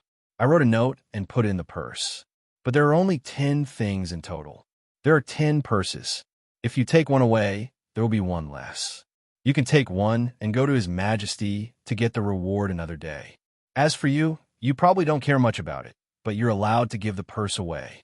This meant that Great Elder Princess's promise of reporting to His Majesty if she performed well had been changed into an actual benefit. It should be known that if Great Elder Princess just reported it to His Majesty and forgot about it, or His Majesty forgot about it, There was nothing she could do about it. But now it was different. She could ask His Majesty for a reward in person with a purse. It was one thing to get something good, but more importantly, she could meet His Majesty. It was needless to say which one would leave a deeper impression on His Majesty just by hearing a name or meeting him in person. In this way, even if there was a huge risk of being embarrassed, the young masters in the male guest seats would still hope that they could be chosen. It would be impolite of me to refuse. Sun Yilin took out a purse and then sincerely bowed to Jingwan. I thank you on behalf of the 10 young masters. This was a real gratitude to Jingwan. Jingwan hurriedly avoided it. I don't deserve your thanks. It's all great elder princess's credit. I just said a few words. You deserve it. Why not? Sun Yilin wanted it, but great elder princess also wanted it. Only families with titles of nobility could benefit their descendants. Other families, even the elders of the inner cabinet, could only rely on their descendants' own efforts to make progress. When they entered the officialdom, their fathers and grandfathers could help them. Moreover, every family wanted to gain benefits for their own families, so the competition was very fierce. The reward this time could save 10 people's hard work for 10 or 20 years. If the reward was out of great elder princess's mansion and fell into the hands of a poor child, it was more likely to be a chance for him to soar to the sky. In that case, it was not just a person who owed Jingwan a favor, but a whole family or even whole family. This was not only a hypothesis, but was likely to come true in this place where clans were highly valued. Jingwan probably just came up with this idea on the spur of the moment and didn't think too far ahead. She just thought that would be a pity to bury some people who might not be good at studying but were really talented. If she could help one of them, she might find a great talent for the Qi Yuan dynasty. She just mentioned it and didn't expect that great elder princess would agree. Now, not only did she directly expose her, but also confirmed that it was her credit, which made Jingwan feel a little helpless. Seeing her like this, great elder princess knew that she must have understood the interests in this matter. She didn't feel proud or complacent, and there was a trace of smile in her eyes. It was really rare to see a girl who could see through things and was not easily blinded by interests. Great elder princess didn't break the convention in vain and clearly showed her love for her. Don't worry. Even if the sky falls down, there will be someone taller to hold it up. Jingwan laughed. It had already happened, so there was no need to think more about it. Great elder princess saw that she regained her composure so quickly and couldn't help nodding in her heart. Okay, Luo, you can also take one of the rewards. I can't accept it. Jingwan hurriedly refused. Why can't I accept it? I just said that there will be rewards for all of you, just for your good idea. Besides, I haven't rewarded you with the song just now. Take this as a reward. At this point, Jingwan had to take a purse and said, Thank you, great elder princess. Before Sun Yilin returned to the male guest seats, the news of the reward of 10 purses had been spread all over the place. Sure enough, many young masters were very excited and expectant. They were no longer nervous as before. After seeing that Sun Yilin really came back with a purse, their eyes were particularly hot. Sun Yilin seemed to feel that it was inappropriate and put the purse into his sleeve. Luo Peishan finally knew why Diwu Taiqing always pulled his beard. He also wanted to pull his beard now. It was a good thing that his child was outstanding and in the limelight, but too much of the limelight would make people feel confused. Why did such a thing happen unconsciously? His colleagues kept glancing at him with resentful little eyes. They enjoyed it, but also felt uncomfortable. Lord Luo raised a good granddaughter. Diwu Taiqing didn't mind the chaos and said faintly. Luo Peishan glared at him. What a sissy old bastard. That's the opportunity given by great elder princess. If your girl didn't mention it, would great elder princess give such a reward? My girl just happened to be there at the right time. If it were someone else, it would be the same. Old bastard, shut up. But it's not someone else. That girl's surname is Luo. Besides, even if others often appear in front of great elder princess, they don't seem to be favored by great elder princess. Such banquets have been held many times. Why didn't anyone mention it? It's one thing to not think of it. Even if you think of it, You don't have the courage to say it. Besides, it's a good thing to benefit everyone. We old guys only think of making profits for our own families and never think of others. Diwu Taiching seemed to be envious, but he was reminding others that Jingwan played a key role in this matter. Although Great Elder Princess had to build the ladder in the end, without Jingwan, the key first step, there would be no later things. Therefore, the person who benefited in the end must be grateful. Lord Diwu, you think too much. My girl didn't think so much. I may believe you if you say that to others, but I've seen this girl with my own eyes. If you say that she didn't even think of this, Diwu Taiching stroked his beard and smiled. I don't believe you at all. Luo Peishan gritted his teeth and lowered his voice. That's enough. Diwu Taiching stroked his beard and nodded. Well, it was almost enough. Lord Luo, I wonder if the third miss of your mansion has been engaged? Li Hongming suddenly asked. Third brother, you've gone too far. Li Hongyi immediately retorted. Although the marriage between that bastard Li Hongyuan and his cousin had not been cancelled, it was already set in stone. It was also a fact that his cousin would marry into the Luo family. In this case, he had already included the Luo family in his line. Now that there was such a girl who might be indebted to many people, how could he let Li Hongming win her over? Eldest brother, why are you so excited? As the saying goes, a good girl is sought after by many families. This is a very normal thing, isn't it? Yes, this was indeed a very normal thing. As long as she was not engaged, as long as there was a suitable man in her family, he could go to her family to ask for her hand in marriage. Even the emperor had no right to interfere. Li Hongyi was so angry that his eyes widened. Thank you for your kindness, Your Highness. My third daughter has already been betrothed to someone else. Many people sighed in their hearts. It was a pity that such a girl could be married without any harm. Oh, I wonder which family he is from. Li Hongming glanced at the young masters present. Your Highness, you don't need to look for him. He hasn't come to Great Elder Princess Mansion. Was it because he didn't come, or because he was not qualified? The former was actually less likely, unless he suddenly fell ill. Otherwise, on such an occasion, basically no one would refuse. Did it mean that he was not qualified? Why did Lord Luo choose such a poor family for his granddaughter? However, Lord Luo's second son was actually a little similar to the general's son-in-law. In this case, it was not impossible for his granddaughter to marry into a poor family. That brat had really picked up a big bargain. Li Hongyuan supported his chin with one hand, his entire body lazy. However, someone had stabbed his weak spot again. He really wanted to kill all the people who were spying on his family's Wanwan. Wanwan, why didn't I see you make such a big commotion in your previous life? However, it doesn't matter. No matter how big the commotion you make, this prince will take care of it for you. No matter how elegant you are, feel free to show it. Whoever dares to stretch out their claws, they will be chopped up. In fact, there were people on the male guest side who were tempted, but there were also women on the side. However, because there were people who knew about Jingwan's engagement before, there was no need for Madame Luo to explain.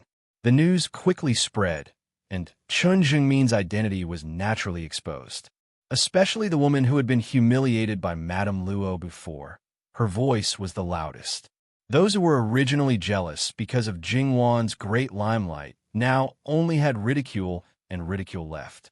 The maidens of the inner residence, before they got married, they competed with nothing more than family background.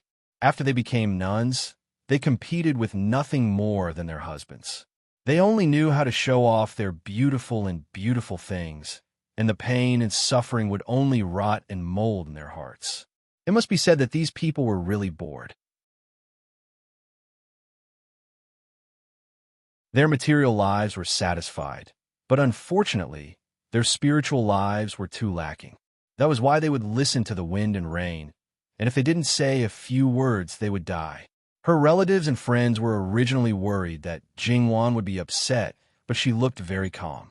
Her calmness was something that many people couldn't compare to. Moreover, actually, I think that it's not too late to say these things 20 years later.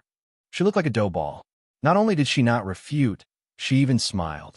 However, when she refuted, it was so sharp and vicious, hitting the nail on the head. Some of the madams present should have heard a lot of good and bad words 20 years ago. Then, how many of you can confidently say that you are the same as 20 years ago, sweeter on the outside and sweeter on the inside? I believe that there are also people who can slap back those who said all kinds of bad things in front of them and proudly tell them that they are very good. Jingwan's voice was not loud, and she didn't even look back, but the people around her all heard it.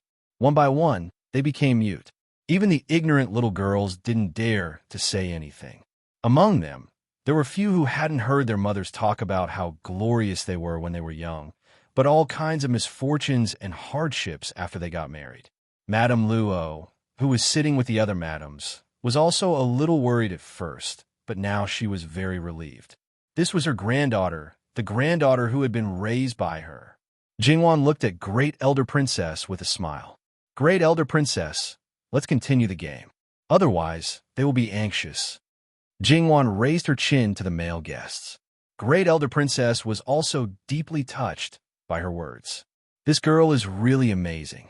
The more I look at her, the more I love her. If she marries into the royal family, forget it. I'd better not think about these meaningless things. Great Elder Princess nodded.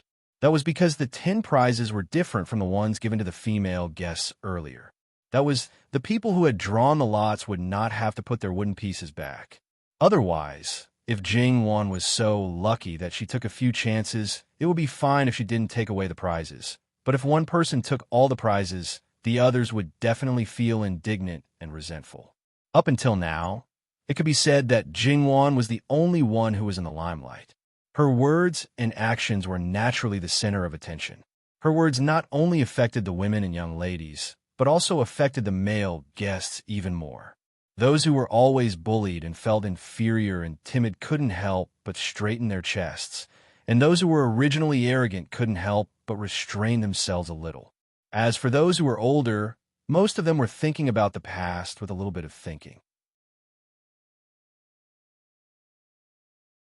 Li Honyuan laughed in a low voice, and then laughed louder and louder. His laughter made everyone's hair stand on end. The maid who came with the wood pieces again shrank her head and didn't dare to make sound. When he was done laughing, he raised his head and looked at the crowd with a smile. Do you think that 20 years later, I'll have no bones left, or I'll still be like now? At least half of the people thought the former. In their opinion, Emperor Lucheng couldn't live for 20 years. No matter which prince ascended the throne, he would be the first to be killed. However, people like Qin Tianming were cursing in their hearts. 20 years later, no one would be able to control this emperor. He would most likely be even more arrogant than he was now. Of course, at that time, he would no longer be young. Moreover, the emperor would more or less have some misgivings and might restrain himself. What would Li Honyuan be like 20 years later? Others didn't know, but he knew. However, that was in the previous life. He was in his early 40s, and his health had long deteriorated. If it weren't for the fact that he wanted to wait for his only son to grow up, he might not have survived until then. In this life, he naturally wouldn't let the same thing happen again. 20 years later, he wasn't sure about other things, but he was sure of one thing. He would definitely hold Wanwan in his arms and bully her however he wanted. Li Honyuan waved to the little maid holding the wood piece. Give it to me. The little maid trembled as she came forward and handed over the wood piece. Li Honyuan glanced at it and handed it to Li Hongming. Don't embarrass yourself too much. Li Hongming took the wood piece. Sure enough, his name was on it. I was really chosen. I hope my luck is good. He was a prince and naturally didn't need the reward. However, if he was punished, he would lose a lot of face. Of course, it wouldn't be bad if he could get the reward and give it to his subordinates. Their imperial aunt could decide on the reward and send it directly to Emperor Lucheng without asking for their father's permission. No one else could do this. This time, many people stood up and bowed to Prince Rue first. Few of the female guests could make Prince Rue bow to them. Great Elder Princess was naturally kind to Li Hongming. She tried her best to treat his elder brother's children equally. You have to work hard. If you embarrass yourself, it will not only be a matter of face. Li Hongming smiled bitterly. Imperial Aunt, it's not up to me to decide. Why don't you spare me this time? Great Elder Princess immediately changed her face. Do you want others to call you a coward in the future? Li Hongming's face darkened. He gritted his teeth and took out his purse to choose the project. Without giving it to the maid, he opened it himself. He was not very happy, but he was a little relieved. It seemed that he was not very good at it, but he could still finish it. There was no fixed name for the lyrics for the current scene, so it could be simple or complicated. Li Hongming didn't spend so much time thinking about it. Sure enough, it was not outstanding.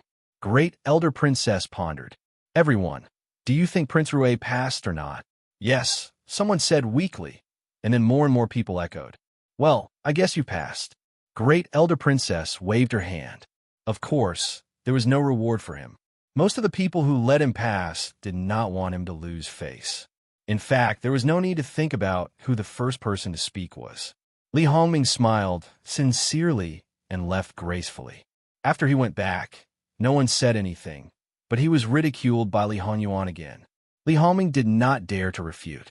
When he was young, it was almost the same thing.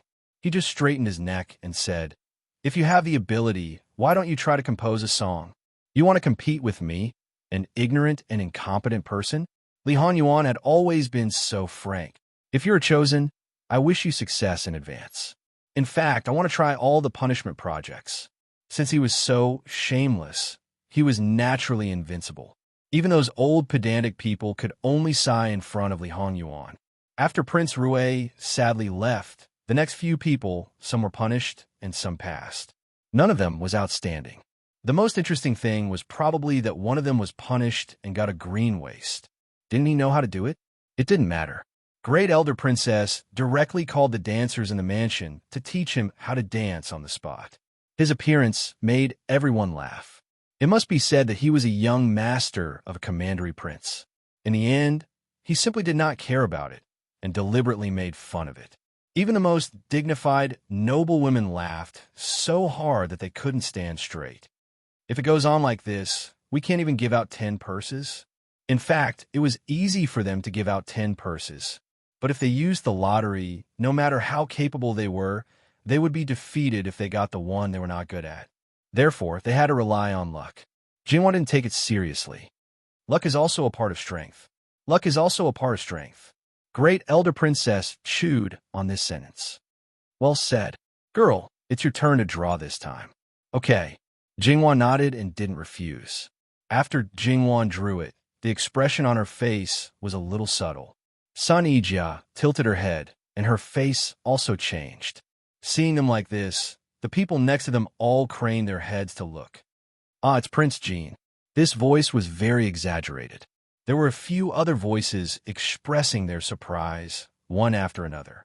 Great Elder Princess was stunned and then laughed. What did you say just now? Luck is also a part of strength. Look at your luck. She was obviously making fun of her. Jingwan stared at the 3 words on the wood for a while and slowly put it down.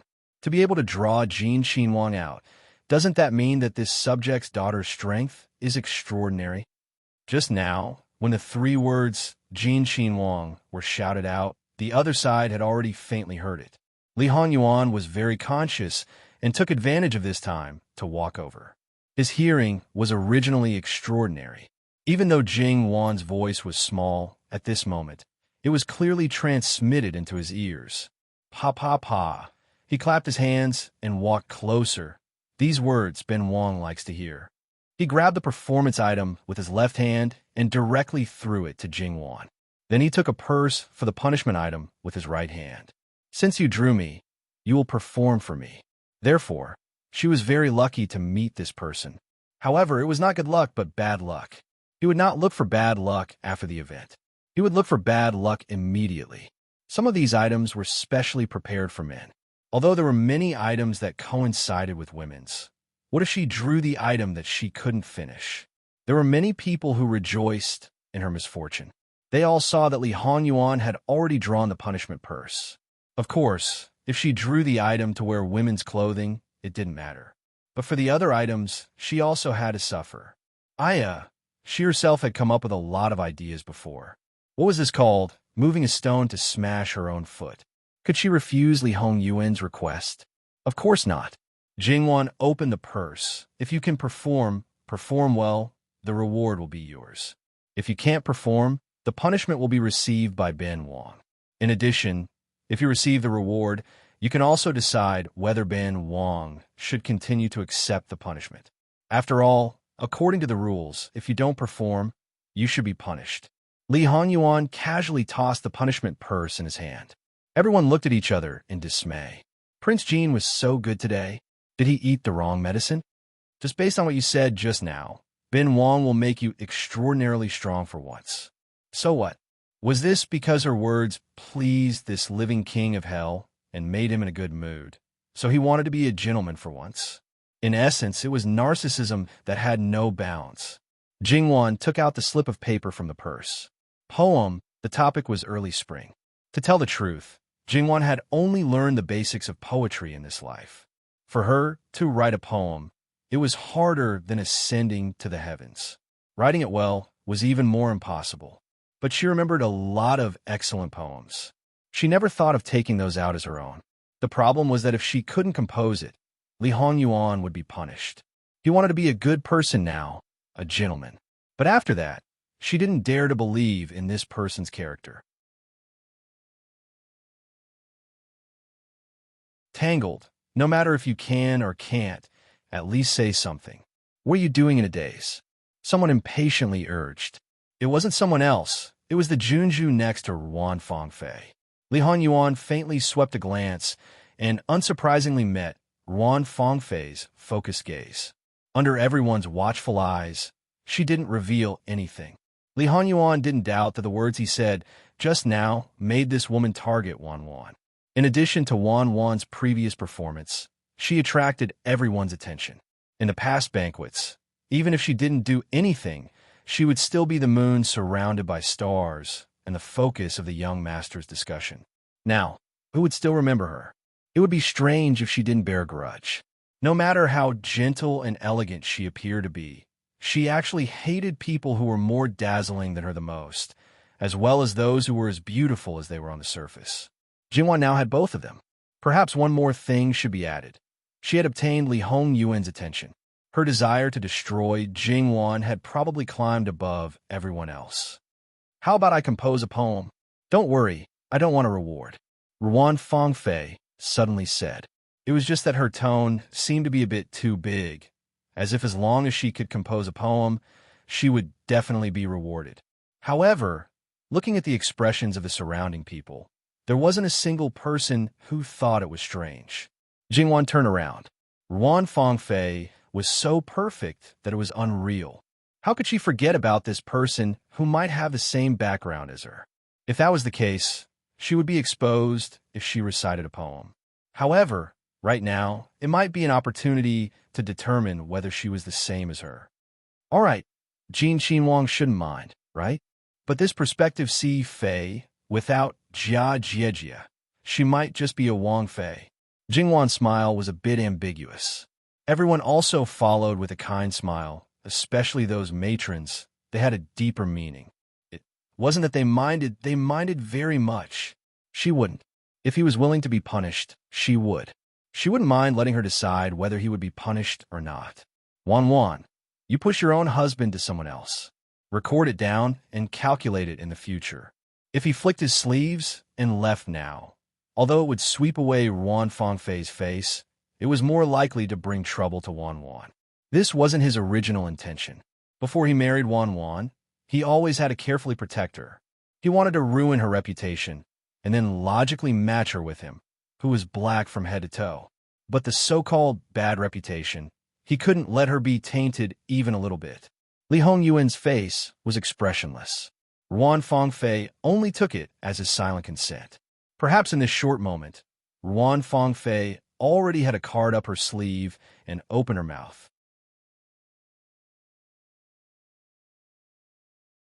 When she finished reading, many people had already started to discuss, saying, as expected of Miss Ruan, she's still so amazing. This poem is really good. It's graceful and lively, just like Fang Fei. There will be another poem in Miss Ruan's book of poems, and so on. In short, It was all praise. Jingwan didn't know how to compose poems, but she knew how to appreciate poems. She had to admit that Ruan Fangfei's poem was quite good. It was indeed worthy of a prize, but it wasn't something she was familiar with. Was it because she didn't know? Or was it actually Ruan Fangfei's original work?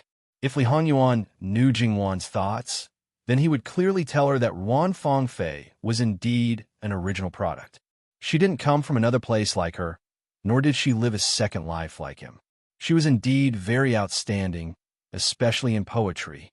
However, no matter how good her poems were, no matter how beautiful they didn't exceed the category of a girl in the boudoir. If she had more experience and knowledge, then she might be able to leave a legacy for generations. The premise was that she had to grow up like a normal person.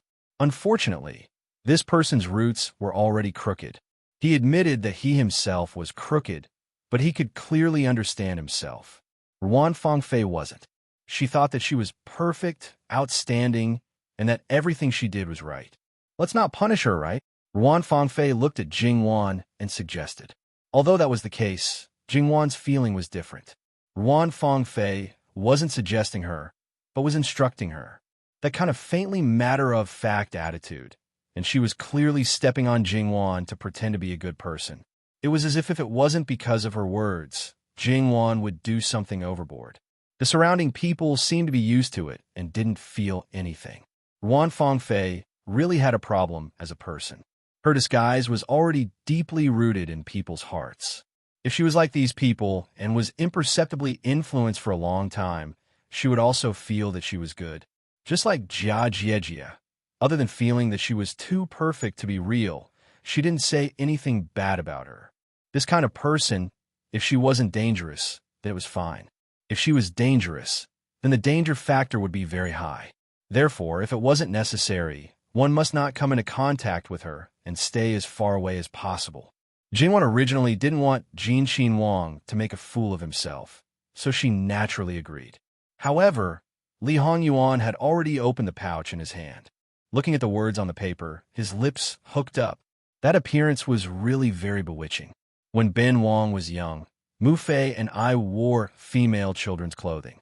Ben Wang himself couldn't see, but Mu Fei and the palace maids by her side all said that it was unbelievably beautiful.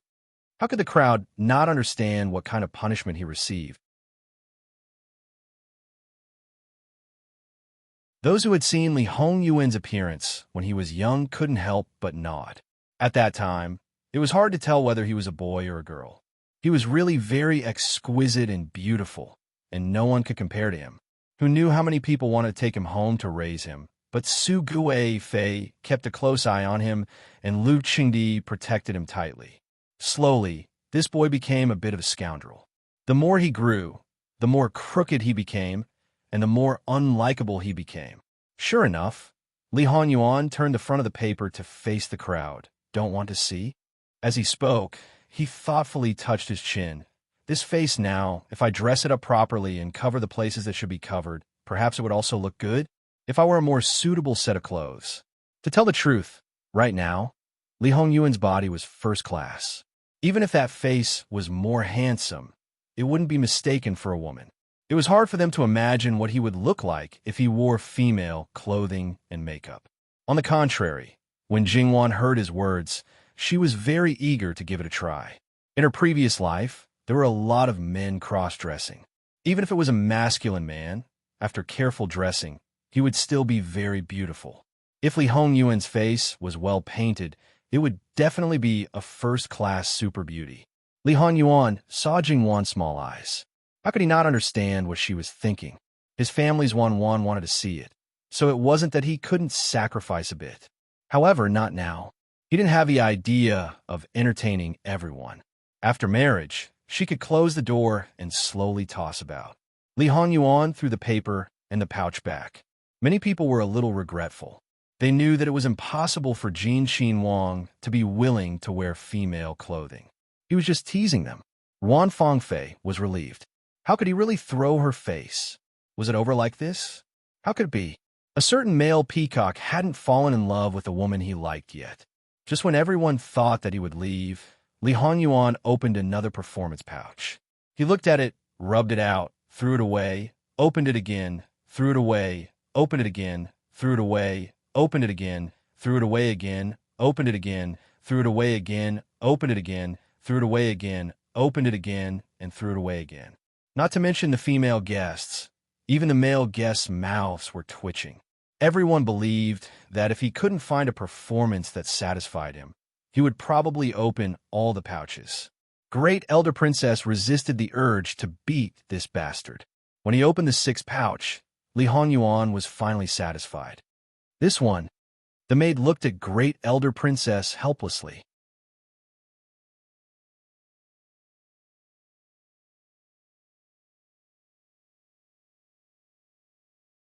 Chapter 102. Li Hanyuan chose riding, which was indeed the best way to show off a man's valiance. However, because there were no more requirements, and it was not about comparing with others, how to be outstanding, eye-catching, and make people clap their hands and applaud, this required excellent riding skills to create enough thrills and excitement. If it was just simply riding the horse out for a round, it would definitely not pass. It was not unexpected that he would make such a choice. Li Hanyuan, was not good at other things, but he was absolutely adept at eating, drinking, and having fun. That was eating out of class, drinking out of taste, playing out of style. There were not many people who could compare to him in terms of riding skills. While the capital's hedonistic sons were afraid of him, they also wanted to follow behind him. As long as this person did not get angry, they would definitely be very comfortable. Unfortunately, he was used to enjoying himself and was not interested in taking them to play with him. As for the horses in Great Elder Princess's mansion, they were definitely not bad. The horses prepared for the performances of the childs were all carefully selected. The breed of the horses had to be good, and at the same time, gentle and obedient. What if the irritable and disobedient horse accidentally hurt people? As soon as the carefully selected horse was pulled to the front of Li Hanyuan, he just glanced at it and said change. Anyway, he had prepared several horses, and there must be one that could satisfy him. When he changed to the third horse, Li Hanyuan directly looked at Great Elder Princess and said, "Imperial Aunt, are the horses in your mansion just like these? Can't you find a horse that is a little bit better?" Great Elder Princess was almost irritated by him. Although it was not the best horse in the mansion, it was definitely a first-class horse compared with the horses raised by many people. How could this bastard think it was not good enough? It must be said that he was spoiled by his imperial brother. All the good things were given to him first, and he didn't like the inferior things. Jingwan felt that she probably knew why Jin Qinhuang was so hateful. It must be said that his temper was cruel and ruthless, but it was not to the extent that he would lay his hands on his loved ones. But he deliberately pulled the hatred of this group of people together. So it turned out that this mouth was really too damaging. And that attitude of his, perhaps he himself did not feel any special meaning, but in the eyes of others, that was showing off all the time. He looked at the best things in other people's houses as if they were garbage, which could only mean that the worst things in his hands were better than this. How could he not make others jealous? Li Hanyuan didn't know these things? No, he must know. Sometimes he did it on purpose, sometimes it was purely out of habit, and he didn't notice these things at all. The more he was like this, the more people want to chop him up. This kind of thing could become a habit. He was not piled up by mountains of gold and silver, but by a lot of treasures in the world that money in the world could not buy.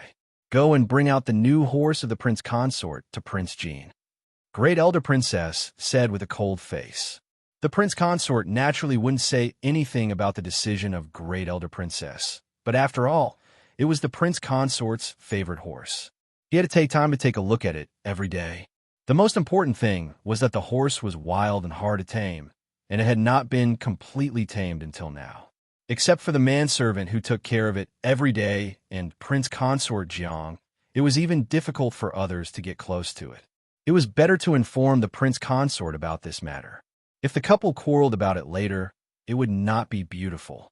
Prince Consort Jiang heard the manservant's report in a hurry, and they also saw that Li Hanyuan was indeed in a deadlock for a long time because of the choice of the horse. Prince Consort Jiang also knew that Li Honyuan had the ability to annoy people, so he sighed and said, "I'll listen to Princess." The horse was brought over at the fastest speed. Except for a tuft of white hair on the top of its head and 4 hooves, the rest of its body was almost black.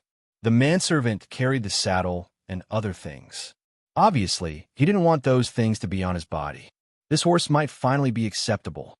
Li Honyuan stood up, but the horse took 2 steps back and even snorted at Li Honyuan and kicked its hooves. Even the horse didn't like him. The manservant was shocked and hurriedly pulled the reins.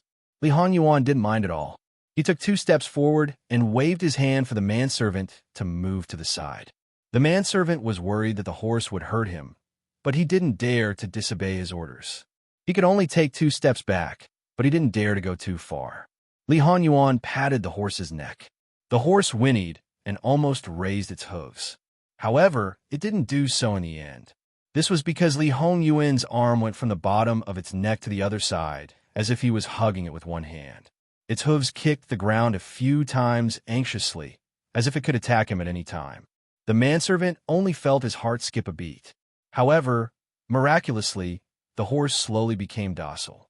Its raised head also slightly lowered. Old Six's ability to train horses is still so amazing. No matter how fierce the horse is, no matter how much it dislikes him at the beginning, it will quickly become docile under his hands. There is no exception. Everything he does is clearly seen in his eyes, but if others do it, it will have no effect at all. Li Hongming sighed. Old Six's horse training ability is so amazing. Li Hongyi, on the other hand, didn't look so good. It was not the first time that he had been injured when Li Honyuan was riding a horse. Moreover, it reminded him of the time when Li Honyuan stepped on his back and almost overturned the carriage when he was riding a horse. Now the injury on his back hadn't healed yet. If it weren't for Great Elder Princess's birthday, he wouldn't go out today. Even so, he had to admit that Li Hongming's words were true. Li Hongyuan's unique skills could not be learned by others. Was Li Honyuan good at training horses? Judging from the speed of the horse's obedience, he was indeed good. But the fact was that he was not good at training horses. He just used his power to frighten them. Did you know what animal he killed the most in his previous life? It was a horse, a war horse. Not only did he kill the enemy's war horses on the battlefield, but he also encountered an accident during a march. Not only did he get lost, but he was also surrounded and intercepted by the enemy. The dry rations he had brought with him were all gone, and he had nowhere else to go. Li Honyuan gave the order to kill the horses, but the soldiers were unwilling to do so. Li Honyuan also didn't give the order to kill the horses. Instead, he did it himself. Over 100 horses were all killed by him. From then on, no matter what kind of horse it was innately repelled by him and was especially afraid of him. Some animals were very intelligent. They seemed to be able to feel some things. Even if Li Honyuan was reborn, the things engraved in the depths of his soul could not be erased. He was never liked by horses. The one he often rode now was an exception. Perhaps it was used to it, but it was close to him. He didn't want to change this. All he wanted was for them to submit. The reason why the horse was so docile now was because it felt that its life was threatened. The arm around its neck told it that if it dared to resist, it would break its neck and flip it to the ground, never to get up again. Li Honyuan patted the horse's neck again. A beast will be a beast. Saddle the horse. The process of saddling the horse was very smooth. It was so smooth that the servant could not believe it. Then, he looked at Li Honyuan with eyes full of admiration. If he knew the reason, he would be scared shitless. Li Honyuan flipped onto the horse in an exceptionally elegant manner. It was unknown whether it was intentional or not, but he glanced at the female guest seats. With just one glance, it was unknown how many young ladies' heartbeats sped up. There was no other way. This person's reputation was indeed terrible, but the lethality of his appearance was too great. Now, it would not cause any harm to them. In addition, that heroic posture of mounting the horse was really convincing. Therefore, it did not prevent them from secretly fantasizing. Jingwan was speechless at this Jin Qin Wang, who was always flirting with people. When he was not scourging people, he was a super scourge. If he deliberately went to harm people, it was unknown how many people would fall into his hands. Well, the people that he deliberately wanted to flirt with were not flirted with this time. Those that he was not interested in, he flirted with a bunch. However, Li Hongyuan completely ignored these people. Pulling the reins, his feet squeezed the horse's belly. The horse obediently began to run. In a very short period of time, Li Hongyuan made the horse run at its fastest speed. Then, it rushed onto the flower terrace. Under his control, the horse leaped, and by the edge of the flower terrace, it leaped onto the corridor next to the lake. It must be said that the corridor's width was not as long as the horse's body. It was about to cross the corridor and fall into the lake from the other side. It caused many people to cry out in alarm. There were even more women who subconsciously covered their eyes. However, some people were indifferent and even looked at it with high spirits. Obviously, it was not the first time that Li Hongyuan did this kind of thing. The horse turned its body. The degree of the twist made people think that it would break its spine. However, it did not. The body that had already leaped out of the lake turned back, and its hind legs happened to step on the corridor's guardrail. With a crack, the solid stone guardrail cracked. Then, there was even a part that directly splashed out and fell into the water. The horse carried Li Hongyuan along the corridor and went far away. And in such a short period of time, it made people tremble with fear and their hearts beat faster. The corridor on the lake was not straight. Instead, it had 9 bends and 18 bends. Every corner was almost vertical.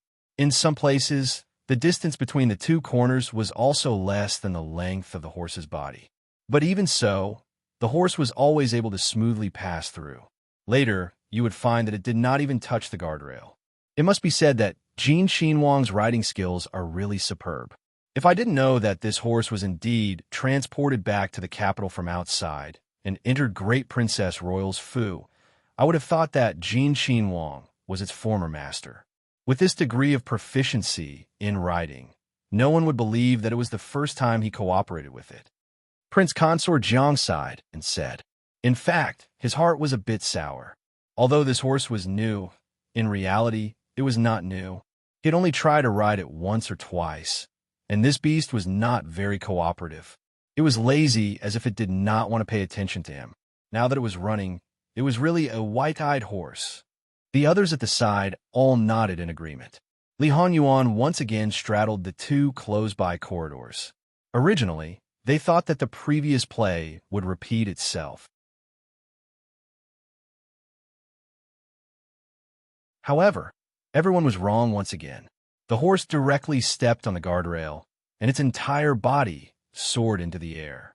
His goal was actually the small island on the lake that was more than 1 zhang away. It landed steadily, and its hind hooves touched a little bit of the water.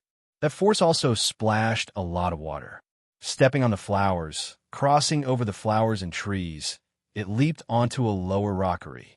With another leap, it went onto another rockery. This repeated several times until the horse and the person reached the highest point. The horse neighed, its front hooves raised high, and the person on the horse's back was cold and handsome. At that moment, it made Jingwan think of a very classic picture from her previous life.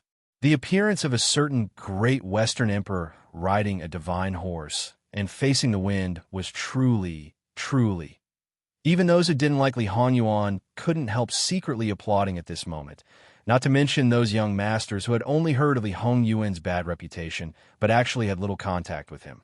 In fact, they were so afraid of Li Hongyuan. In fact, there are not many people who had really been beaten by him. The main reason was that his means were a little cruel.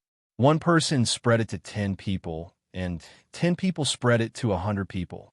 Everyone subconsciously regarded him as the god of plague and avoided him. Unexpectedly, Prince Jin's horsemanship was so exquisite.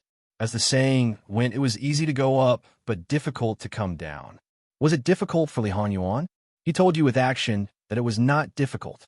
Similarly, he didn't carefully control the horse to come down bit by bit. Instead, he directly jumped down and went straight to the lake. What was he going to do? Great Elder Princess was so shocked that she stood up. Perhaps some people thought that he was bound to fall into the water this time, But would Li Honyuan let people see his heroic appearance one moment and then see him fall into the water the next moment? Definitely not. The horse fell in the water and then jumped up again. After a few jumps and falls, it returned to the corridor again. What was going on? Could the horse run on the water? It turned out that there were a lot of round stones under the water. Some were high and some were low and some were exposed to the water, but the people on the shore couldn't see them. If the horse could really run on the water, it would be really strange. In Jingwan's view, this was definitely 10 times or 100 times more exciting than the highest standard equestrian competition in her previous life and the most intense horse racing competition. However, Prince Jean was simply playing with his heartbeat and even his life. If the onlookers were like this, then how did he feel as the person involved? If he made a mistake, if he didn't cooperate well, it was possible. Didn't he have the slightest fear in his heart?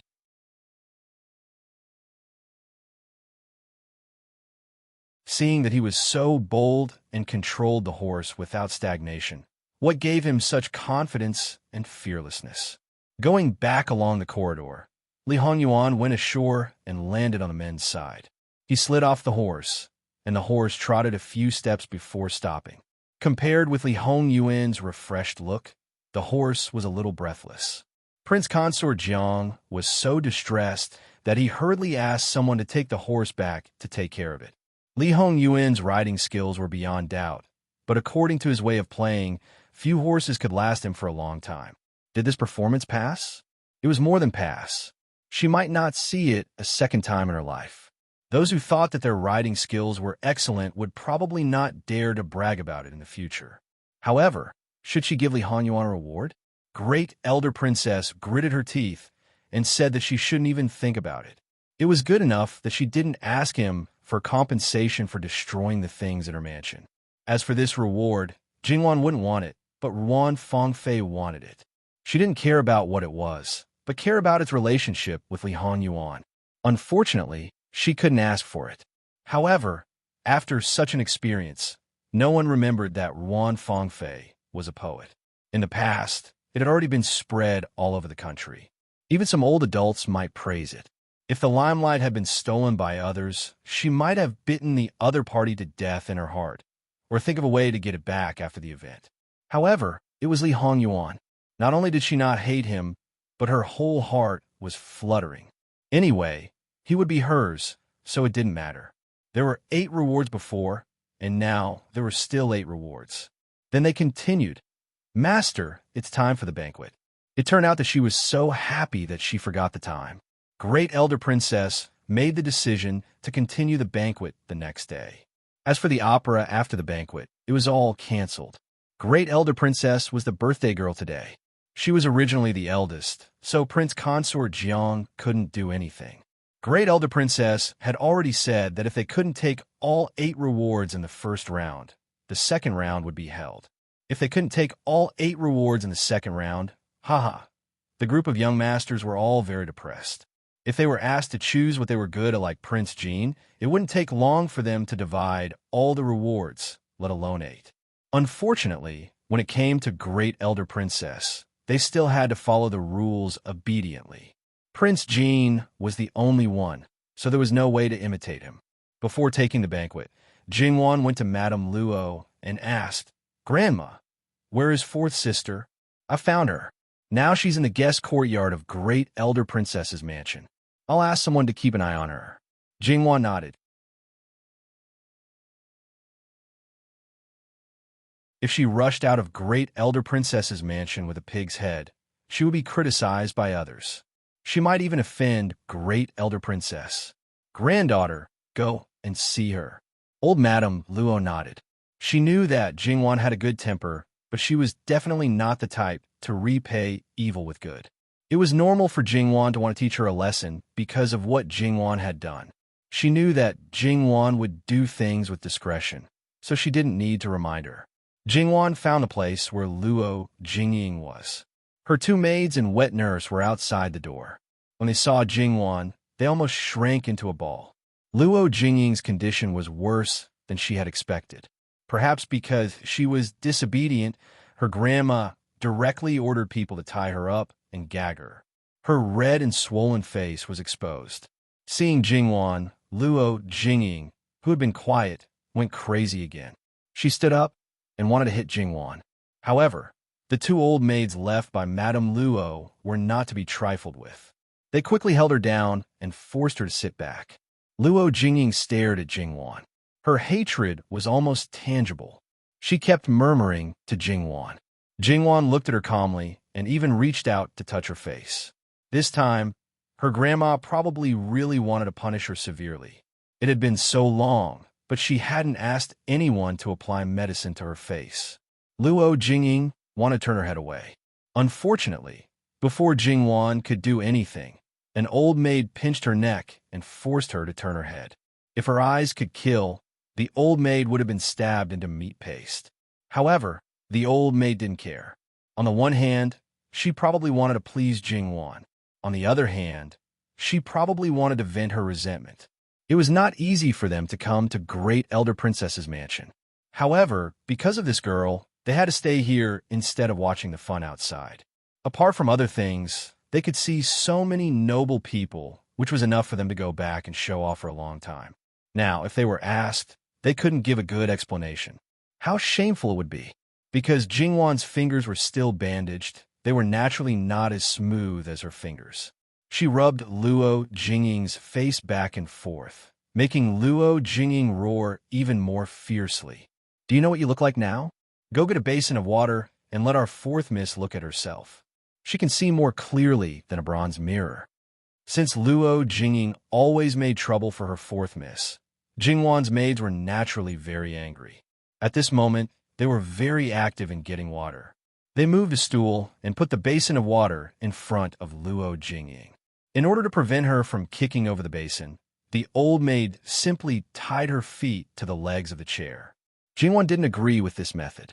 However, if this person was Luo Jingying, she just looked at her coldly.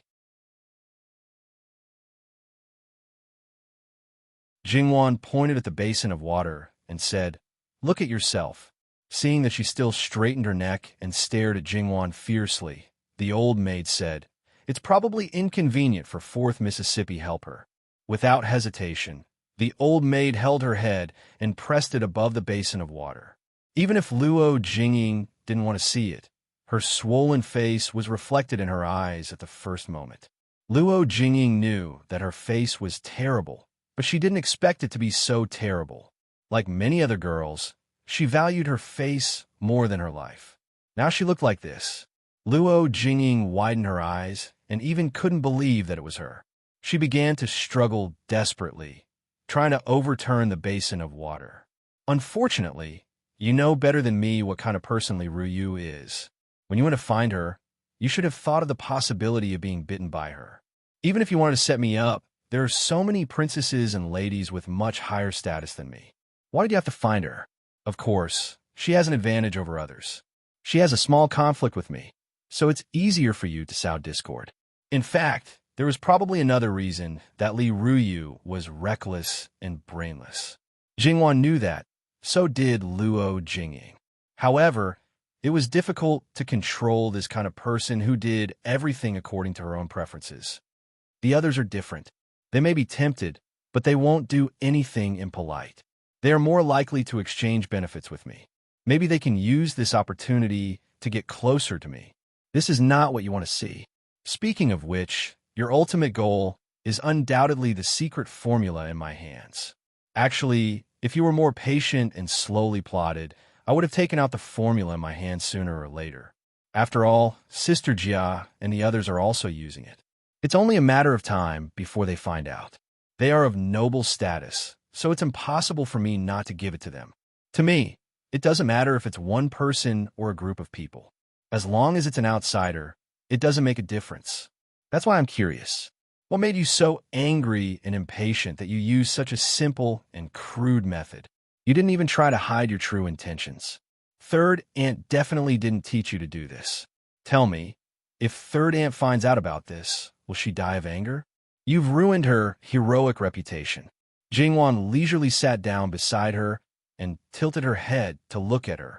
Also, if you set up your sisters so brazenly, when you go back, it won't be as simple as being locked up. Even though you knew this, you still did it without hesitation. Are you really going crazy because you want to harm me? Or are you confident that you can escape punishment?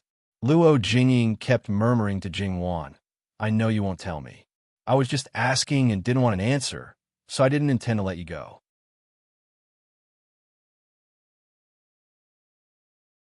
At least you can let me have some peace by doing this. Let me do it. In fact, I want to thank you. If it weren't for you, how could I play the zither? Jingwan said and looked at her fingers. Although it's a little tragic, I became famous after playing the zither, won the applause of the audience, won the favor of great elder princess, and then the grand occasion that you don't know later. Now, few of the nobles in the capital city will forget me. Look, it's all because of you. Jingwan sighed softly. Alas, in fact, fourth sister likes me the most. You paved the way for me with your face. Otherwise, at this time, I'm afraid that I'm still sitting in the corner unknown. Tell me, how should I repay you? Jingwan's maidservant covered her mouth as her shoulders trembled. Her family's young miss was really too bad. Whenever fourth young miss was in pain, she would poke her there. However, her family's young miss was so bad that it was not annoying at all. It was all fourth young miss's fault in the first place. Her family's young miss had always been kind to others. There were so many sisters in the Fu, and her young miss was not good to any of them. Only fourth young miss, who only knew how to blame others and never saw her own fault. She always saw others not treating her well. Jingwan glanced at the two of them. The two of them quickly retracted their smiles and stood properly. Luo Jingying had never hated Luo Jingwan so much. She thought, this bitch, her mother was right. This bitch was born to be her jinx. As long as this bitch was alive, she would not have a good life. Didn't she know what was going on outside? Didn't she know that Jingwan had caused a storm? She knew that these two damn bitches would take turns to go out and then come back to tell another person what they had heard from the servants in Great Elder Princess's mansion. In fact, they were talking to her. Luo Jingwan was so glamorous, so intelligent, and so likable. She had fought for opportunities for the 10 young masters. So many people were grateful to her, and so many people wanted to marry her as their daughter-in-law, or granddaughter-in-law. The most famous girl in the capital was completely overshadowed by her. This was what Luo Jingying used to think. Time and time again, she dreamed of standing at the highest position, being favored by the nobles, pursued by all the young masters, and carefully protected by them. She was envied by all the other noble ladies, and all of them tried to curry favor with her and flatter her. She could decide the life and death of others with just one word. She laughed very happily, but when she woke up, the lonely little courtyard made her want to go crazy. She studied hard and learned a lot of things step by step. In a few years, she gained a little reputation in the capital city. Even if she didn't want to admit it, her reputation was actually only in the middle and lower classes. She couldn't even touch the threshold of the highest circle in the capital city. Luo Jingwan, on the other hand, did not know anything. She was just a slut who worked with mud and raised flowers. She had only been in the capital for a month, but she had already hooked up with someone whom she could not even hook up with no matter how hard she tried. However, that person's face was disfigured very quickly. See, Luo Jingwan was her nemesis. She was so happy, and she was even happier because she would soon be able to enter Prince Rui's mansion. However, this good mood did not last long. Not only did she fail to scheme against Luo Jingwan, but she had also gotten herself into deep trouble. In just a short period of time, this slut had soared into the sky and achieved something that others could not achieve in a few years or even a lifetime. All these were the opportunities she created for her. The opportunities she created. This glory should have belonged to him. Luo Jingying roared at Jingwan, and her eyes were bloodshot, like a beast who was about to lose its mind. Seeing her like this, even her own maidservant and wet nurse who were peeking outside the door were shocked. How did their miss turn into such a demon-like appearance? Jingwan looked at her calmly. Once a person went crazy, she couldn't be called a person anymore. People like Luo Jingying were hopeless unless she really sobered up. Jingwan didn't intend to do anything to her.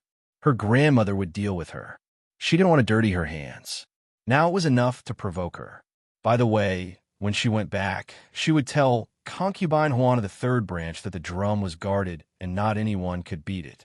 If her third uncle really divorced his wife, even if she couldn't be the legal wife, she could make the third branch have no mistress in the backyard. Fourth miss is not well now. You take good care of her. There are many noble people in great elder princess's mansion. Don't offend them. Yes, third miss, don't worry. We will take good care of fourth Mississippi. Jingwan nodded, and then looked at Luo Jingying. If a girl is known to be crazy, what do you think the consequences will be? So Luo Jingying, sober up and don't do stupid things. She reached out and pulled the cloth from her mouth. If a girl went crazy, her family had a reason to lock her up for life. Even if she looked normal, no one would come to her house to marry her. Who wouldn't worry about marrying a crazy girl who might go crazy at any time? Luo Jingying bit the tip of her tongue until it bled, and then she restrained herself from roaring out. Watching Jingwan walk out of the door, she gnashed her teeth and cursed in a low voice. Luo Jingwan, you bitch. You will die a horrible death. You will die a horrible death. Her words were like a gust of wind, gently blowing past Jingwan's ears. After a while, they would not leave any trace. Jingwan stood outside the door and looked at the three servants who served Luo Jingying. The three of you failed to protect your master, so you were demoted to be rough maids. When you go back, go to the outer yard to do the cleaning. To be able to serve their master, of course, they wouldn't be idiots who couldn't understand. Although on the surface, she was demoting them. In fact, she was saving them. If Jingwan didn't punish them, then according to Madame Lu's character, they would be beaten to death or directly sold. The three servants hurriedly knelt down. We are willing to be punished. We are willing to be punished. Jingwan saved them out of sincerity. However, in Luo Jingying's eyes, she was pretending to be a good person and even bribed the people around her. So, Jingwan wanted to tell her in front of her, I did it. What are you going to do about it? If you want to scold me, then scold me. What else can you do aside from scolding me? Anyway, as long as these three servants were smart, they would quickly go to the outer yard without waiting for her third aunt to free up her hands. Then, Mrs. Lu could only watch helplessly. After all, she was not the master of the inner yard, nor was she the daughter-in-law of the household.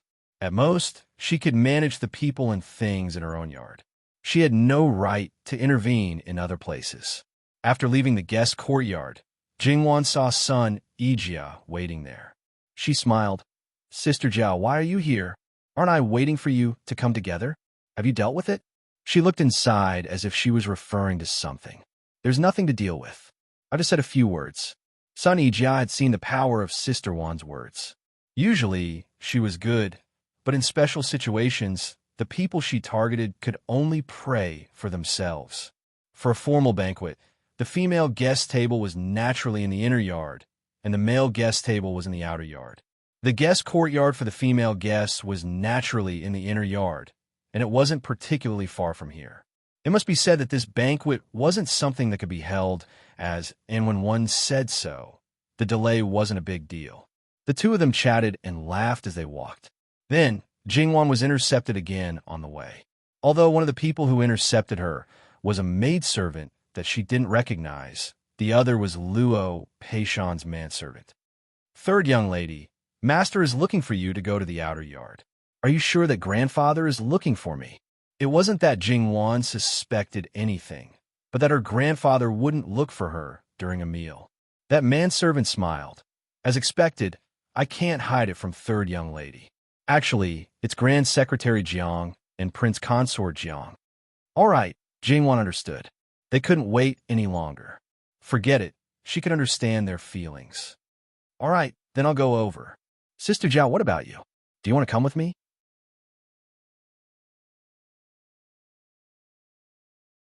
I won't go.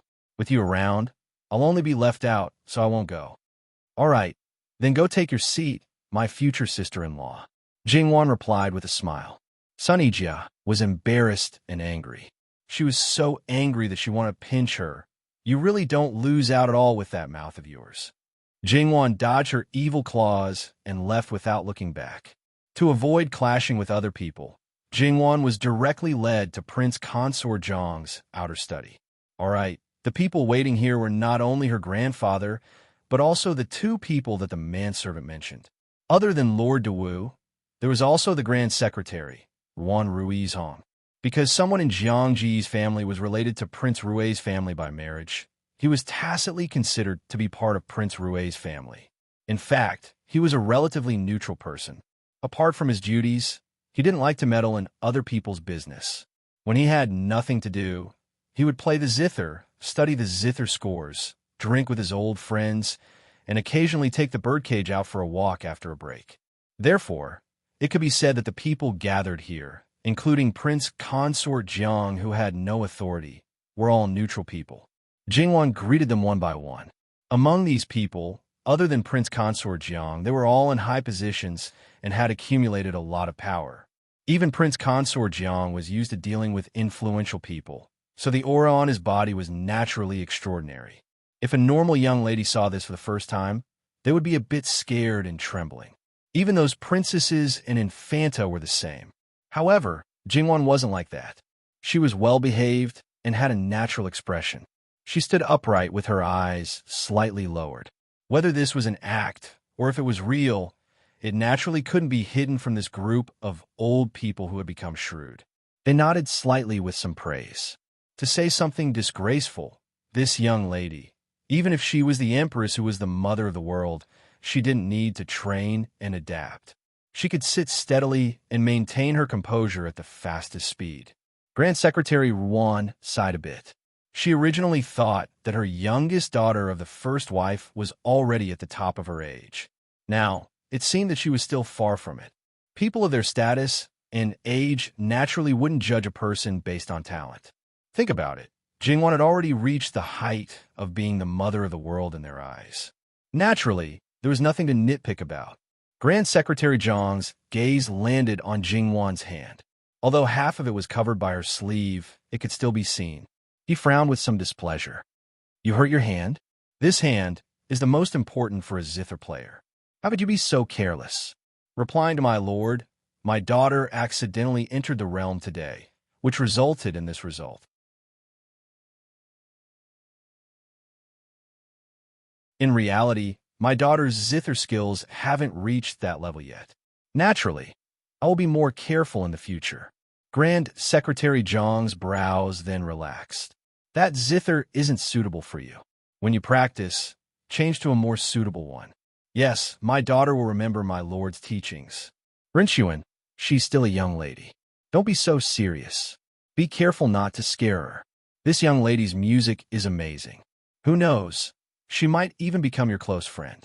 Ruan Ruizhong smiled and said, I forgot that the Grand Secretary has a daughter around the same age.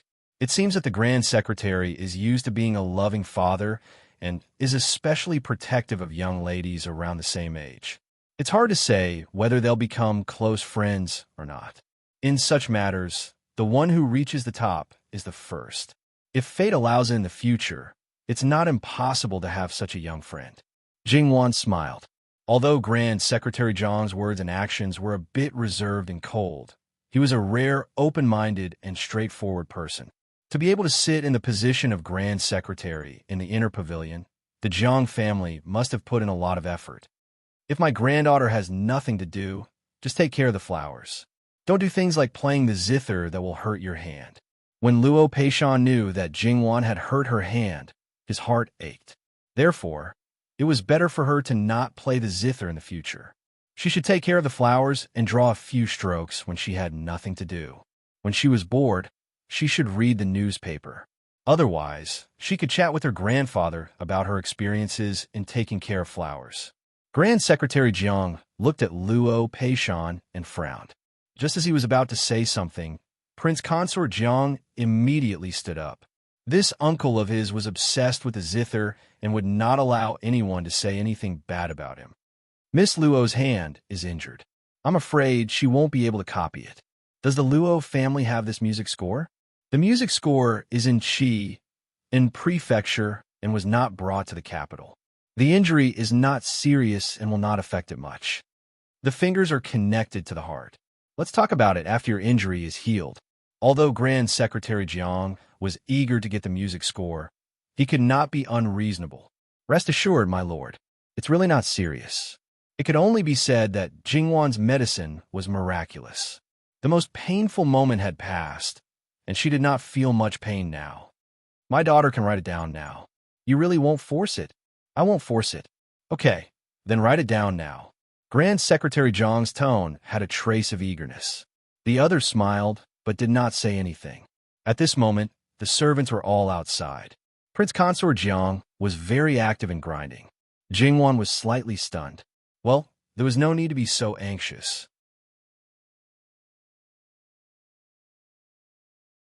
After all, he was the prince consort of great elder princess. Grinding for a little girl like her would shorten his life. Grand Secretary Jiang scolded and called his servant in. Seeing Jingwan's puzzled eyes, Prince Consort Jiang also felt a little embarrassed. Lord Diwu snorted and said, "Little girl, why do you think Prince Consort Jiang is so anxious?" It's because he wants to get the 18 scholars as soon as possible. He just wants to finish the matter of the music score as soon as possible. After all, Grand Secretary Jiang is an elder. Since he got the news, he has been restless and can't wait to get the treasure as soon as possible. At this moment, he probably wants to discuss with you and ask his men to go directly to the Luo family to get the treasure. When Jingwan gave out a pot of 18 scholars, Luo Peishan felt distressed, while Lord Diwu was indignant. He obviously found it first, but now it was going to fall into the hands of others. Prince Consort Jiang did not deny it. It seemed that he really had this idea. After the banquet, I may have to go back to the Luo family for something. I will bring the flowers here. Prince Consort Jiang heard that Jingwan was going to the Luo family for him. This little girl was really considerate. It was said that those pots of treasures were raised in this girl's courtyard. It couldn't be better if she could go back and get them herself. Moreover, they were planted by this girl. She definitely knew better than anyone how to protect the flowers in the best condition. Grand Secretary Jiang only wanted to slap him for his virtue, but there were so many people, so he still wanted to save some face for him. Jingwan held the brush. Although the pain intensified, it did not affect her much. She first wrote 4 words, ambush from all sides. Ambush from all sides? Is this the name of the zither piece? Jingwan nodded. Then she wrote from memory and told Grand Secretary Jiang what Great Elder Princess said. Grand Secretary Jiang immediately became excited. Sure enough, Elder Jiang became excited in an instant. Great Elder Princess is right. This song is very likely to be that song. Good, it's really great. Although this song is a Peepa's song, I've always wanted to listen to it and then change it into a zither song. I've been looking for it all these years, but it's nowhere to be found. I didn't expect that I would suddenly see it today. It's true that I've searched high and low for it, only to find it by chance. Jingwan laughed. If a piece of music could really make an old man so happy, it was worth it. Moreover, according to Grand Secretary Jiang's character, he would definitely spread this piece of music. She came here from another world and also spread it widely. She should not be wrong. She handed the 2 pieces of music to Grand Secretary Jiang. Grand Secretary Jiang held them in his hands as if he had received a treasure. His smile was like that of a child who had received candy.